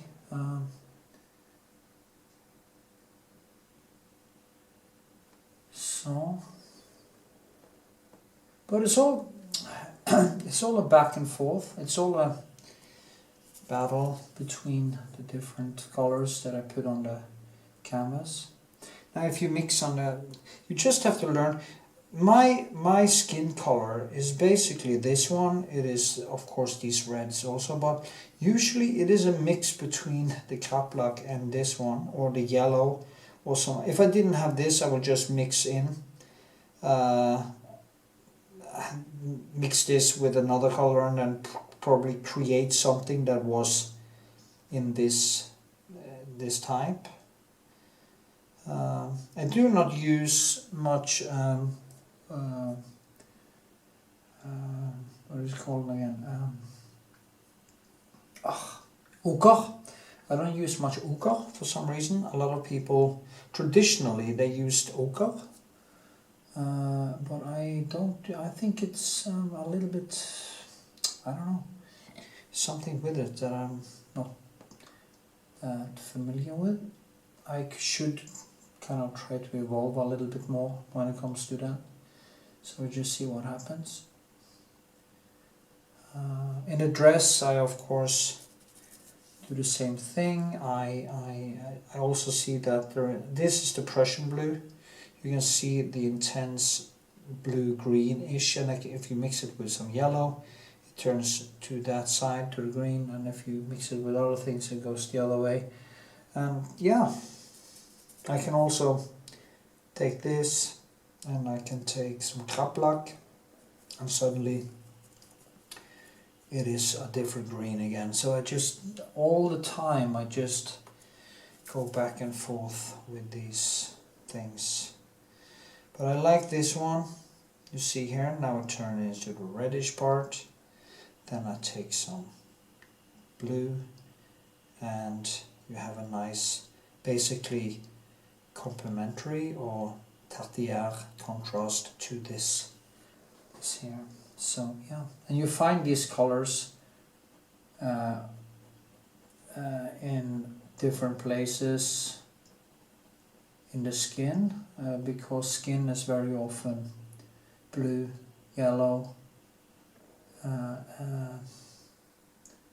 and that type of tones. So that is what I do. Yay! I hope it helps. I see it as an instrument, basically. It's a music instrument. A palette is I kind of grab the colors like this. I don't do like this and I do, oh, I need to mix them together like this, oh, then I take some red and no, that is not how I do it. Now it became quite okay, I guess, but I basically just grab the colors and I try to make them work beside one another. I grab it like this, I take some white, I do like this, and then I take some blue and I grab some more, and I basically try to make some kind of rainbow in there, and then I take that on the canvas in the brushwork, and they basically are beside each other and not kind of too much mixed in. So I let the colors be a little bit clean. So actually some cobalt here now for a change. So I'm going to put that in, and yeah.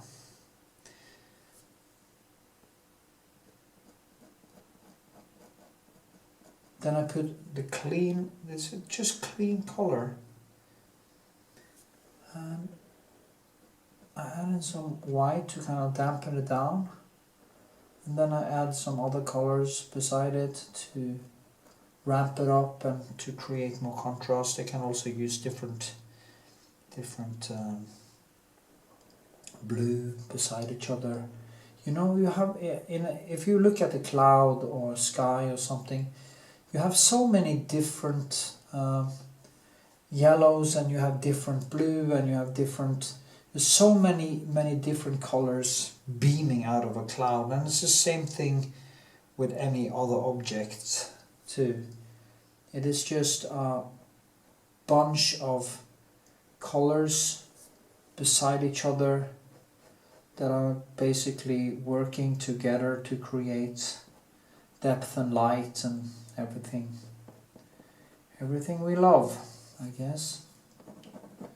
So that's what I do. That's what, talking about my palette a little bit, maybe you got something out of it. There's other places on. I'm gonna actually make a video about the palette where I'm actually painting one of my palettes on a canvas while I'm explaining the different colors and stuff, but that is coming up. So okay, see you in the next section.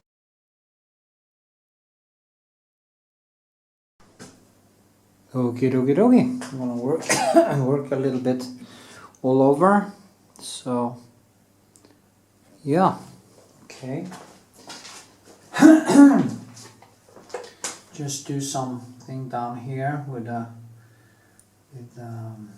I've been doing some up here, but I need to let it dry a little bit to put in the last lights and stuff, because you don't want to mess it too much up.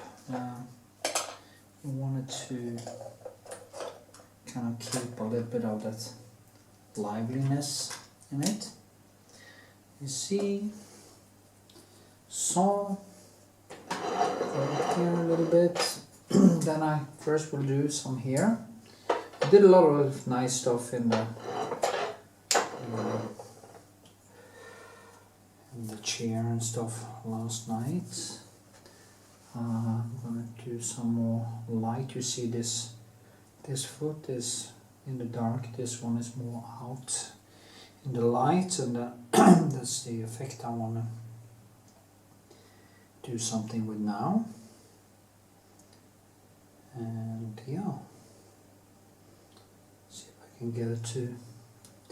I need to keep it down also in color. I don't want it to be kind of orange, so I just need to, as I showed in the clip with my palette, I just mix blue into it and not kind of drag it up to the red, because here it is kind of in a bluish, yellowish, and goes down more and more into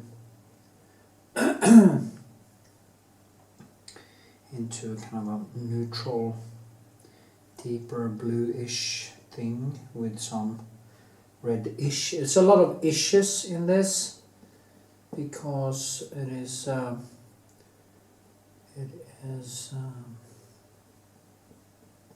not any very clear colors, as I said before.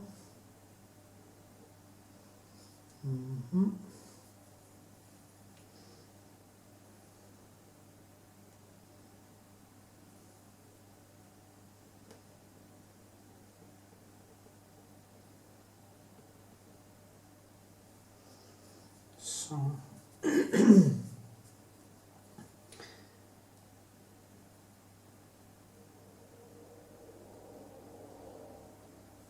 I'm gonna do like this maybe, just get it in there.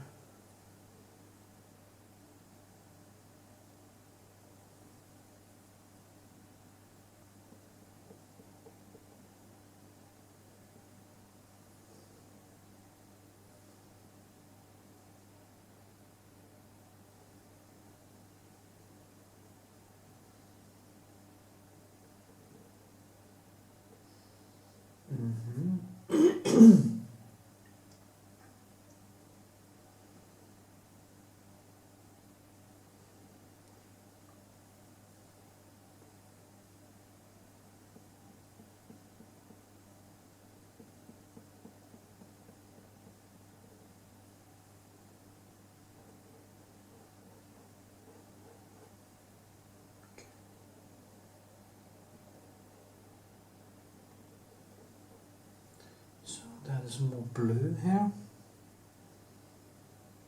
greenish, bluish.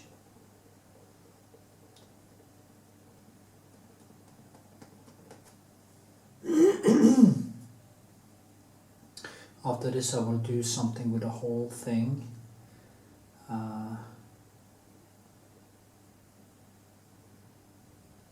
Get more of the whole holistic thing in. I guess I just have one more time, 1 or 2 times I can actually paint on this, because I have some other paintings to do also. So I just have to get as much as possible out of this now.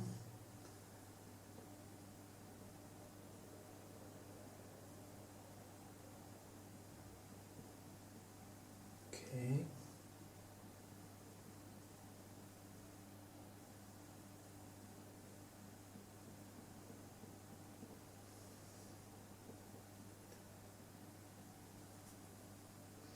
Still have to keep it down. It's very limited actually, the palette or the colors I use. It's very much the Kraplak and that Naples thing and ultramarine. It's mainly the colors that I had in here. Of course I mix in some others too, cadmium and stuff, but I've been stuck to that lighter side of the spectre. See, there's actually more yellow there.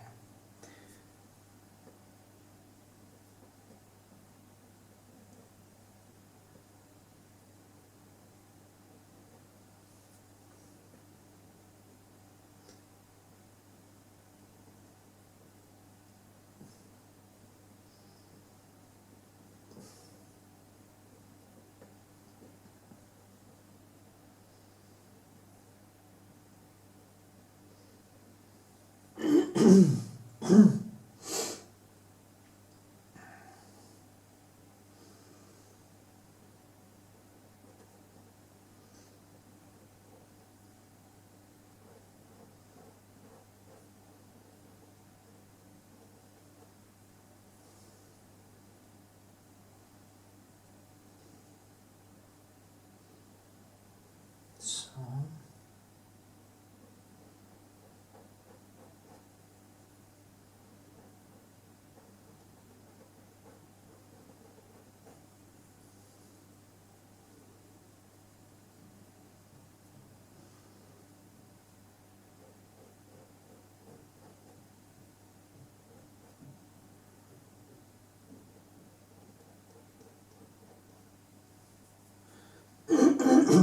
going to try to add in a little bit more shadows underneath there.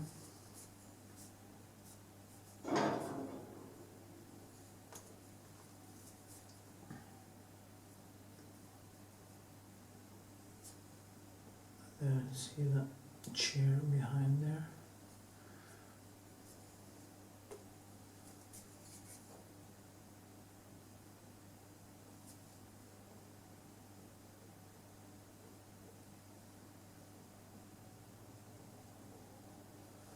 That.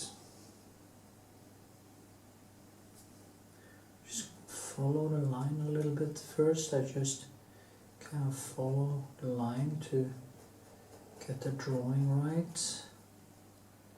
Then I will start molding in some colors afterwards,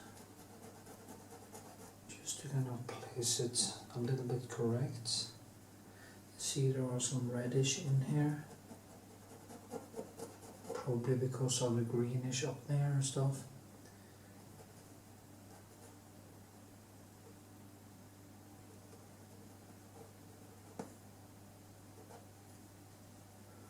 Okay.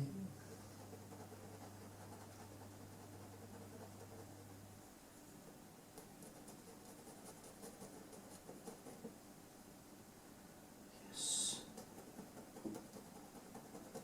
See how I'm crossing over? Is it kind of a gravure with paint? Try to keep it open, and you don't want it to be too rigid. It's very easily becoming too rigid, too closed. Oily is also a way to say it. So you want some textures, you want some things to happen to it.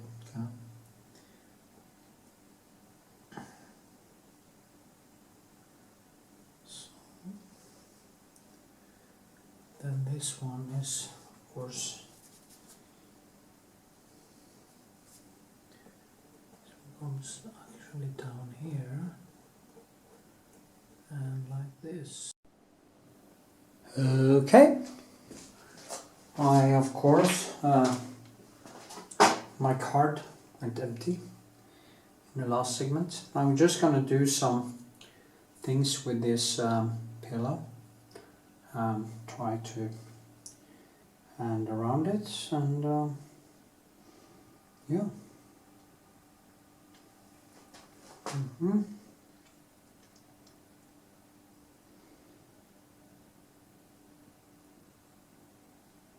So I just want to have it on approximately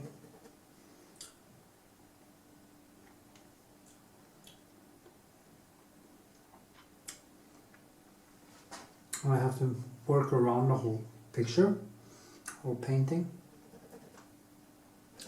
I did a lot of nice brushwork yesterday. It's almost a shame to paint over it, because it, you know, sometimes you just get into the flow and nice things happens, and it's not necessarily exactly the same as the motif, but it's kind of nice anyway. And I think that was what happened yesterday. Anyway, let's use this one instead.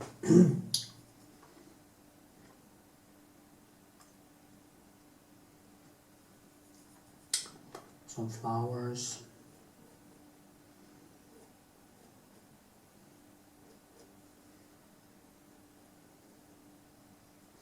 Flowers.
Of course, for every layer you put on,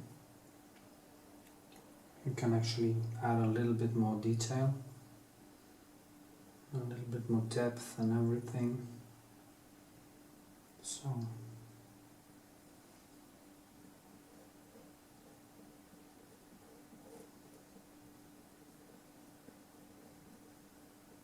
if I go down like this in the brush work, it kind of creates a little bit more of a depth because this one is that way, so that can be a good thing.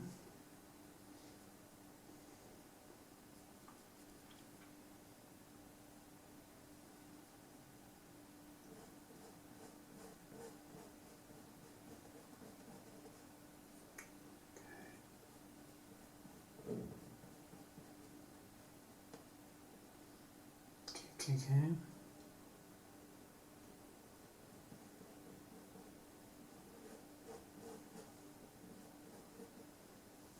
Mm-hmm.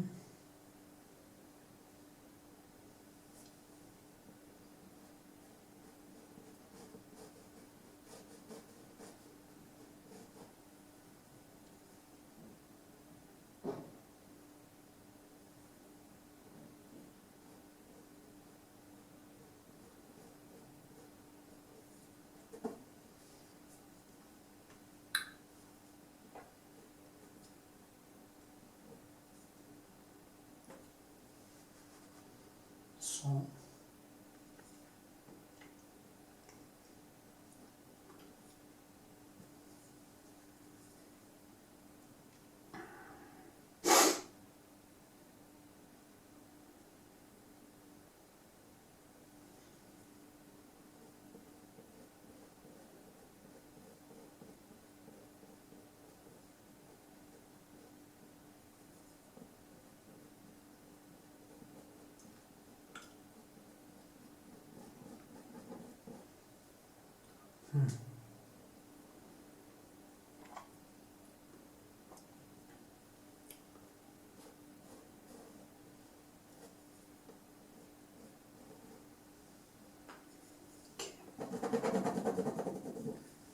so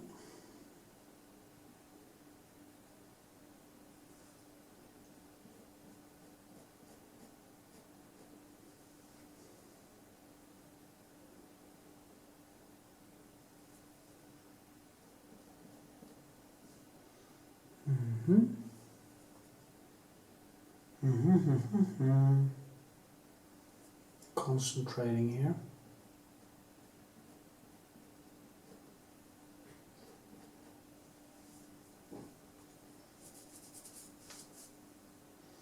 There are kind of many colors in it. There are different things happening. I will just make a kind of a impression of it. One could actually go further. I could go deep into detail, but I don't have time for it simply right now. So I just, and that is actually pushing your skills a little bit because one has to, if you have almost an infinite amount of time, you can just keep on repairing and repairing and repairing. But when you are a little bit out of time, you actually have to make more concrete choices. You have to choose even when to stop, when is it enough. And that can actually be one of the hardest parts when it comes down to it.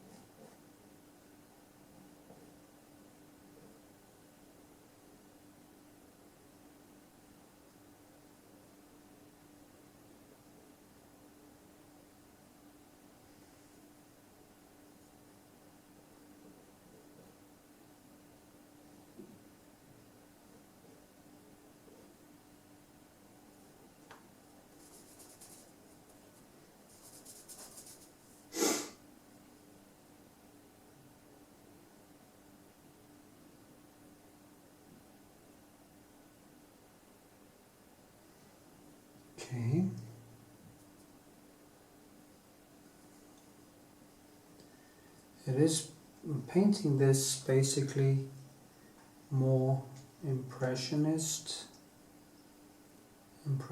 way. That is what I have to do.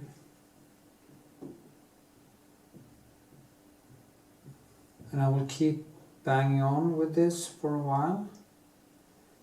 Just try to emulate what I see.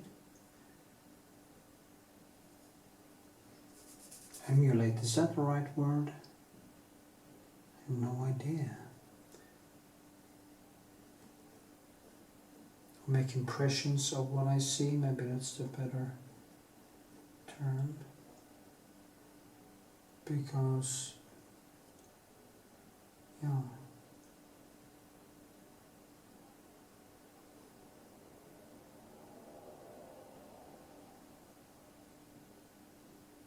And things happening all over the place.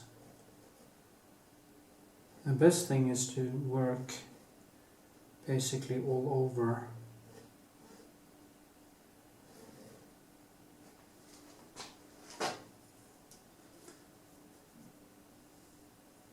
And that is exactly what I'm going to do. Yeah. For a while, just a little bit more here. I think.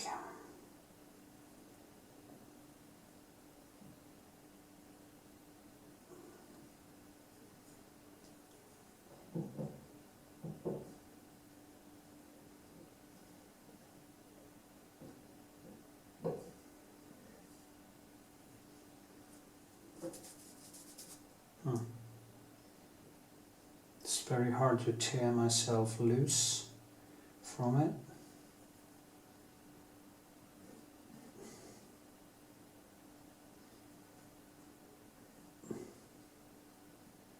When I really start to get into it, it's like I just want to do more, a little bit more here, a little bit more there, and then you just kind of lose a little bit of control in many ways,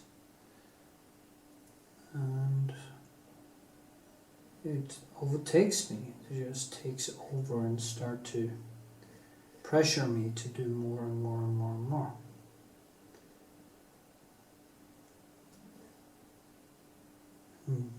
In the end, you become basically a manic. Just a little bit more. So, it's funny. It's funny, really.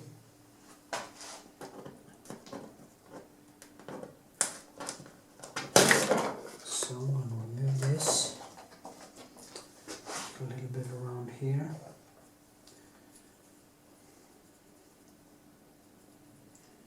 As you can see.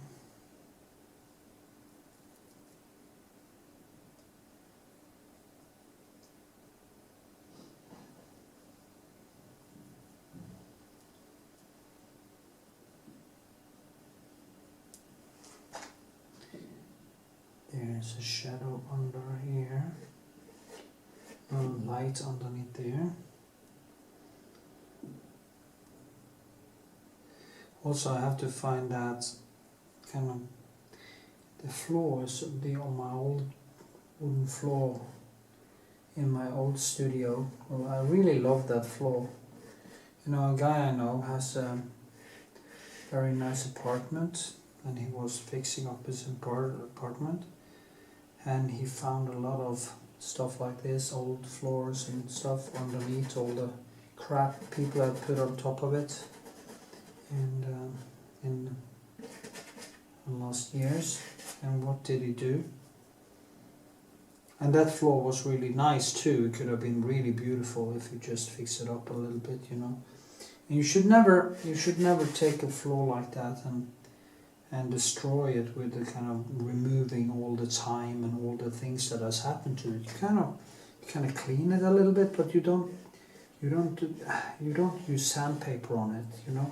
You don't make it white or remove all the things that has happened to the floor. You keep it. You you keep the charm, you know. What he did, he covered it up with all kinds of new shit, and even on his wall he has these beautiful wooden walls, all wood, when you remove all the plaster and stuff. And then he just took gyps or plaster and he has made himself a plaster, basically a plaster, you know, gyps, like they are using to make sculptures or molds, sculpture molds. And he has just killed everything. It's almost like he has created, it looks like a plaster house. And it could have been so beautiful, so natural. As I said to him, if I could actually have bought his apartment, knowing what he has done and what's underneath everything he has done, I would have rented a container and I would have taken away every single piece of this plaster or gyps thing and just redone the whole thing in a natural and beautiful way.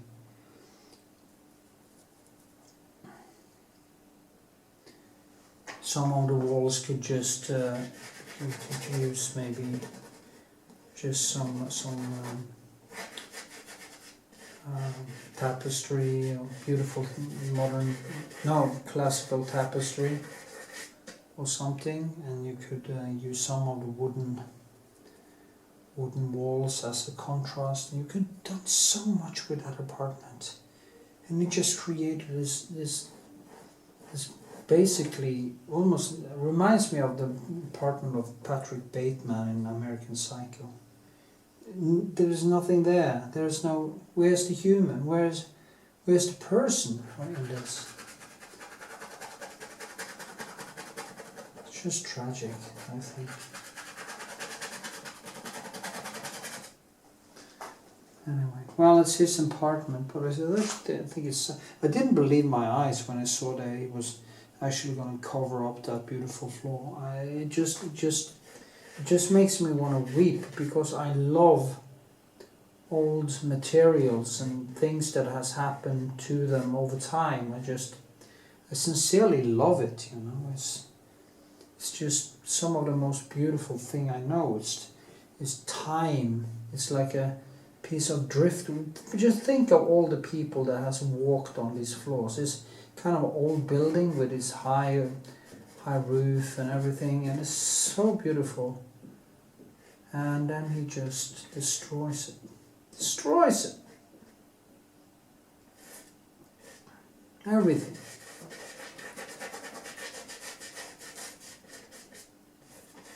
In Norway we call it pregløst. A room totally devoid of personality. But I mean, I think it actually reflects his personality, because he is kind of superficial. And he always needs to have the right friends and go to the right parties. And I remember when I had painted a Norwegian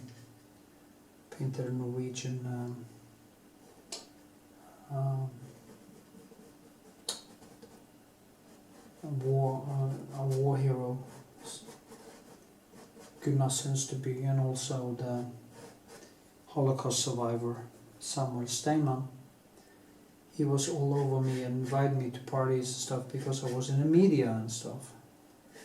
And when that kind of dampened down, it wasn't so interesting after all. And it's like, he is like that. He is always with the right, the right people. And yeah, it's just sad in many ways. It's almost like he has to have control of everything, control.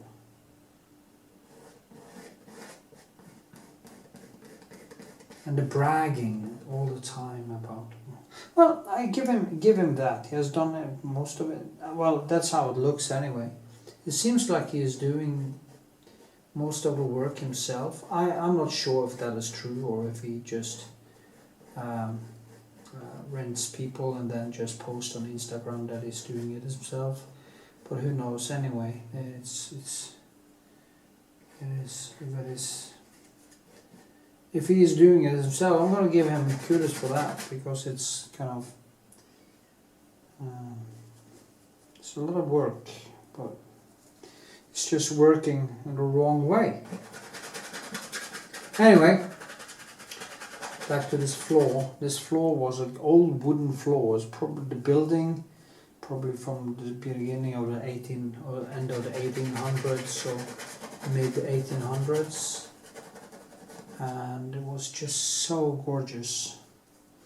I probably put stuff over that floor now after I moved out. That is so sad to think about, you know, because it was so beautiful.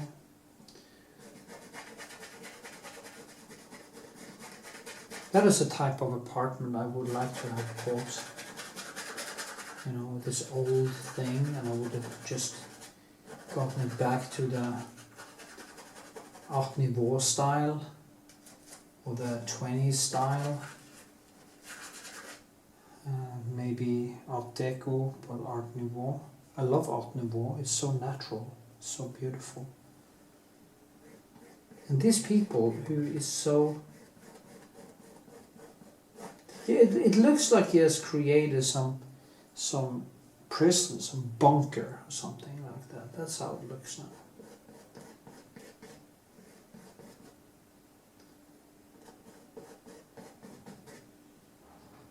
Okay, but that's him. But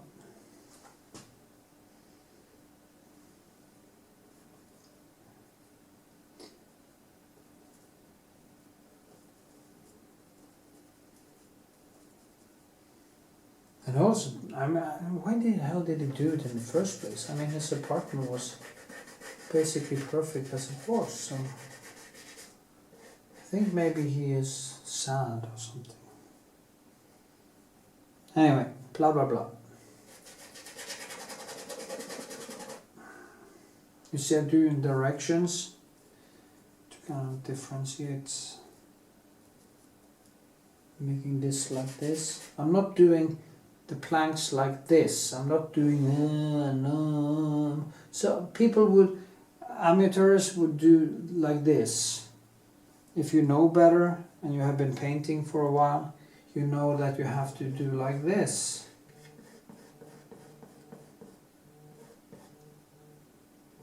Oh.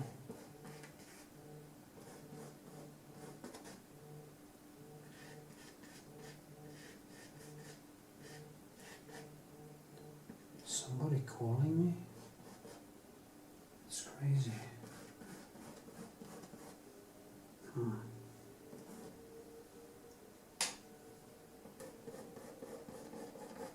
Anyway, I'm going to continue working all over the place, do a couple of more filmings, and then I will call it today, I guess.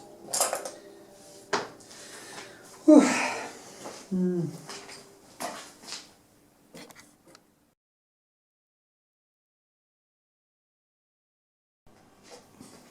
Okay. Well, I'm gonna do a shorter touch-up on the face, and then I'm gonna move on to a touch-up on the body, and then I'm gonna paint on the whole thing for a few hours, and then I have to send it off tomorrow, so that's gonna be fun.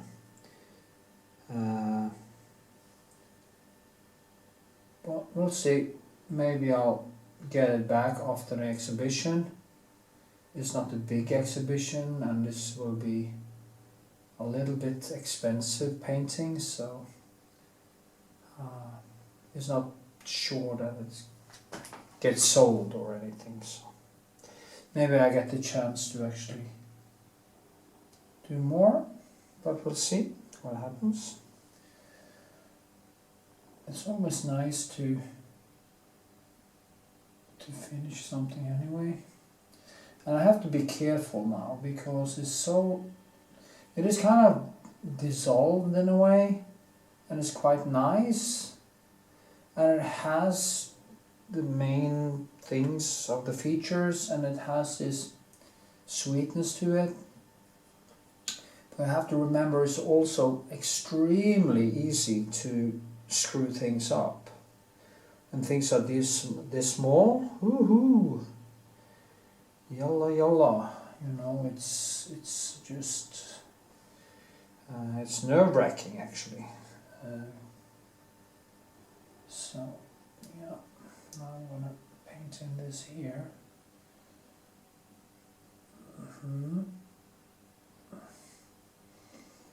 And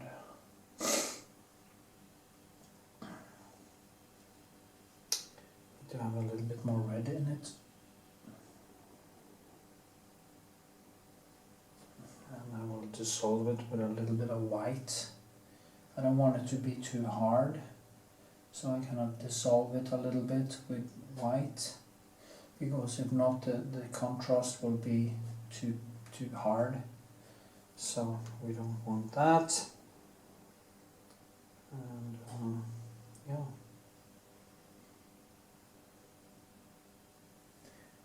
And of course I can use the background to kind of,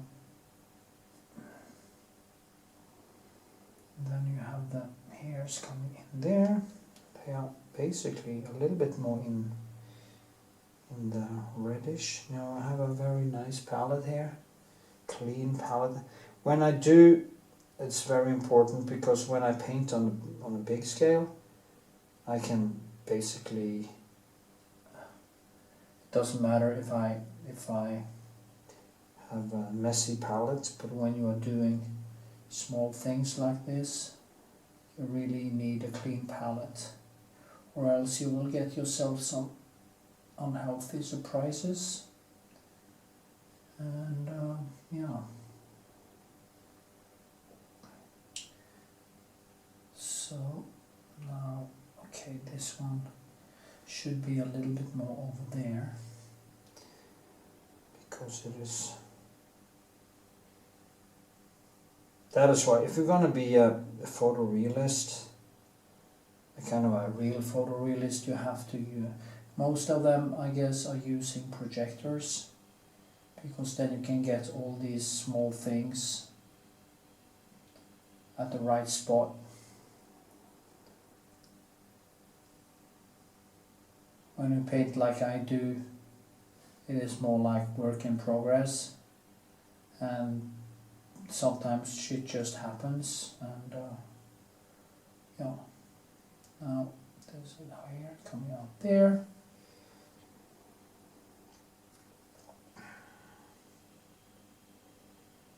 Just mark it up with some reddish first. It goes out like this, and it crosses over that one, goes down here, a little bit up, all this way, and like this into the white area. Yeah.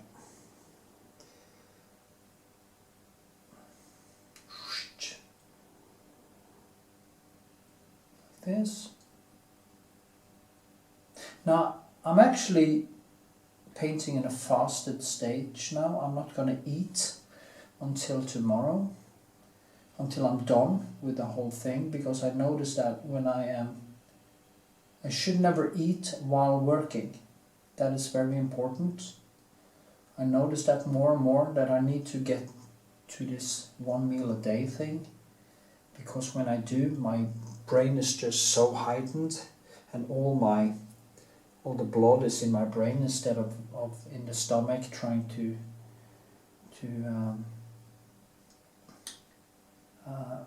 dissolve food and stuff. Because, you know, we think about the muscles using energy and the body using, but you have to understand that one of the things that are using most energy in the body is actually digestion.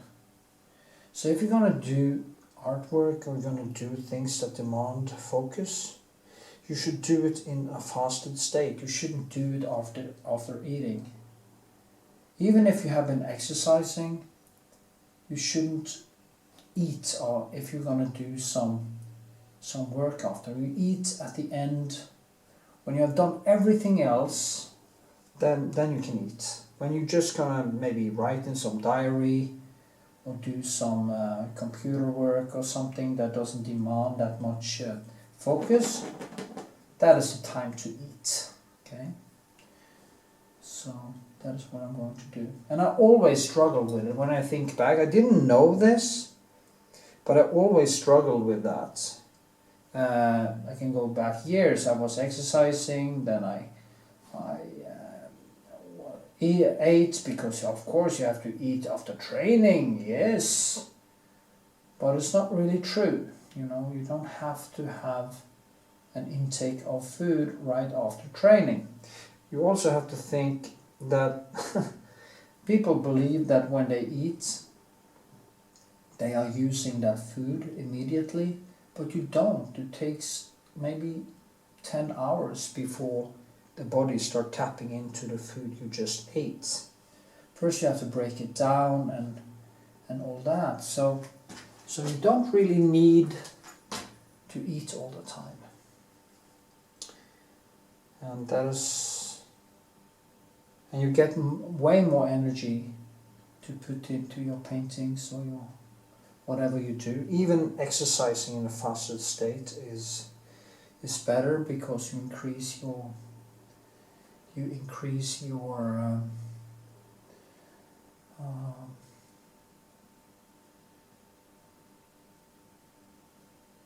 actually growth hormones, because of the starvation mode. When you're in starvation mode, the body goes in and says, "Hey, I'm on the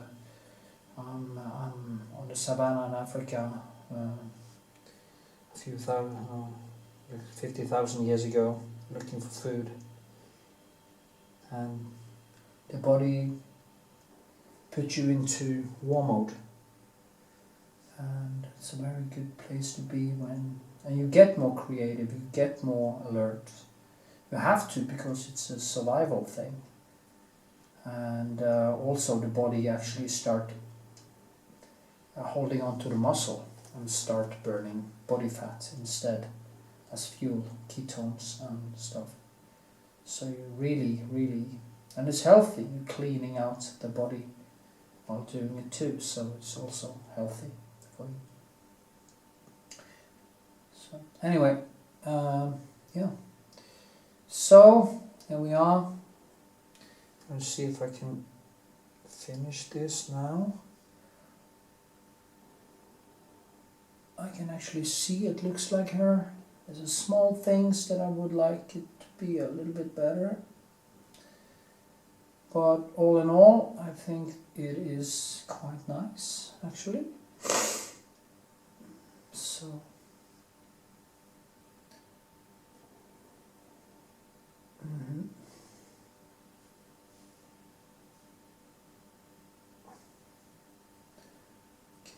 There's a light there, and there's light here.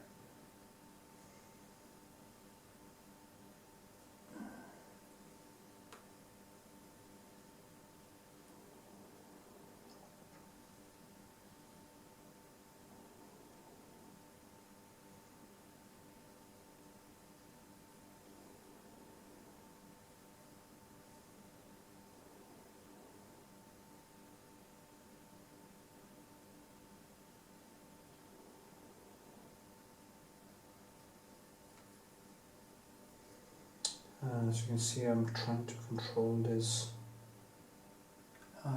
making choices without screwing it up. No.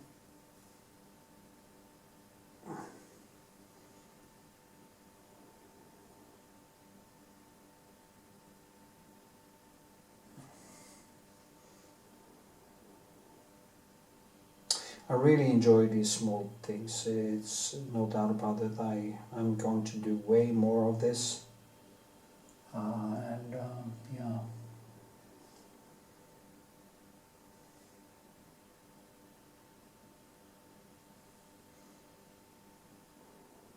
So, not totally correct, but because this one was actually darker. But you know, this is things, you know, it doesn't have to be 100%.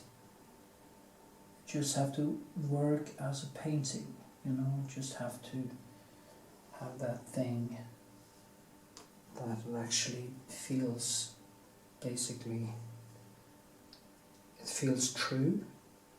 Yeah, that's a word I think actually covers it a little bit, so that when you have done some work that it actually feels like it could be like that, you know.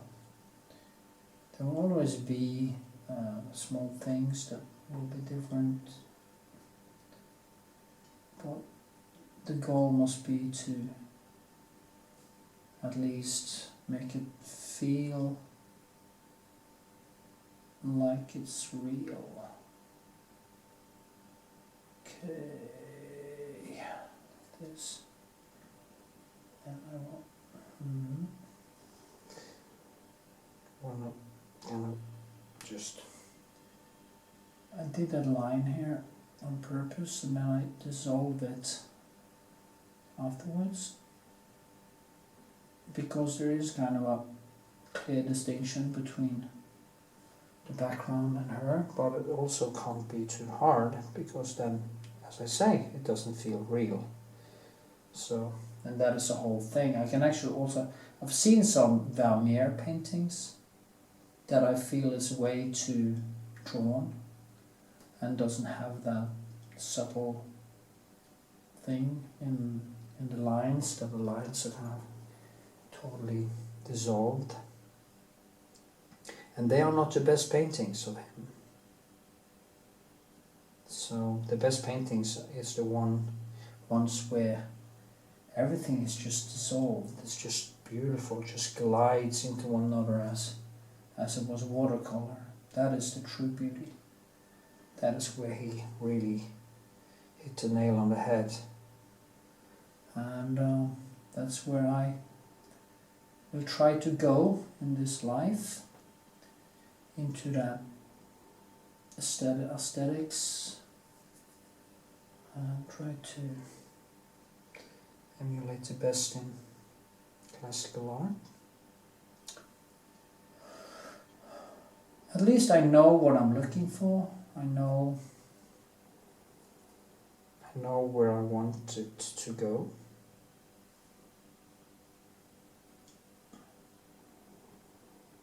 Like this, and yeah. A little bit more blue. It's very blue actually. And you know, when you start doing things like that, that is when things start to take time. Because there's always something more you can do with it, you know, it's a kind of a never-ending story. It's always another stage, another thing you can do that will make it a little bit better, incrementally.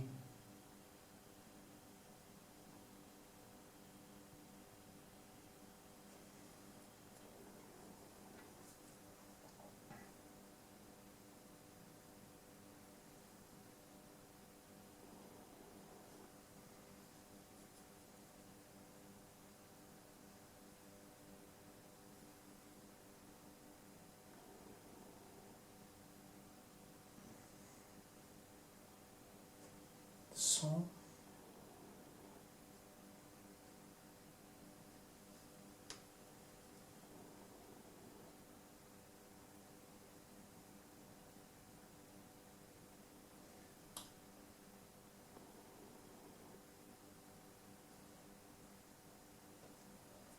yes, that was actually a little bit wrong, because she is very blue. The light is very bluish. Here too is quite bluish. Yeah.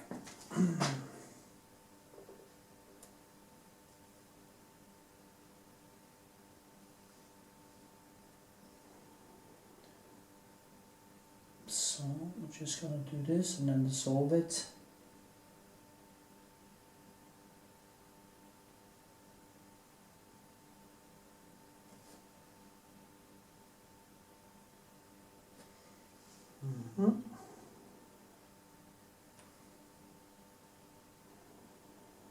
See how to dissolve it. And that's why it becomes a little bit more rounded. I think that's a good word, rounded.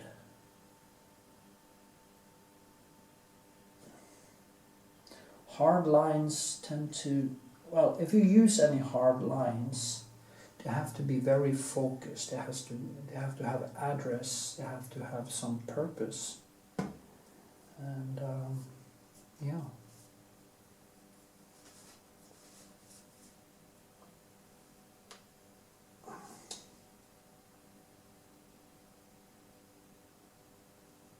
See a little bit on the lips.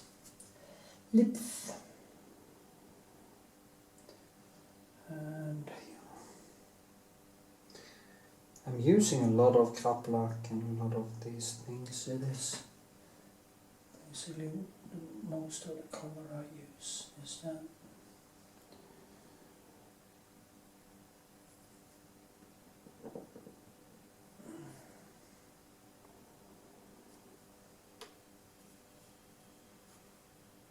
Some shadow underneath here, but first I have to kind of do like this.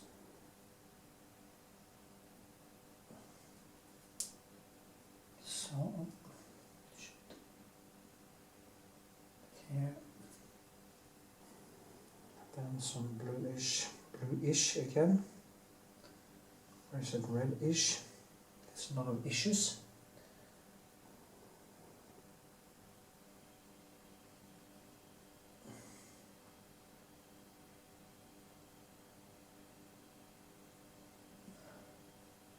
Very subtle glazes to get this a little bit correct.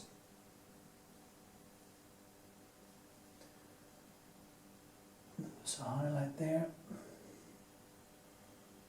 and I think it's one there.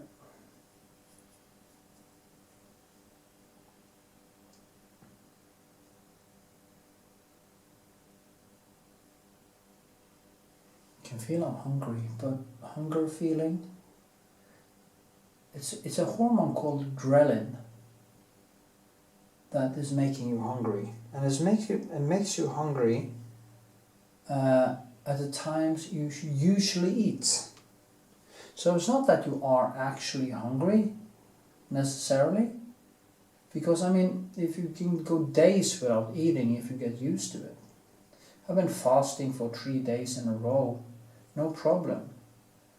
Not even fatigued. You just kind of stop eating, and in the beginning you get a little bit hungry, but then it passes and you go into ketosis, you start burning fat, and you're good.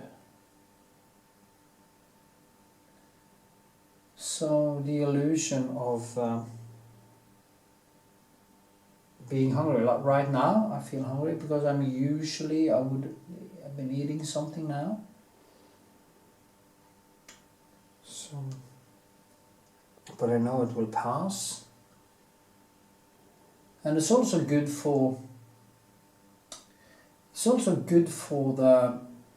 self-esteem actually, because I show myself that I'm able to override my body. I'm able to control myself and get the benefits from it.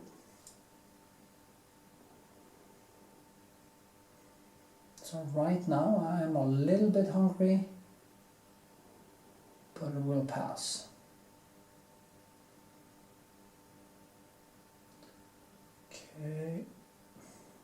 don't know if this is 100%.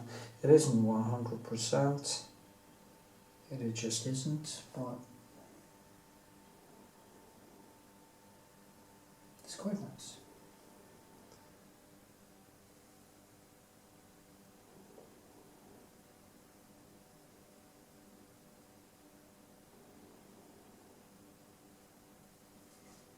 Mm-hmm.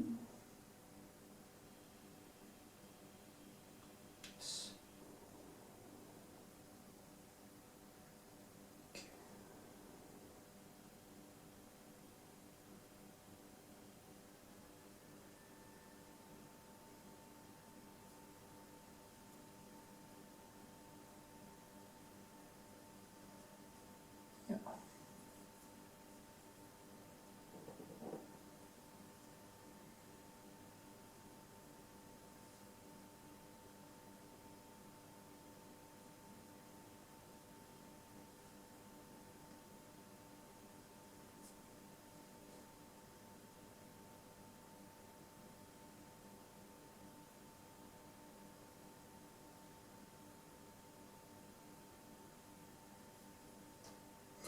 I need some light underneath the chin there, cheek.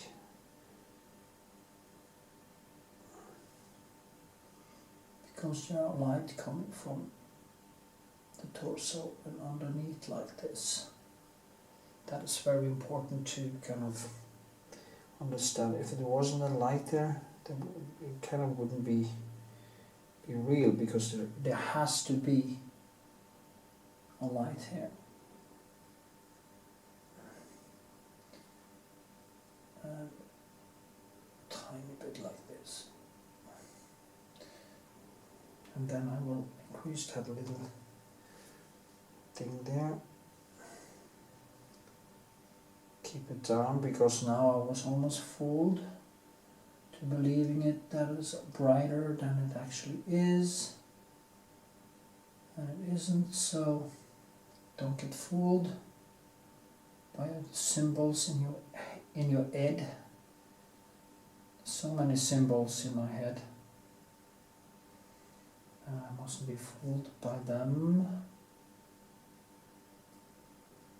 Mm-hmm. Yeah.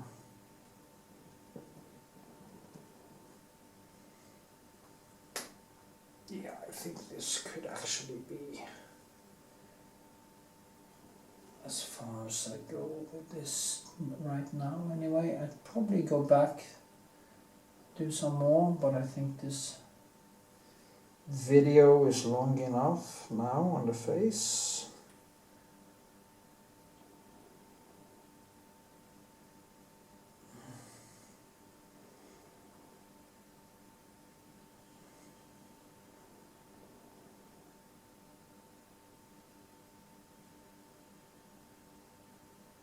Yeah.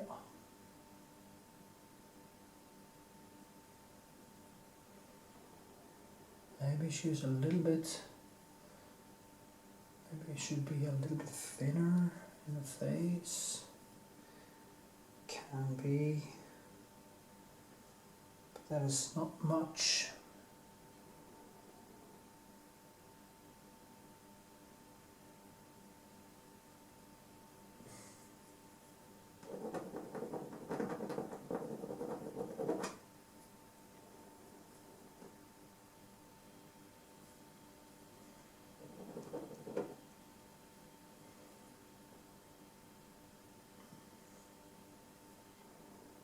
And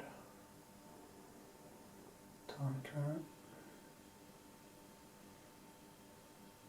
There's some things coming down. Shadow. There's a lot of stuff happening exactly in there. So hard to work it out actually. But I think that actually worked like this.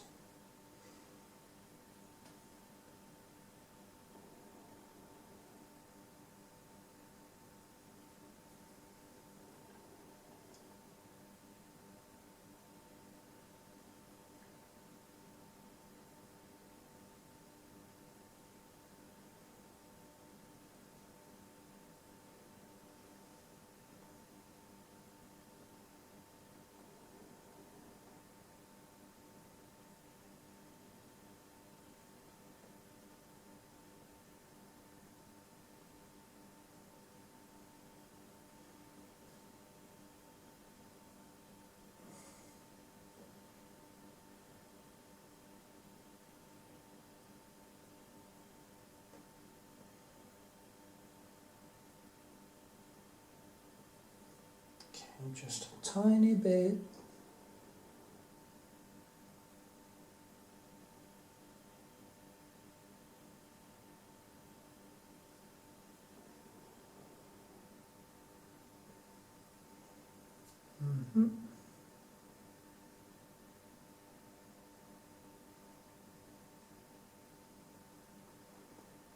That has to be tempered down a little bit. Blue. With some blue.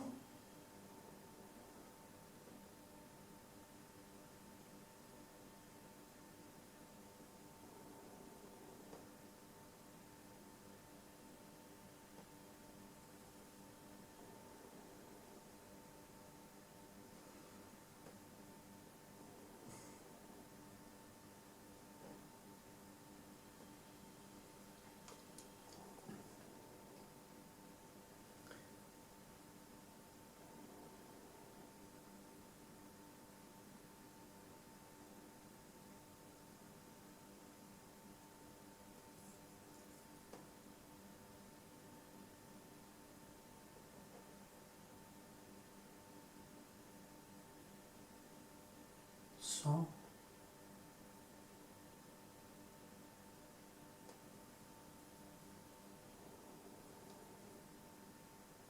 Yes, I'm silent because I'm focusing, I'm concentrating.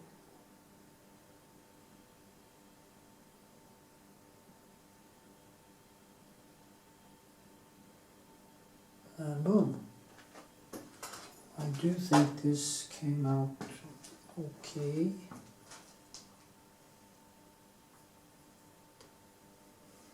Just want to do a little bit on the mouth also. Here. And like this.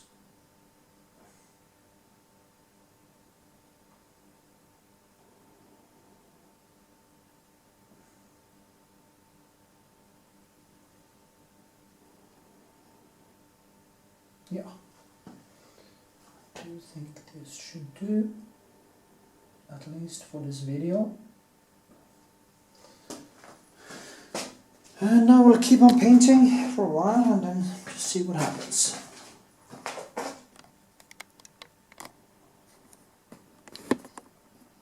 Yeah.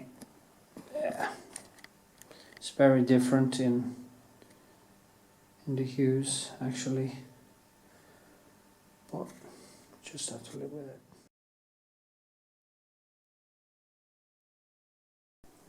Yeah, I thought it might be interesting with a segment that is a little bit closer. And also saw I had done a few small mistakes that I could clean up.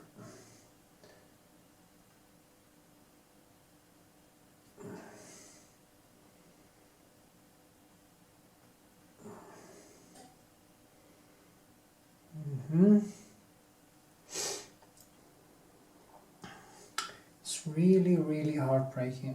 No, not heartbreaking, but nerve-wracking, as I say, doing this, because it's not much that it takes to screw it up. Really, it is extremely subtle.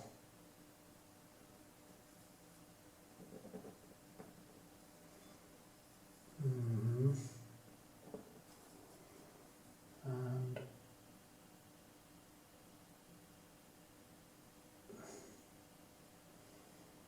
yeah.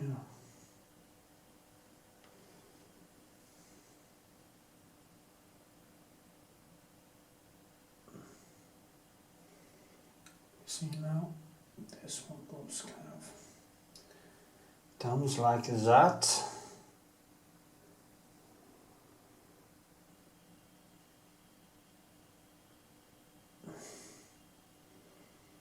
And there's a light here. And this one goes more in like that.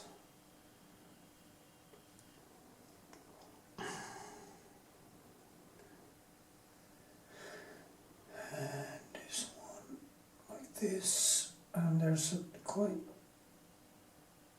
big shadow underneath her nose, but if I put in that shadow too strong, I probably will feel like it is a hole, and that is not where I want to go. So I really need to be a little bit careful with that shadow.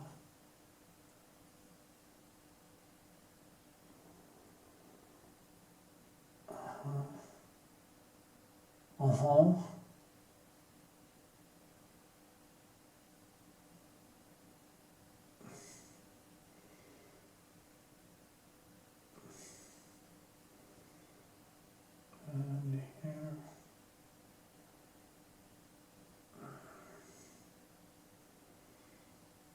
See, here's some more reddish underneath her nose here.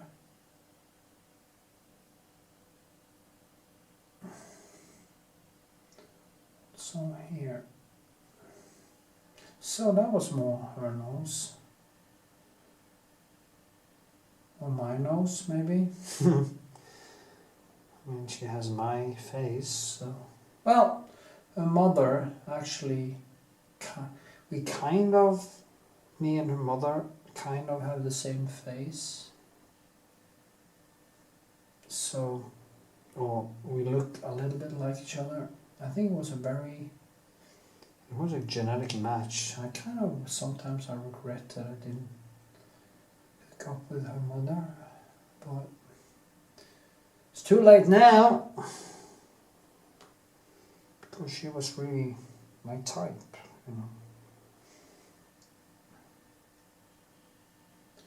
But I was screwed up back then. I wasn't ready for commitments and stuff. So. And it was kind of forced on me, so. Yeah. Anyway, nice to have a daughter. And smart daughter also. She's very smart.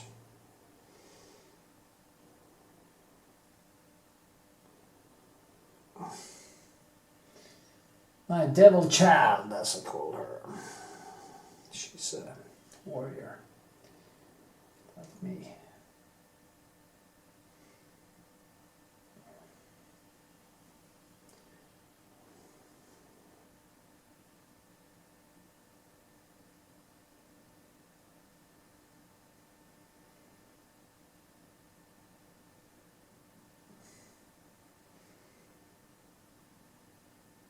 Okay.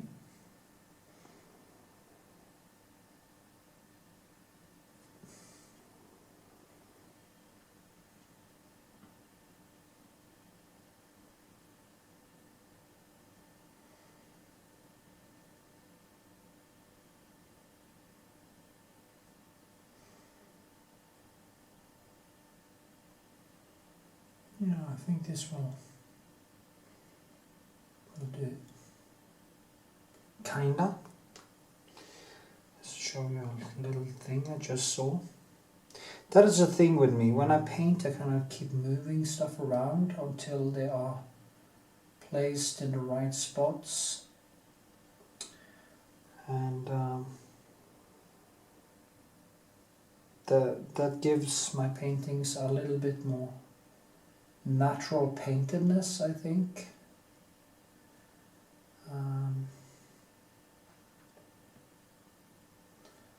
I hope.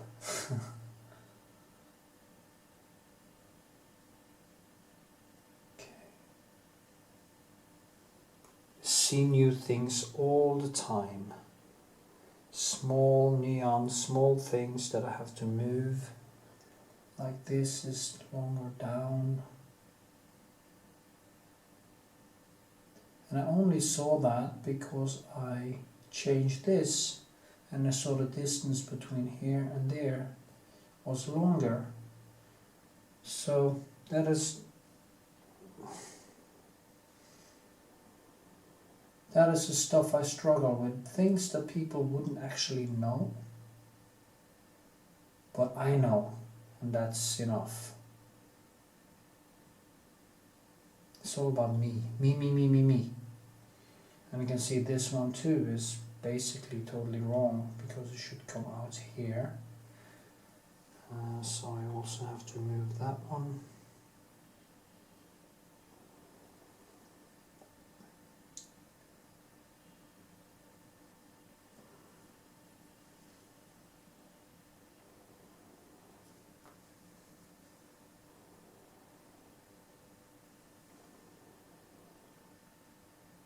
Come up here more. And it doesn't have to be 100% perfect, that's not the point, but when I start seeing these things, it kind of gets to me and I want to fix it. And then the hours are just wow, you know. There is no limits to how many hours you can actually spend just moving small stuff like this around. And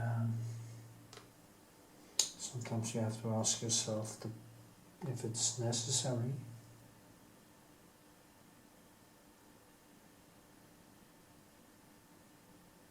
Because then suddenly you see something else, and then you see more stuff that you don't please with, and then you just keep on banging on until it's kind of the next morning and you wasn't able to do all the work that you were supposed to.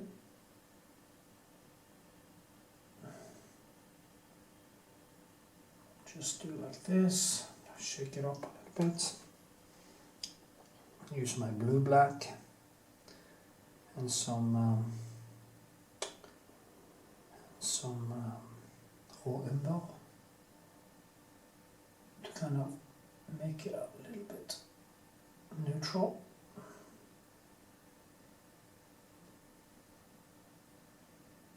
And voila.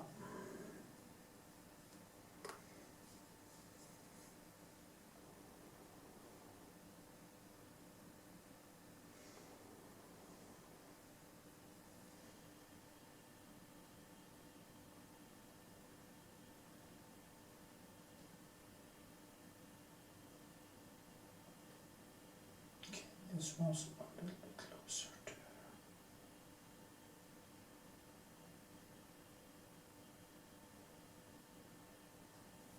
Yes. Just shake it up a little bit.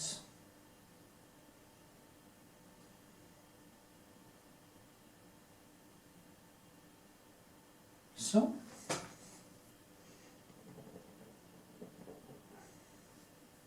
So it looks a little bit natural. This wasn't perfect, but I think it will do.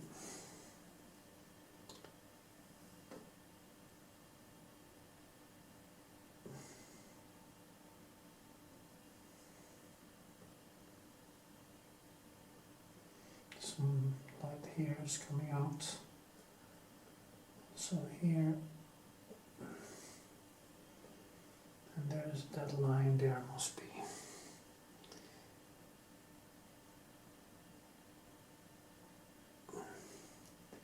There's a light here.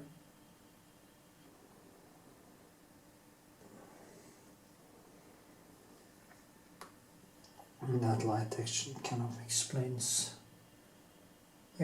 a lot actually.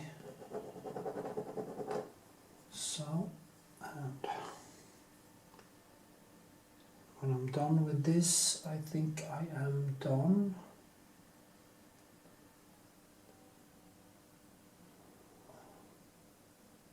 That's kind of a light glaze.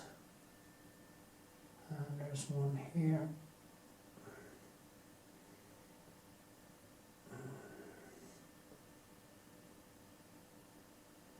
Yeah, I think that should do it. It's very hard to let it go. Ugh.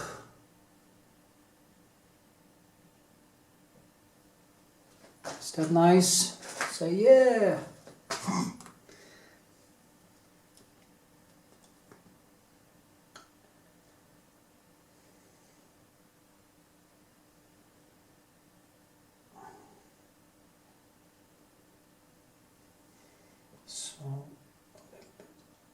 Krageben.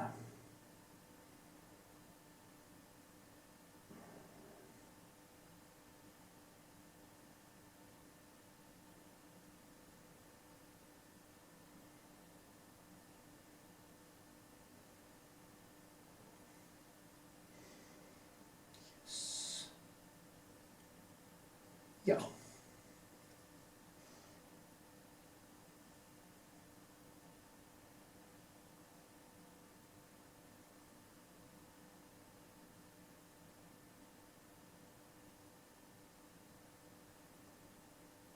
Yeah, I think this should do the trick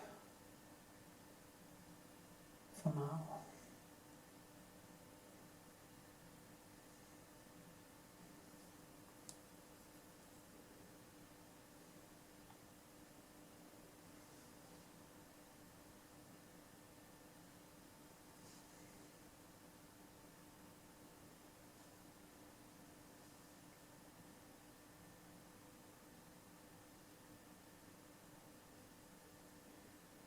Yeah.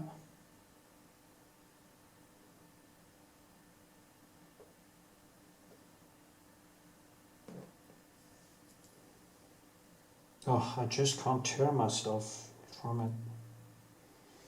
It's so typical when you get into that deep flow. More, more, more. It just never ends. So, okay, then I will work myself down, and maybe I go back up there and do some stuff, but I have to be careful because this is the last day I can actually paint on this. For now anyway. Maybe I get it back and you do some more, but if not, because a painting for me is never really finished, and that is, it's not that it's kind of finished when it's sold, when I don't have the possibility to kind of screw around with it anymore. That is usually when a painting is done in my book.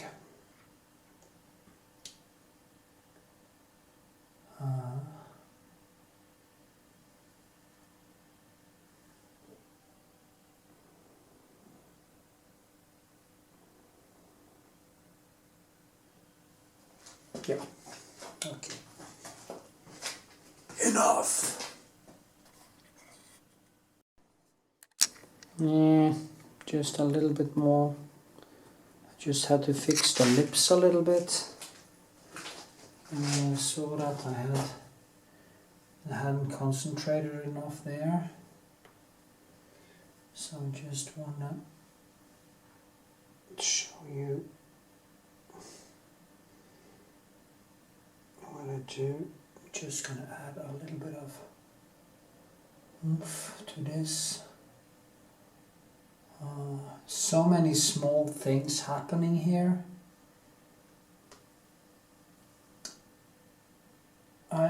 I think I am going to paint this because it's one of my favorites. I think I want to paint this in a big painting also. So this might just be the prequel, no, prequel, first draft in a way. Okay. It's kind of, I think it would be very smart to actually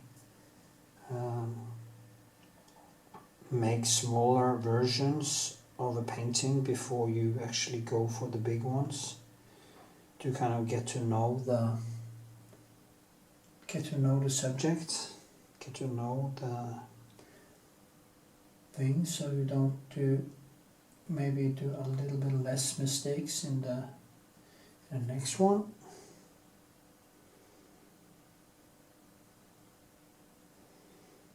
Can't really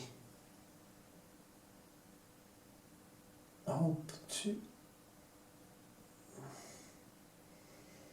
make everything right the first time, you know. It's not how it works.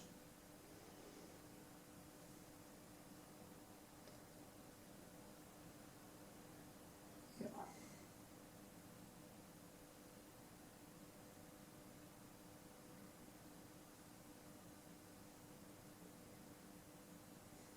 Okay, tiny bit of a highlight there, top of that lip. There's a tiny bit one there,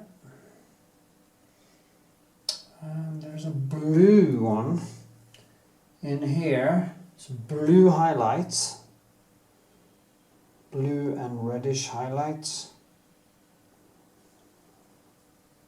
and it's just a dot in a way.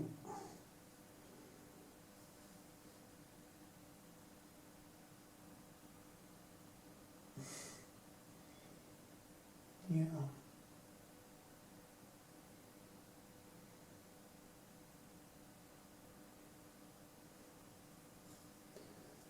And let's see even deeper. I feel like a surgeon now. In a way, that is what I mean, people who are doing plastic surgery, they do a small mistake and you see what happens to them people. That they change the features totally. And that is why plastic surgery is so dangerous. I mean, look at Biden. It looks like he has been, his face is kind of dragged into some hybrid of what he used to be. So I wouldn't recommend plastic surgery, never. Just age with style. I mean, I have wrinkles under my eyes, and people, oh, if you do this and that, you will look. Oh, no, you know what? I'm gonna eat healthy and do my best to stay healthy and look relatively good, but I'm not gonna do anything that could screw up my. What happens is that you actually screws up your whole kind of the balance of the face. It just turns totally bad, in my opinion. Plastic surgery should only be when people have been in accidents or have some really huge defects.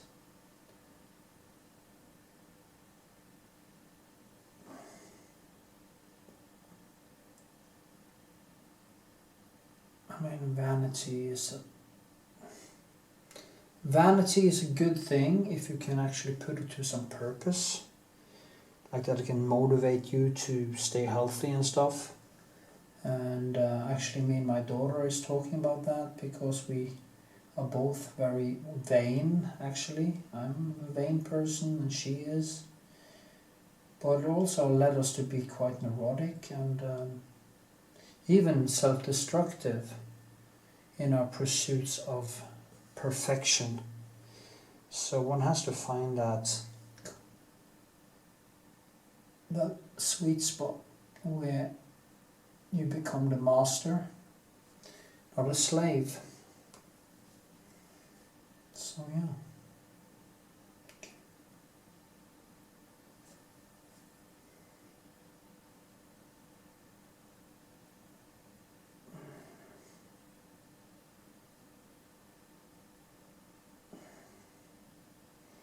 Some reddish underneath there.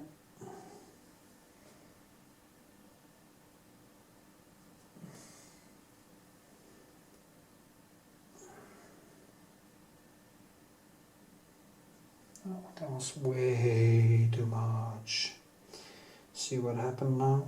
Started to be a little bit too cocky. So I ruined it.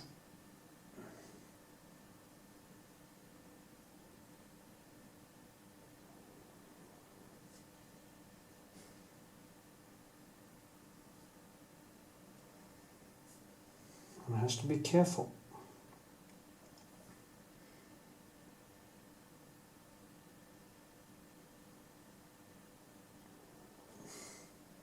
Yeah, I think I will leave it at this.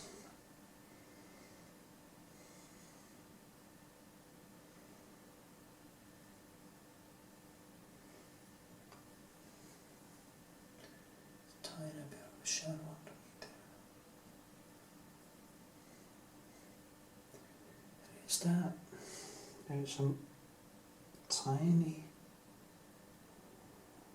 line here that gives her more character. Yeah, that was kind of better, I think.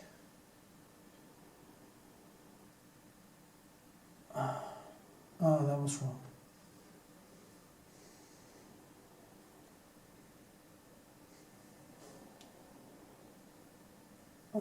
Oh God. Oh no, no, no. Darn. See, I lost something there.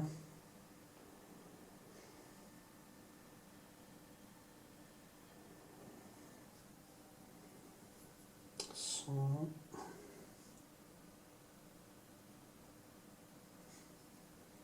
yeah, I think I got it back there. Yeah. Okay. Okay. That will do. I think. Almost. Jesus. Starting to want to sing that Never-Ending Story song. Never-ending story. Da, da, da, da, da, da. From the 80s. The movie The Dragon.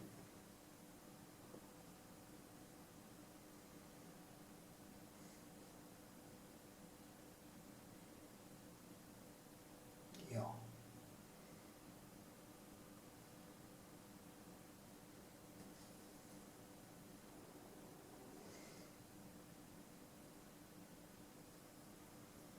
Yeah.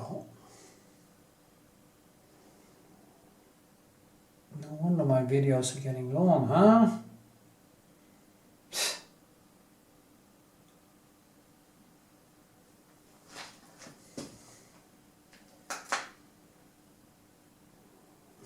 Okay. Enough! I think it's quite nice now. Say yeah!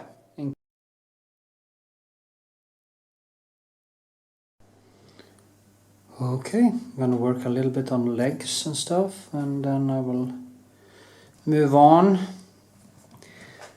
and small things.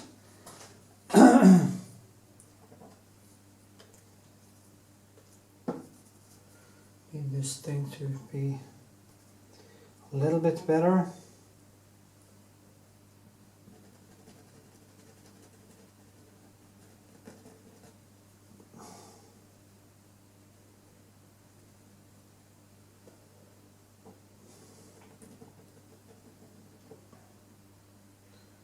And of course the knee cap.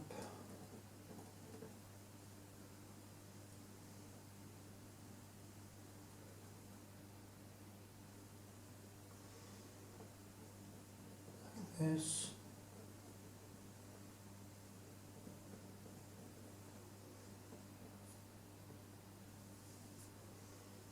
Mm-hmm.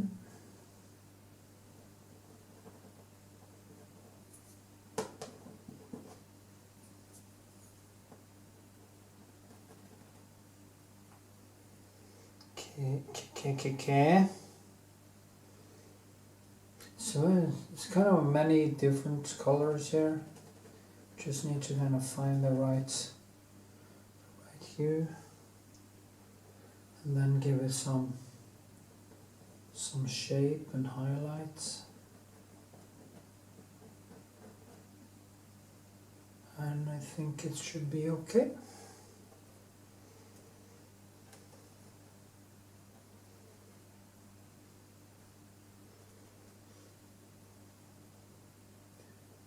A bit more light here. And here.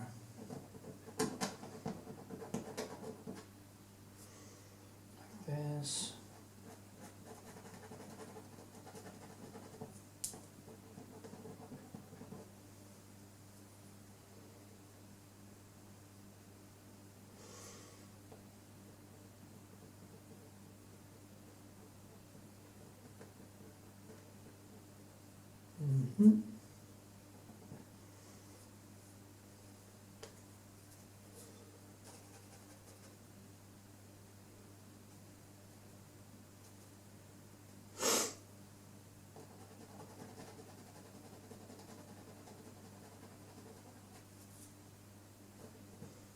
Deeper, to push it down a little bit with krablak.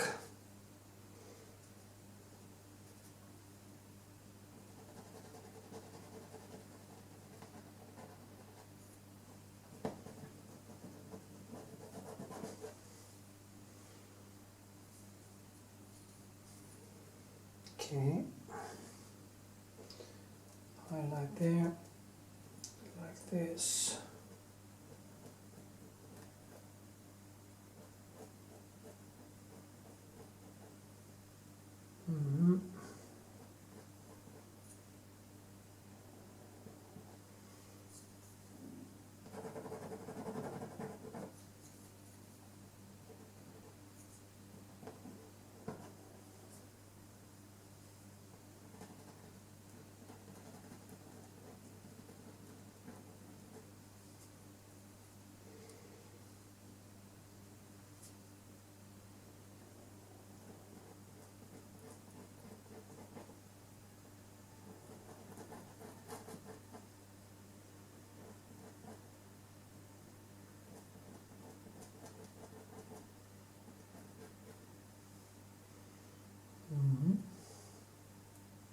I'm trying to kind of feel how it is, and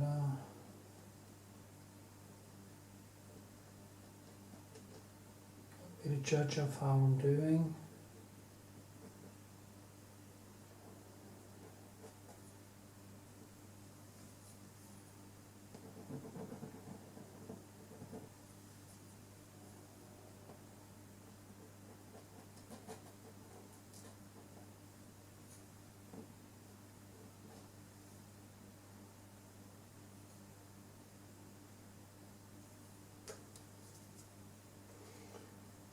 See,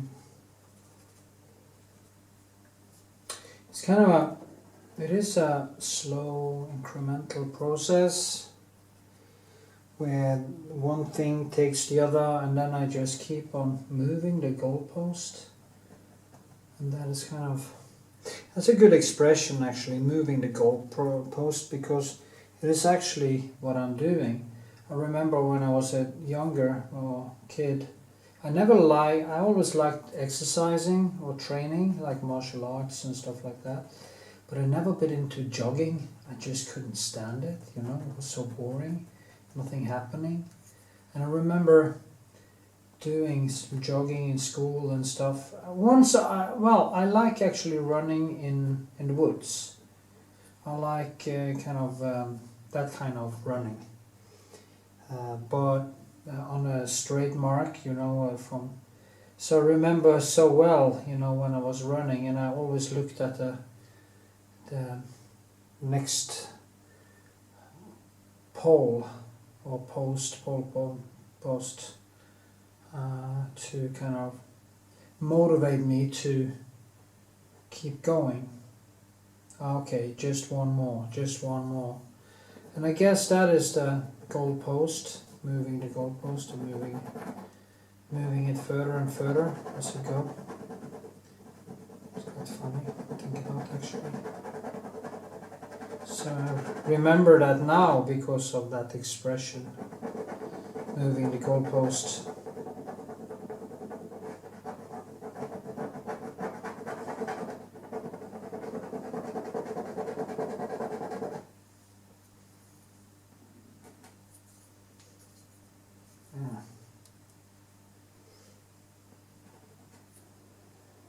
So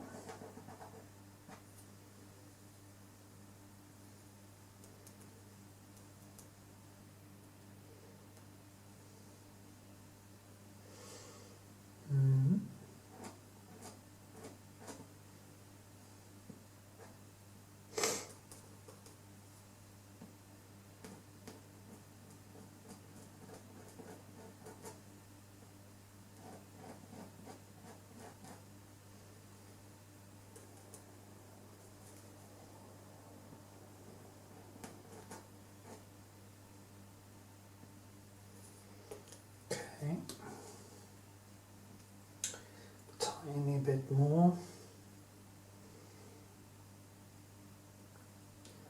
Then I'll move on. Like this. A little bit of a highlight there. Like this.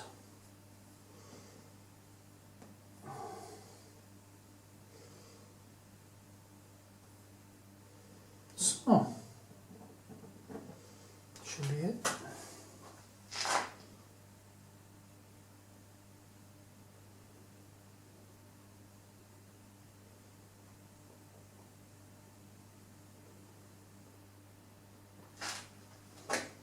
Yeah.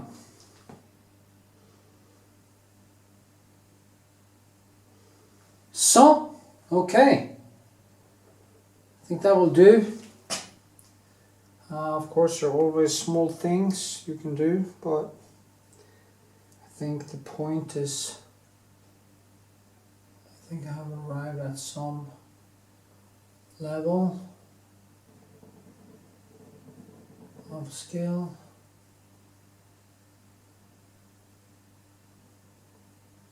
Like this, like that. Oh shit! Sorry about that. So, oops. Yeah, I think this is good. Maybe it's not totally 100%. You can see on the distance now that this one should be a little bit more kind of like this, and a little bit more shadows underneath here. Maybe I'll just go back to that later when I've done all the other things I need to do, and just do that last touch up. Then also has to be a little bit more shadow, all things on there, like this, so, and here, and just a little bit more, moving the goalpost again and again and again. So crazy, me go crazy, loco, loco, huh? Okay.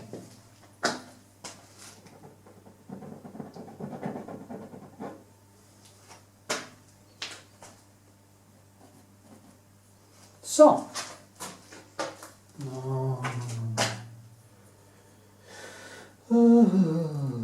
Okay. There.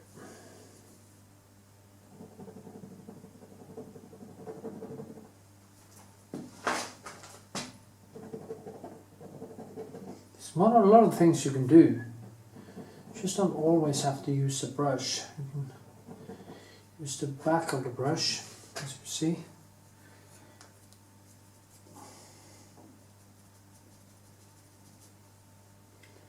A bit of red down here.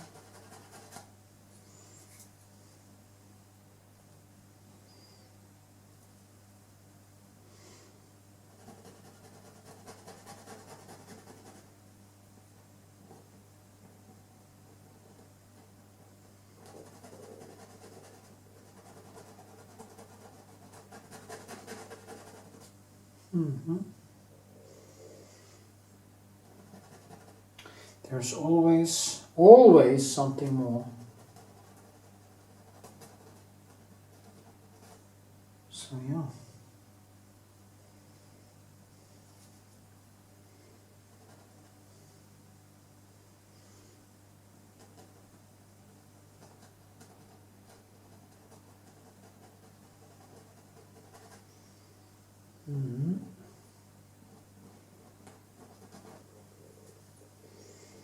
A little bit of blue, top of it, a little bit more. To the shape, and I think this become way nicer. Yes, yes. Kinda.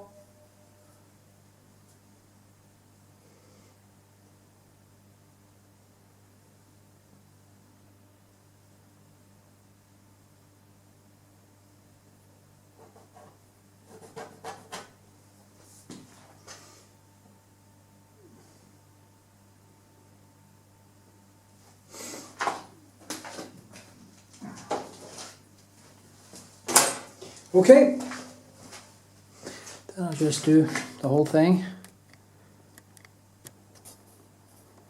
and we'll just see what happens. At least I start to look a little bit like her.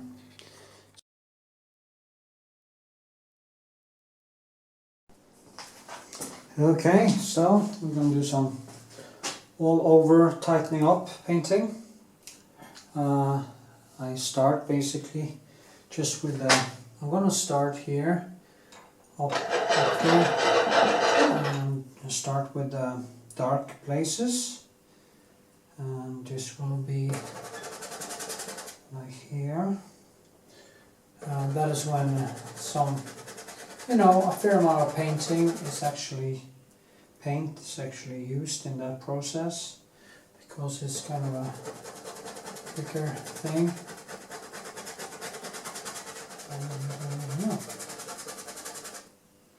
See.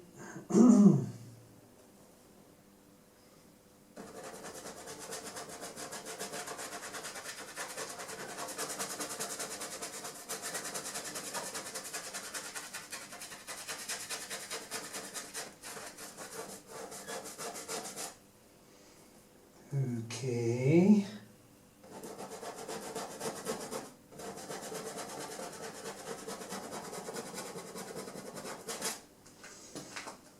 Need more black.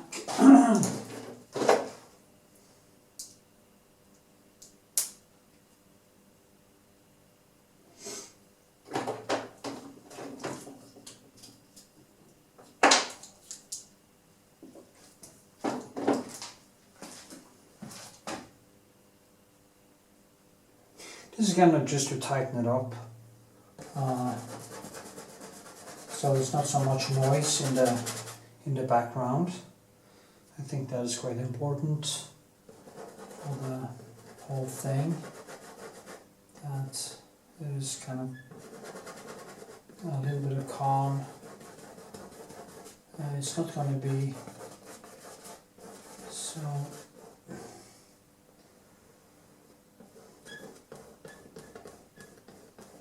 This.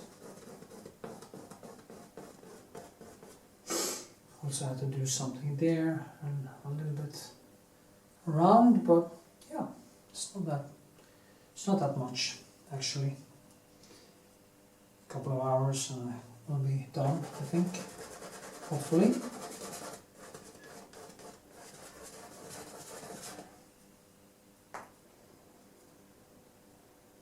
Also think ivory black is a good thing there, because it's kind of neutral. So if you mix both blue black and ivory black, you get this kind of a darker, warmer color in the blue black, and a more blue in actually when I put the the ivory black besides the blue black, it seems like the ivory black is actually more in the red.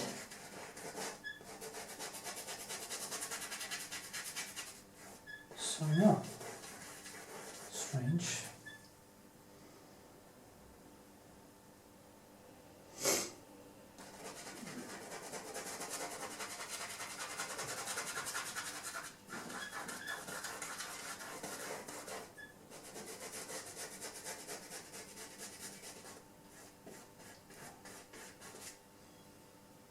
So then I will go back and do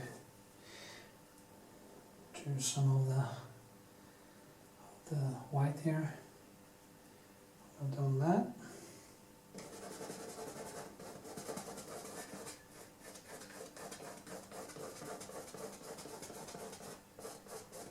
Also try to keep down the textures. So now I'm pushing quite hard, not like I do when I build this, because the height of this color compared to that color has to be two different realms. So I don't put in too much detail there because it will compete with this one. So it's kind of a, you have to kind of figure out these things, how much detail, how much, there can't be any lines there, because strong lines behind there will actually disturb the front. So there are many things like that to actually consider when you do this. And I'll also go over this on this side.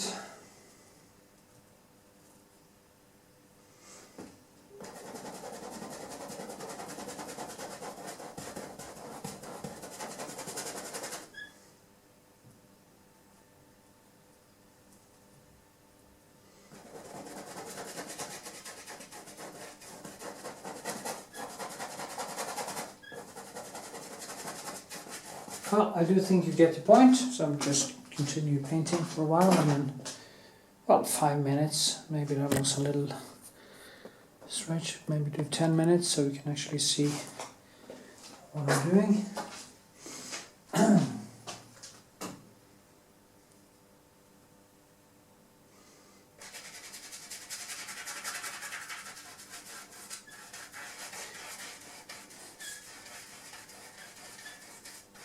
Of course, as usual, the painting will be basically wet when they hang it up, which is of course ridiculous. I will try to put in a lot of more medium in the background here, so it actually dries a little bit faster. But in the end, it's more about, it doesn't really matter if the painting is wet when it goes on the wall. Done that so many times, you know, always I procrastinate away so much time, it's ridiculous. And when it comes down to it, I just, suddenly there's no more time left, and I have this huge problem. And it's so stupid actually. Well, that's how it is.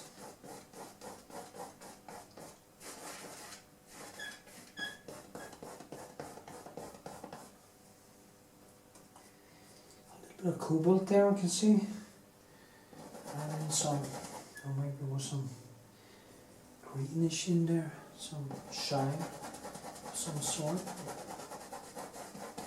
some reflection. Yeah, some reflection in there, in the window, which can actually be nice to paint in.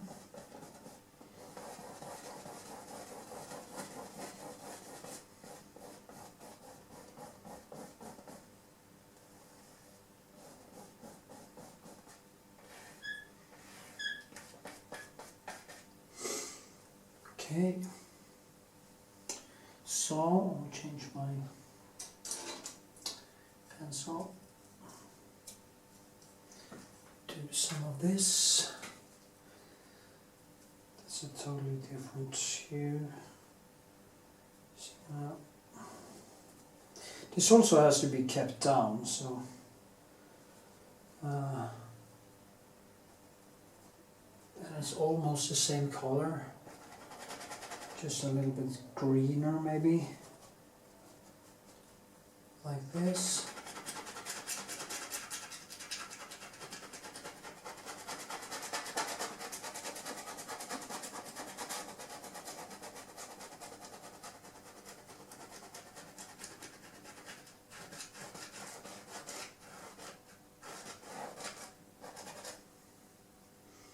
Yeah.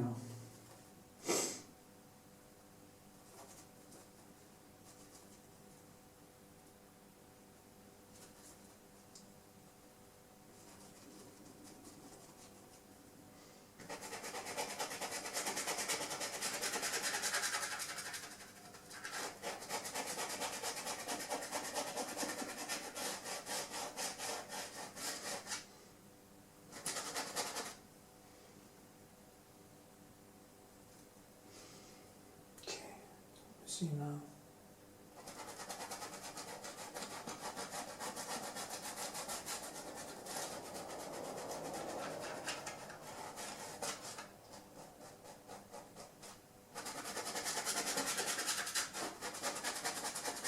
Just tone it down.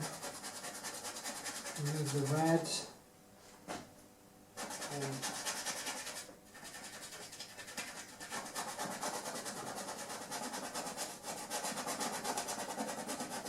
like that. And then I can actually bring it back up again, like this. Just put in the shadow that is there, like this, a little bit kind of loosely.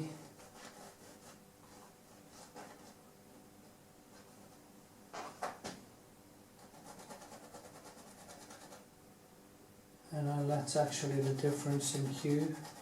Explain the shape a little bit. And here, of course, that. And this side.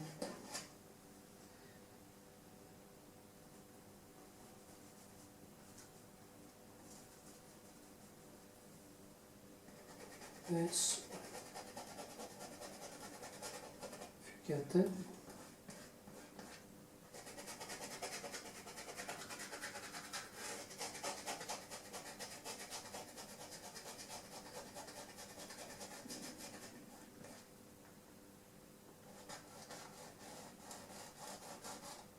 No, that was wrong.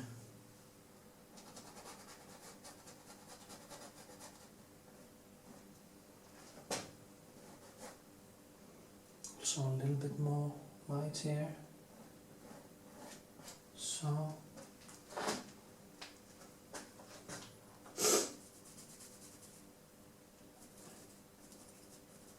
same thing up here. Oops.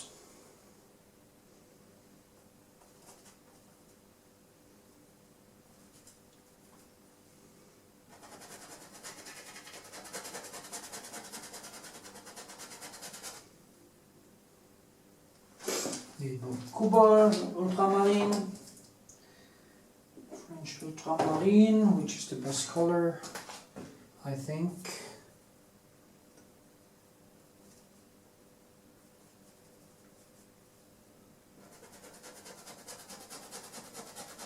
Tone it down.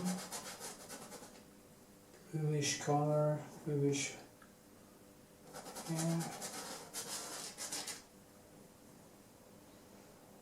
This one needs to be more like this. No, that was wrong.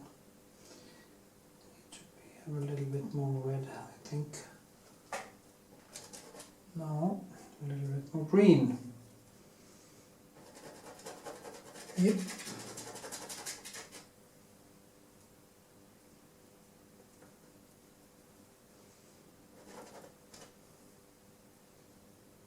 So this is how it's done. Of course it takes time because then I will start molding that again. And okay,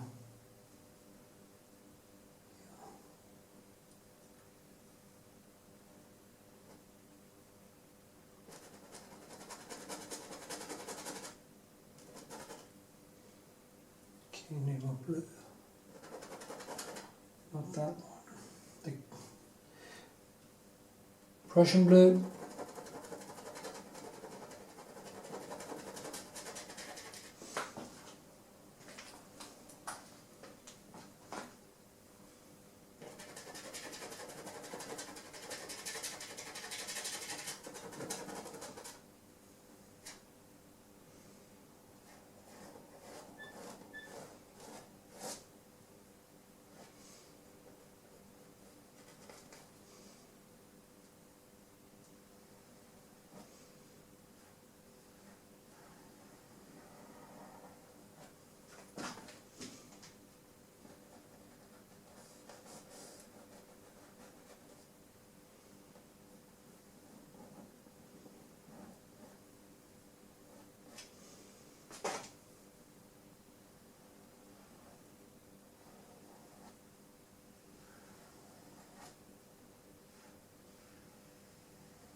Okay, I think you get the point how it works. So I'll just keep on painting. Yay! Progress of a kind. So heading towards the end, I think. Just a few things left now. To there,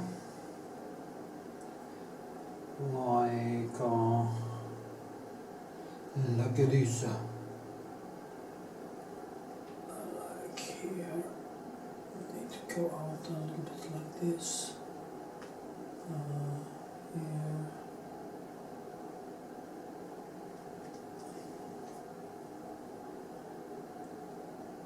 This.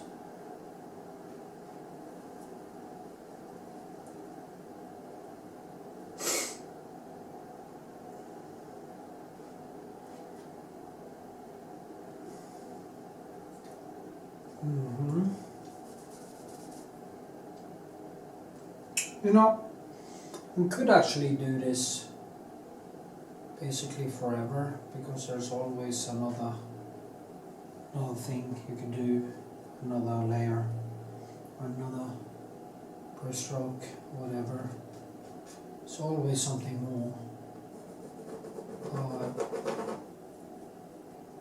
At some point you just have to let it go, you know. And yeah.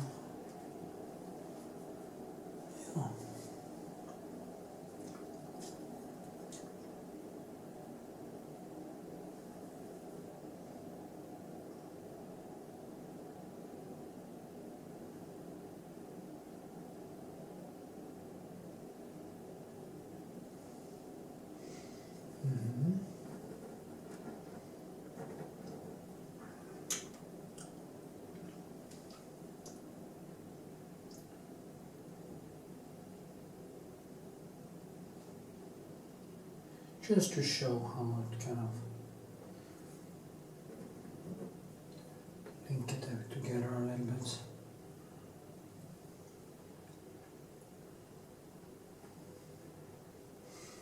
So.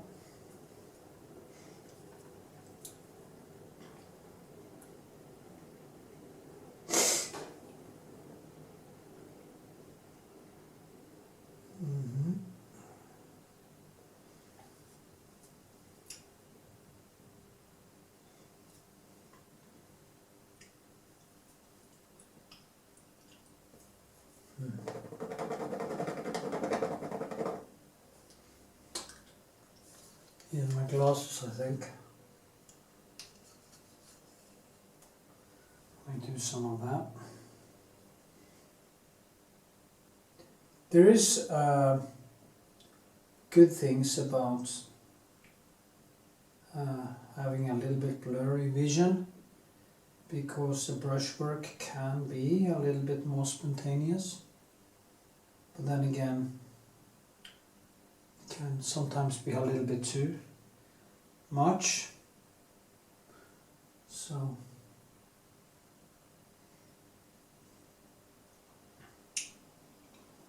okay, here.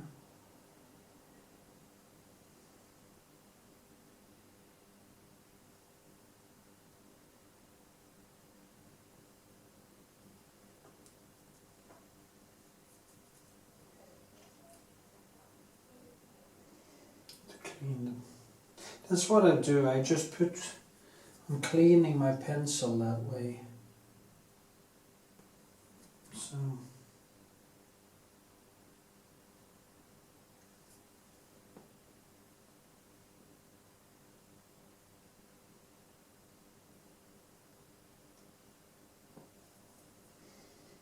Yeah.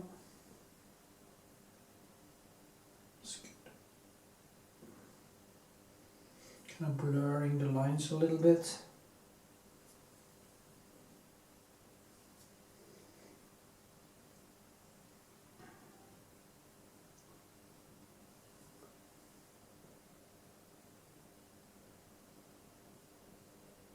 So,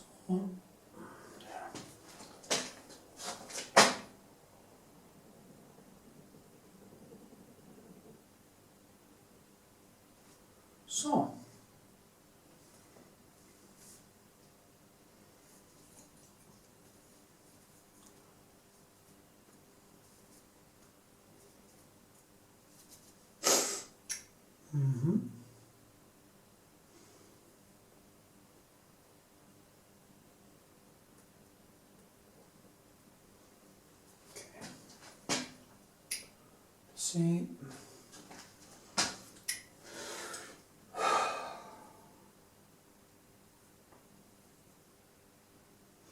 Right after I painted, I need to wrap it up and put it into a box.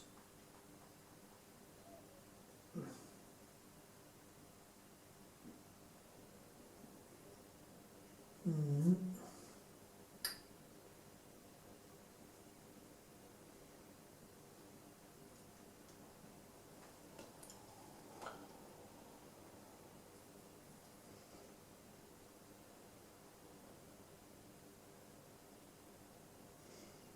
Giddy up, giddy up.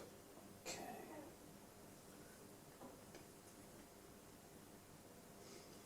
So many nice things here to work with actually. It's a shame I don't have any more time. But next time.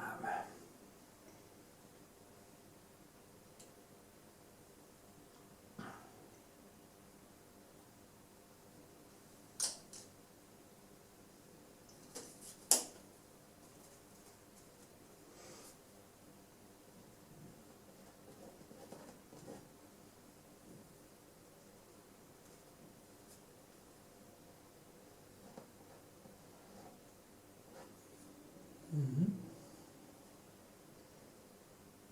Oops.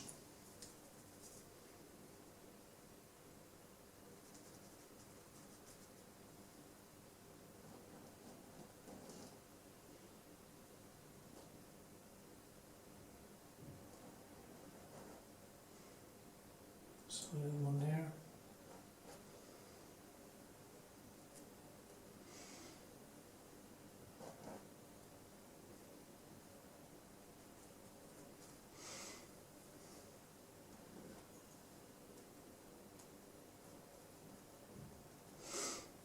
Mm-hmm.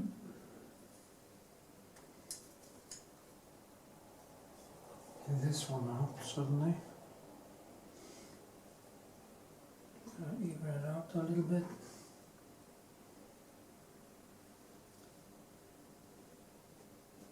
Okay.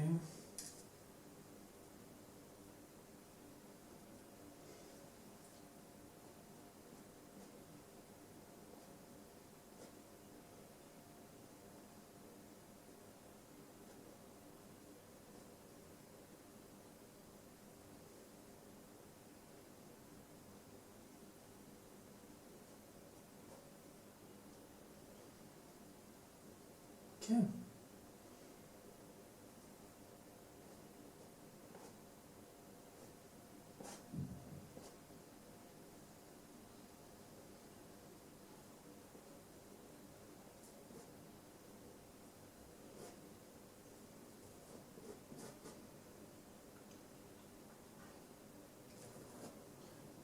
Okay.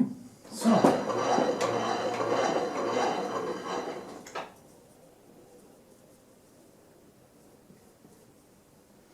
Just a little bit here and a little bit there.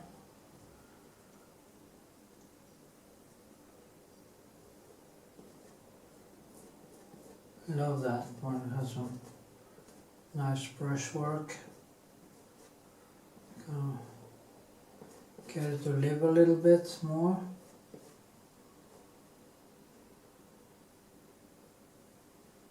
So.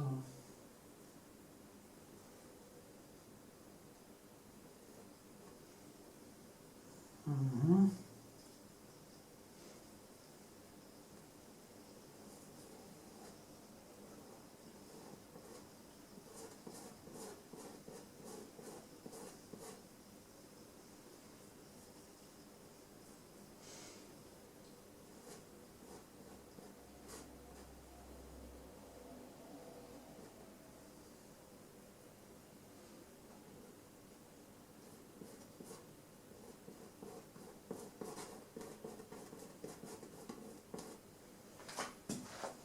Yeah. Not so bad, was it?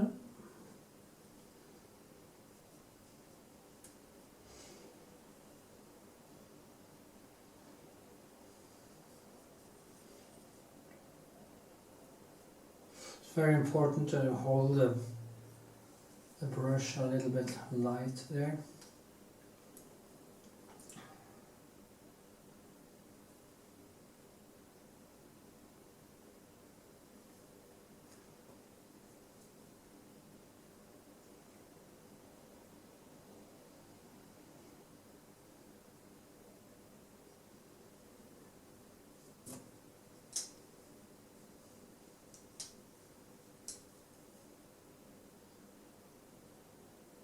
So.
Okay.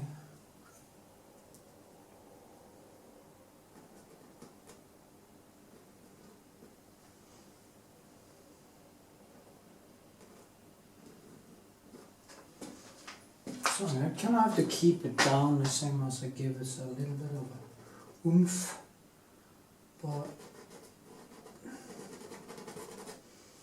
as I say, it is more like a eternity thing.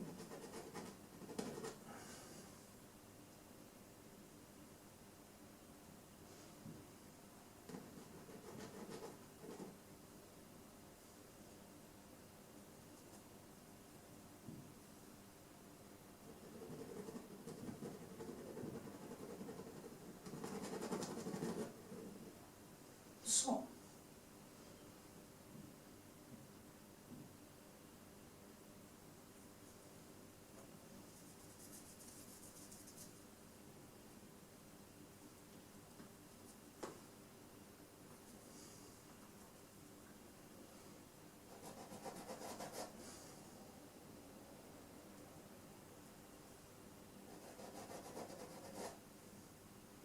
See,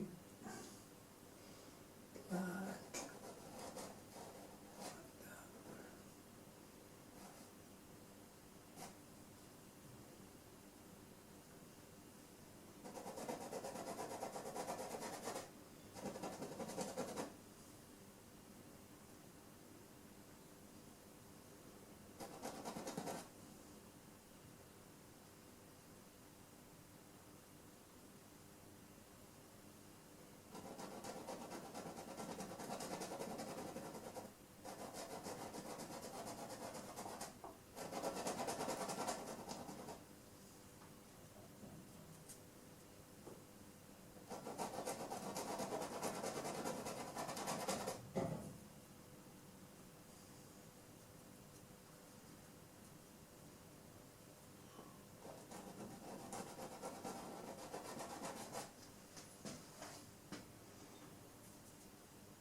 Yeah.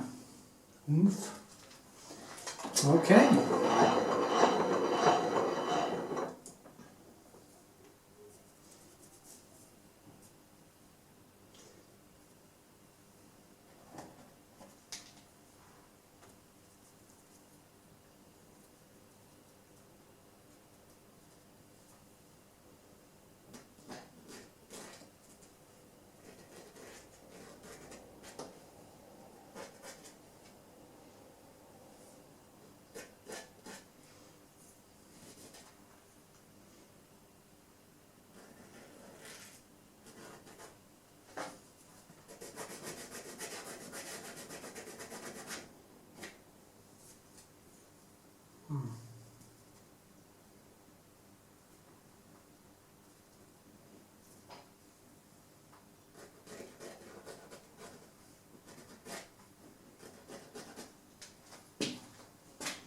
Yeah.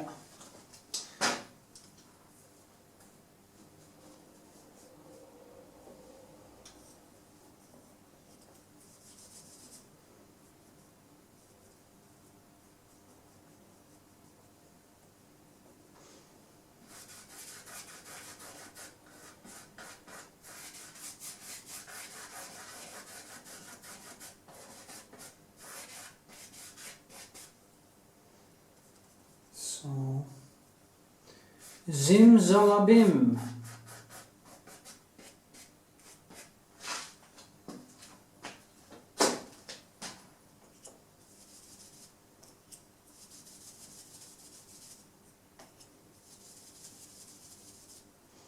Just one more brush stroke. Get some reddish and some stuff here. Keep it down, bring it up at the same time, like this, and like it is, and like that. So, yeah.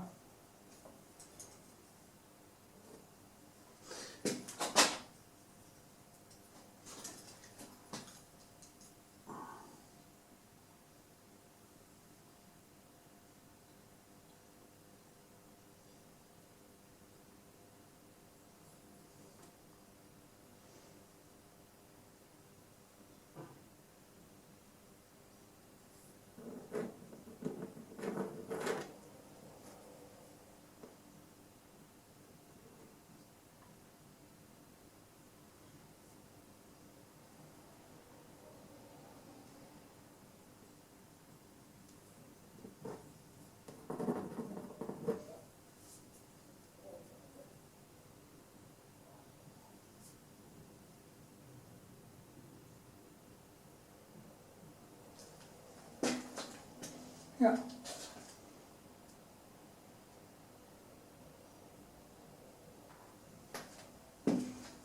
Okay. I'll think. Thinking out loud.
Yeah. So, signing time, I think. At least almost.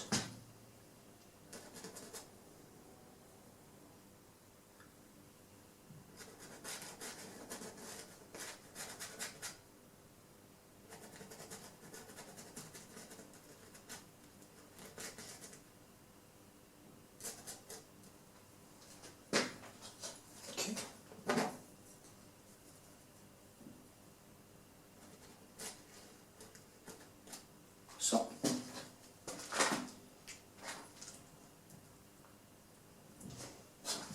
it's a kind of a dance, the whole thing, you know. You just have to go a little bit back and forth with it and kind of find some kind of thing. Me and it.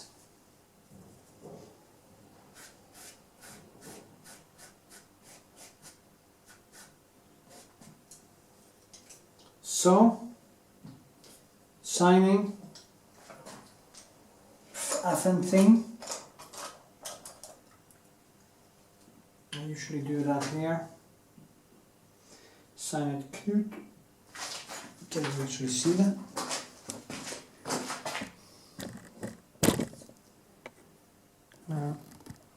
Up like this.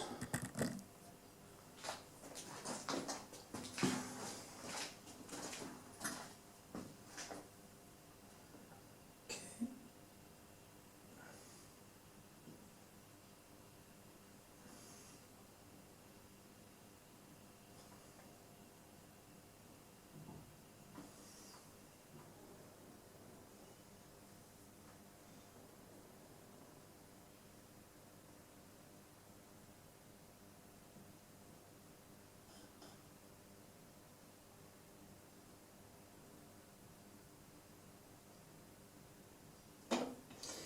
Vikshåland.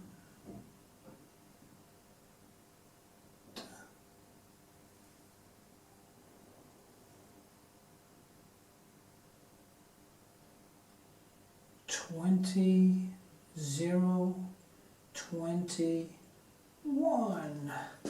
Voila! There it is.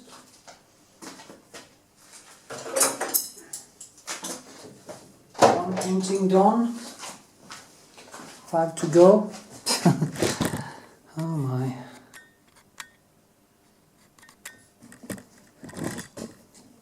Okay.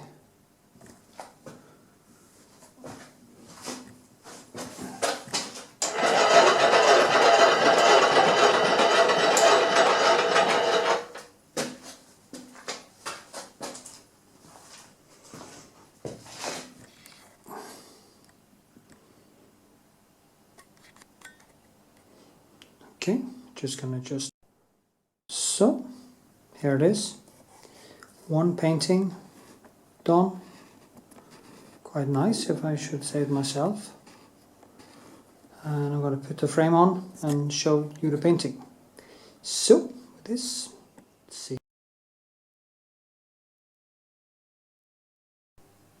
And voila, here's the finished painting.